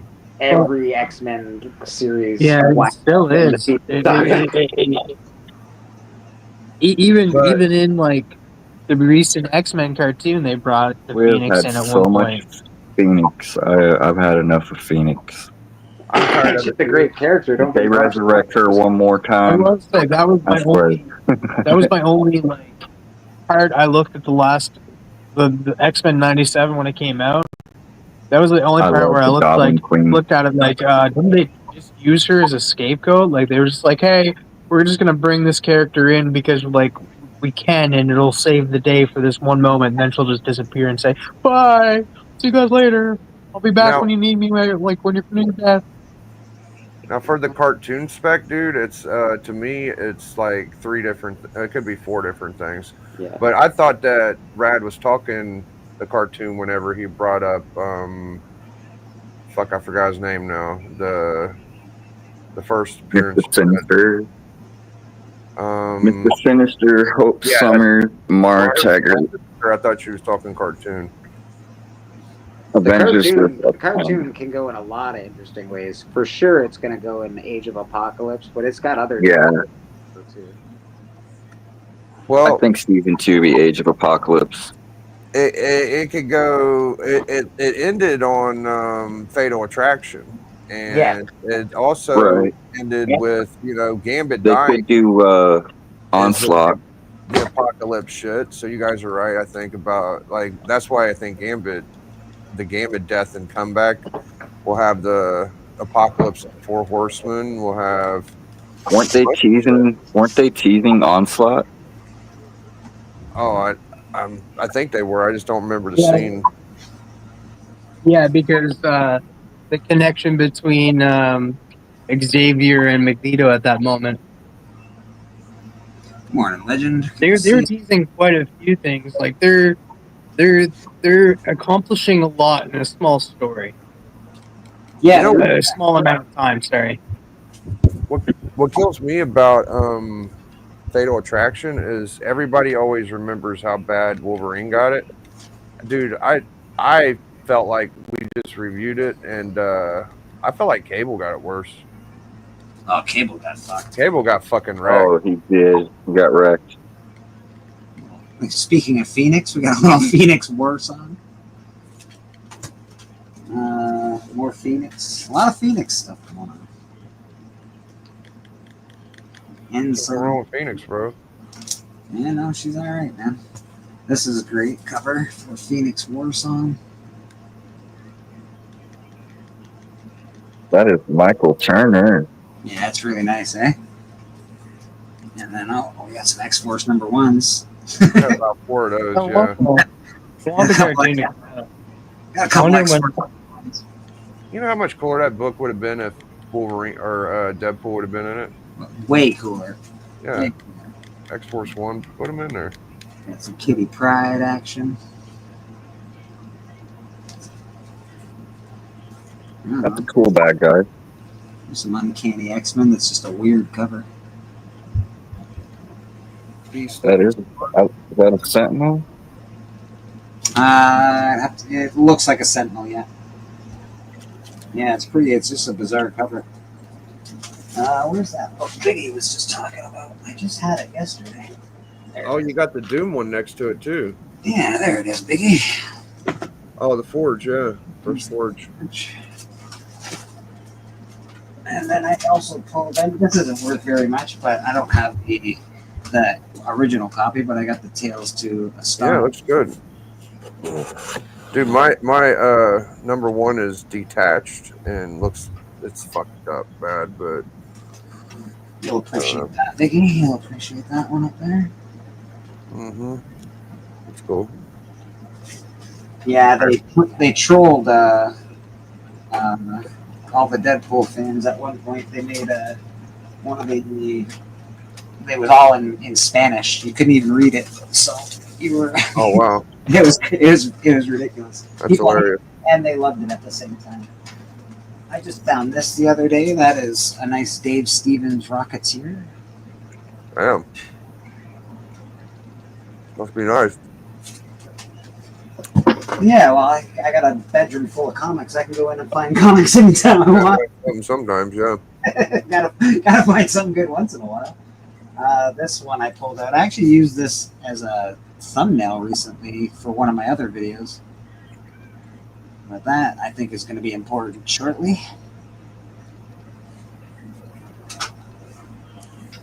I got a ton of Deadpool stuff back here. Deadpool Max, the whole, I think it's 1 to 12 for Deadpool Max. That's cool. A lot of zombie stuff. And then this is, no one's ever bought this off me, and I don't know why. It's in really nice shape for the age of it. And, oh, yeah. Iron Man 43, I think. That's cool. Yeah, that's wicked. All that action. What else? I think Biggie will like that one probably. Mm-hmm. Marvel feature, a little Ant-Man action.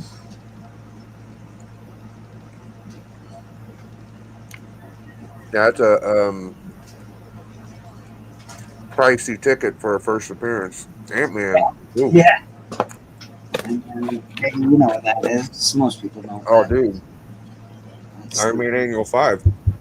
That's the reintroduction of Killmonger. I think he comes back to life in this. I think it's 5, right? Yeah. In the Invincible Iron Man number 5. Yeah. Yeah, annual. Yeah. Yeah. The king size annual. King size, there it is, right. Dude, I love that cover, bro. That book was smoking hot for about 3 or 4 months. It was like a $40-$50 book. Yeah. We got somebody hanging out in the back. We'll bring them on in. Give me 1 second, sir. Nice to get out there. I want to say congratulations to DJ Lynx and his wife. They're having a baby. Oh! Really? Yeah. Grandkid, dude. Yeah, grandkid. What are you talking about? I thought they were having a baby. I just saw it, and he didn't even say anything, and he just said baby. I was like, oh, okay, so he's having a baby. He's having a grandkid? Yeah, it's a grandkid, bro. Fucking TM. Man, bless you. Oh, God, I love him.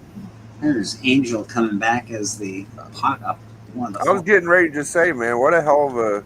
Science is getting real sophisticated. They can make DJ Lynx have a baby. Fucking Becker. Hey, man, I don't know.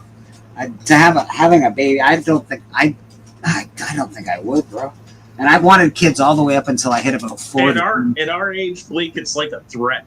Right? It's like, oh no, thank you. I appreciate that. I'm gonna go hide in my house. I don't know if I don't know what to tell people on an advice about having children and shit, but for me it was just like, I'm getting old. I ain't got nobody. I gotta get stuff. Dude, yeah. it's the older you get, the harder it is, right? Kids are no joke. They got a lot of energy. You're definitely. Mike, whatever happened to the character Boom Boom from X-Force? Maybe you can answer that. Oh, Boom was the Fallen very Angels first would have been the Native last place I read her American in. mutant. Like the newer Fallen Angels. Yeah, she was part of all that stuff. I remember her in New Mutants, I think, right? Boom Boom. Yeah, last year she was on a team. Okay. I have the I first kind of liked appearance her of when her Boom. powers evolved, like in the early 2000s, late 90s, and she became Meltdown. That Okay. didn't Yep. stick. The whole waiting for your power to activate, like throwing time bombs, I don't know. There's just something. If you can't blast somebody on a dime, like I ain't got time to wait That for your kinda powers to happen. That's true. That's true. Especially But in as the always, still a better power than Hawkeye, who you can buy his power at Dick's You know, if I was- Sporting Good. If I was gonna make like a new, fresh fucking story for X-Men, you know what I would probably do, dude? And this is no knock to Callie or nothing, but the death of Magic was a big, great fucking story. Like them 2 or 3 issues dealing with Magic dying. Death of Colossus was also a good story. Oh, that was so sad. Yeah. Yeah, I don't know if I read that one. When did that happen? When he Becomes had the unstoppable legacy. Colossus. He gets the power of Juggernaut. Becomes the unstoppable Colossus, and then he sacrifices himself so that you don't kill everybody. Basically, I got the Death of Cable. That was pretty good. But yeah, the Magic stuff is very interesting because you had Colossus, of course, was the most affected, and he actually jumped ship and went to Magneto. There's for a little while. good discussion topic. Saddest hero death you ever read. Oh, saddest? That's easy. It's fucking Captain Marvel. Spider That's mine Gwen. too. Yep. I mean Gwen Stacy. Yeah. Basically, that's, yeah. For me, it's Captain Marvel because although I didn't encounter the character till after he was dead, nobody told me he was dead. Oh no. So like, my whole Captain Marvel story is because I didn't have a ton of money, so you're trying to maximize, right? And I bought all the Novas they had at my shop in the quarter bins because, you know, I liked New Warriors, so I'm gonna buy this Nova guy. So I got all those. Well, once I ran out of that, I still had more quarters, and I found a bunch of Captain Marvels, like probably 20 issue run. Okay. So I bought them all. I got into the character, and then I went and asked, like, hey, like, let me get more of this guy. And they're like, oh, well, here's his death. I was like, what? Didn't even know he was sick. Yeah. Hey, Biggie, I can't find any of those, you know, the clapping or the whatever shit that you got going on. Clapping? You know, like all the didn't they on StreamYard, didn't they get Soundboard. Oh, you scroll down by your media, like where you would do the clip. Oh, okay, I see. Yeah, like if you were going to introduce somebody and you wanted to play a video, you scroll down a little bit. It's kind of down by like the music you can play in the background. It's above it. Okay, I'll have to. Let's see. I'd like to see someone else do it besides me. Yeah, I'm gonna look for it right now. Video, outro, overlays. There's all my videos. Is it underneath all the videos? Background. It should be, yeah. Sounds. We got sounds. More sounds. Yeah, I think you got to download them to be able to use them though. So you gotta. Yeah, they're available though. That was so good. Right. Yeah, I don't know the story that well. I just heard about what happened, Becker. I never read the whole story, but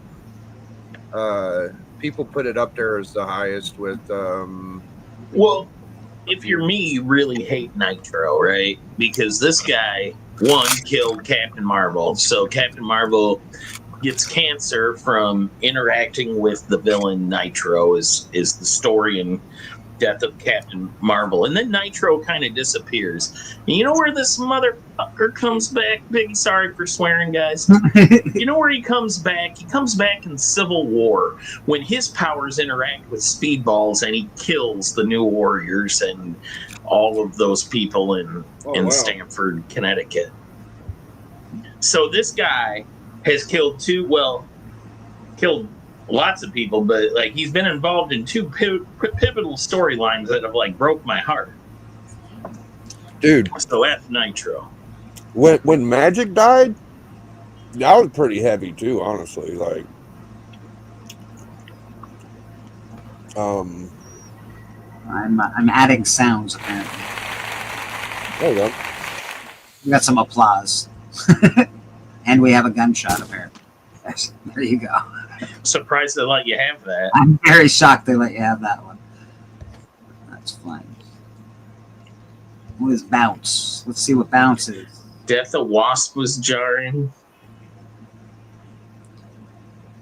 No, he used a nerve gas or like a nerve agent, archivist, and that's what gave Captain Marvel the cancer. The Crow, Elektra. Both heartbreaking stories. Yeah, I didn't find the Crow's death.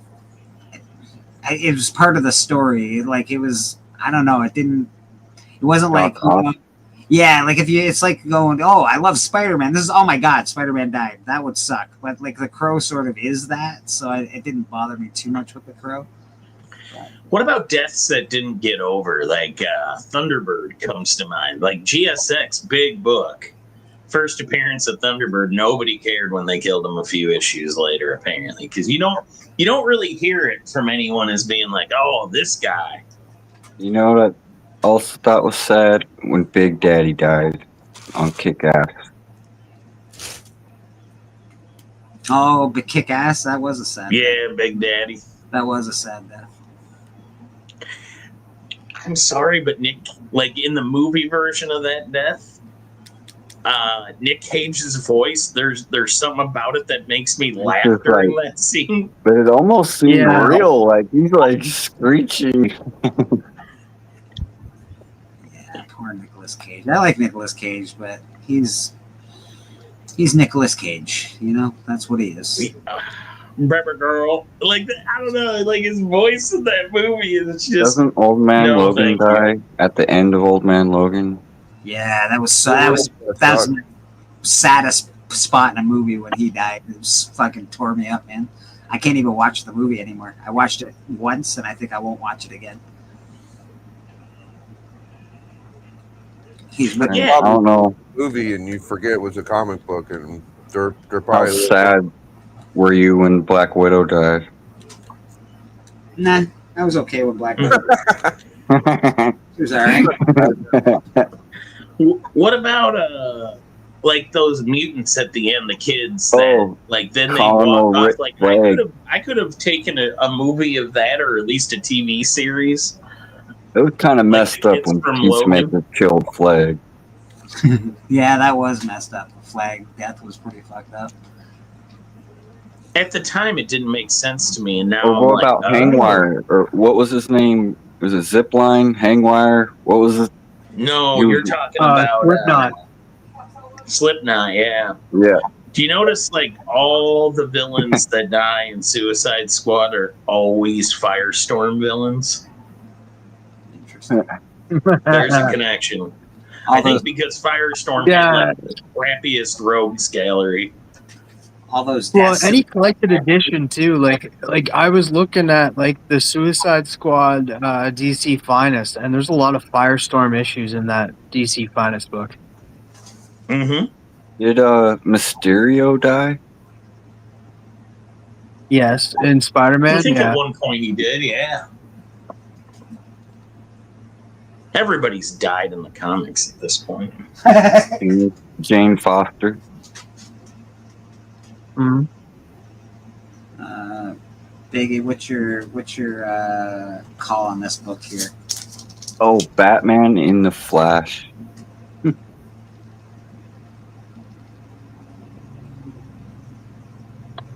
Jimmy Olsen's Bizarro.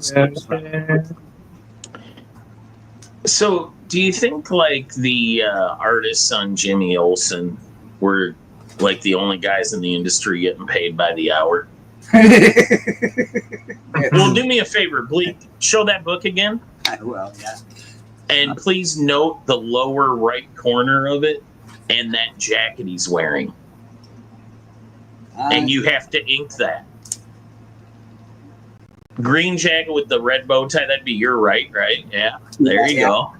Okay, and he's got the plants. His plants are sort of passed away. Yeah, but the checkers. Somebody had to draw those lines, right? Yeah. I mean, this isn't a digital media at that point. You can just have a program do that. That's why they hated drawing Spider-Man, because of all the lines on his costume. But it does have a cool little date stamp on it. Run around like an asshole in that jacket. September 16th, it looks like. So there's a date stamp on here, which is cool. There are more squares on that jacket. And So- Jimmy wears that jacket a lot, like on those covers. Like, Yes. I think so. My theory is that they were the only artists that got paid by the hour, It makes sense. It does make sense. and they're like, "All right, time for Jimmy to have a complicated jacket." Yeah, let's stretch this out. All right, what do we got? About quarter after. I think we can go around the horn and see what everybody's up to. I don't want to do that. That's fair. I'll do that. Rad, what you got going on with yourself? Oh, same thing. Always got commissions open.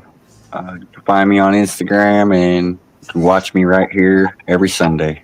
Hit Rad up for commissions. I'm going to tell you, he's one of the best artists in the community. Not only can I say that, but I have proof. Look at that. That is a rad art commission, and it is freaking awesome. So, check him out. Check him out on Instagram. He's wicked. Tina Merdy, what do you got going on with yourself, sir? This week, for chatting with the comic community, I'll have Matt Likes Comics. Oh, nice. This Wednesday, if we get together on Tuesday or not. Then this following Wednesday as well, book club over on Biggie Shack's channel. That's the immortal Biggie Shack on YouTube. We will be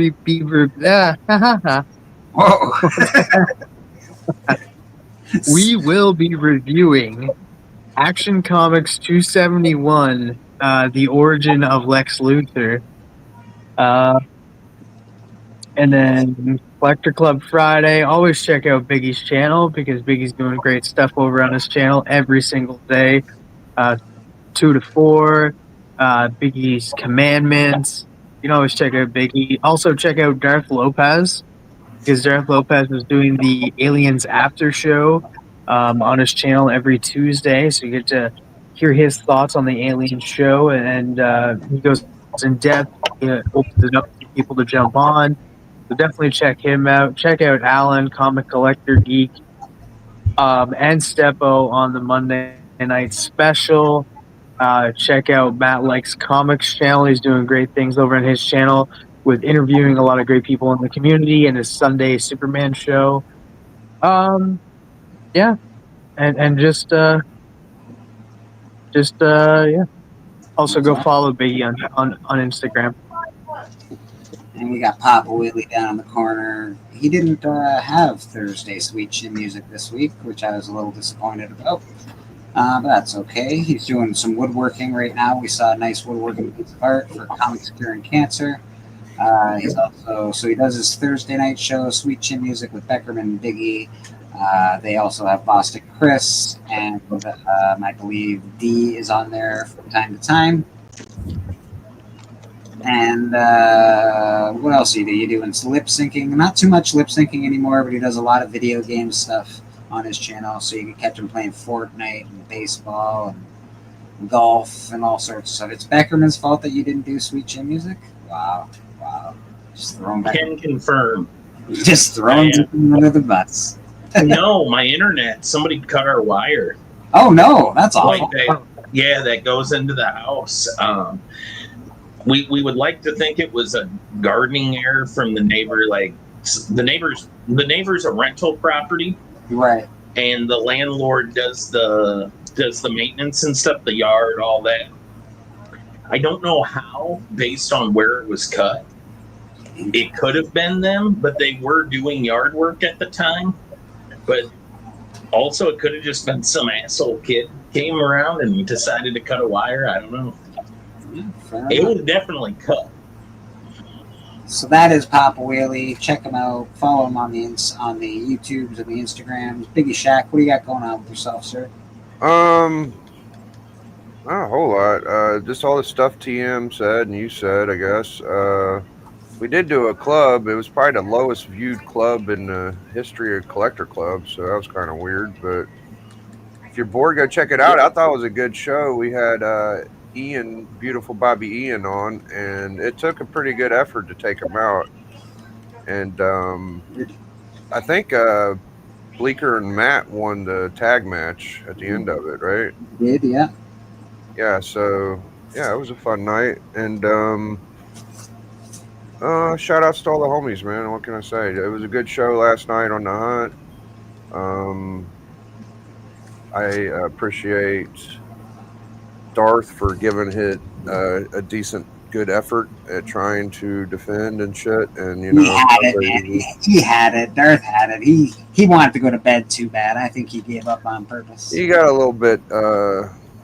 He gets a little bit ahead of himself. I think he lost count on the rounds, and I don't think he exactly showed what he wanted at the end. But it gets ridiculous. He did a great job at the banner though. He kicked the shit out of everybody on panel. I'll tell you that. So amazing. He's good. He's good on the mic. He's very good on the mic. I enjoyed watching him defend. He could match that the banter with the books. He'd be a deadly fucker. I knew it, but yeah, it just didn't work out, man. Don't work out all the time. Yeah, and that's the hunt. Tony's giving away good stuff on the hunt every episode. There's been great books being given away. So don't forget to check out the hunt every other day, and of course the club is on every Friday. Great shows. I think Beckerman. I'm not sure if he's doing Hucklebuck.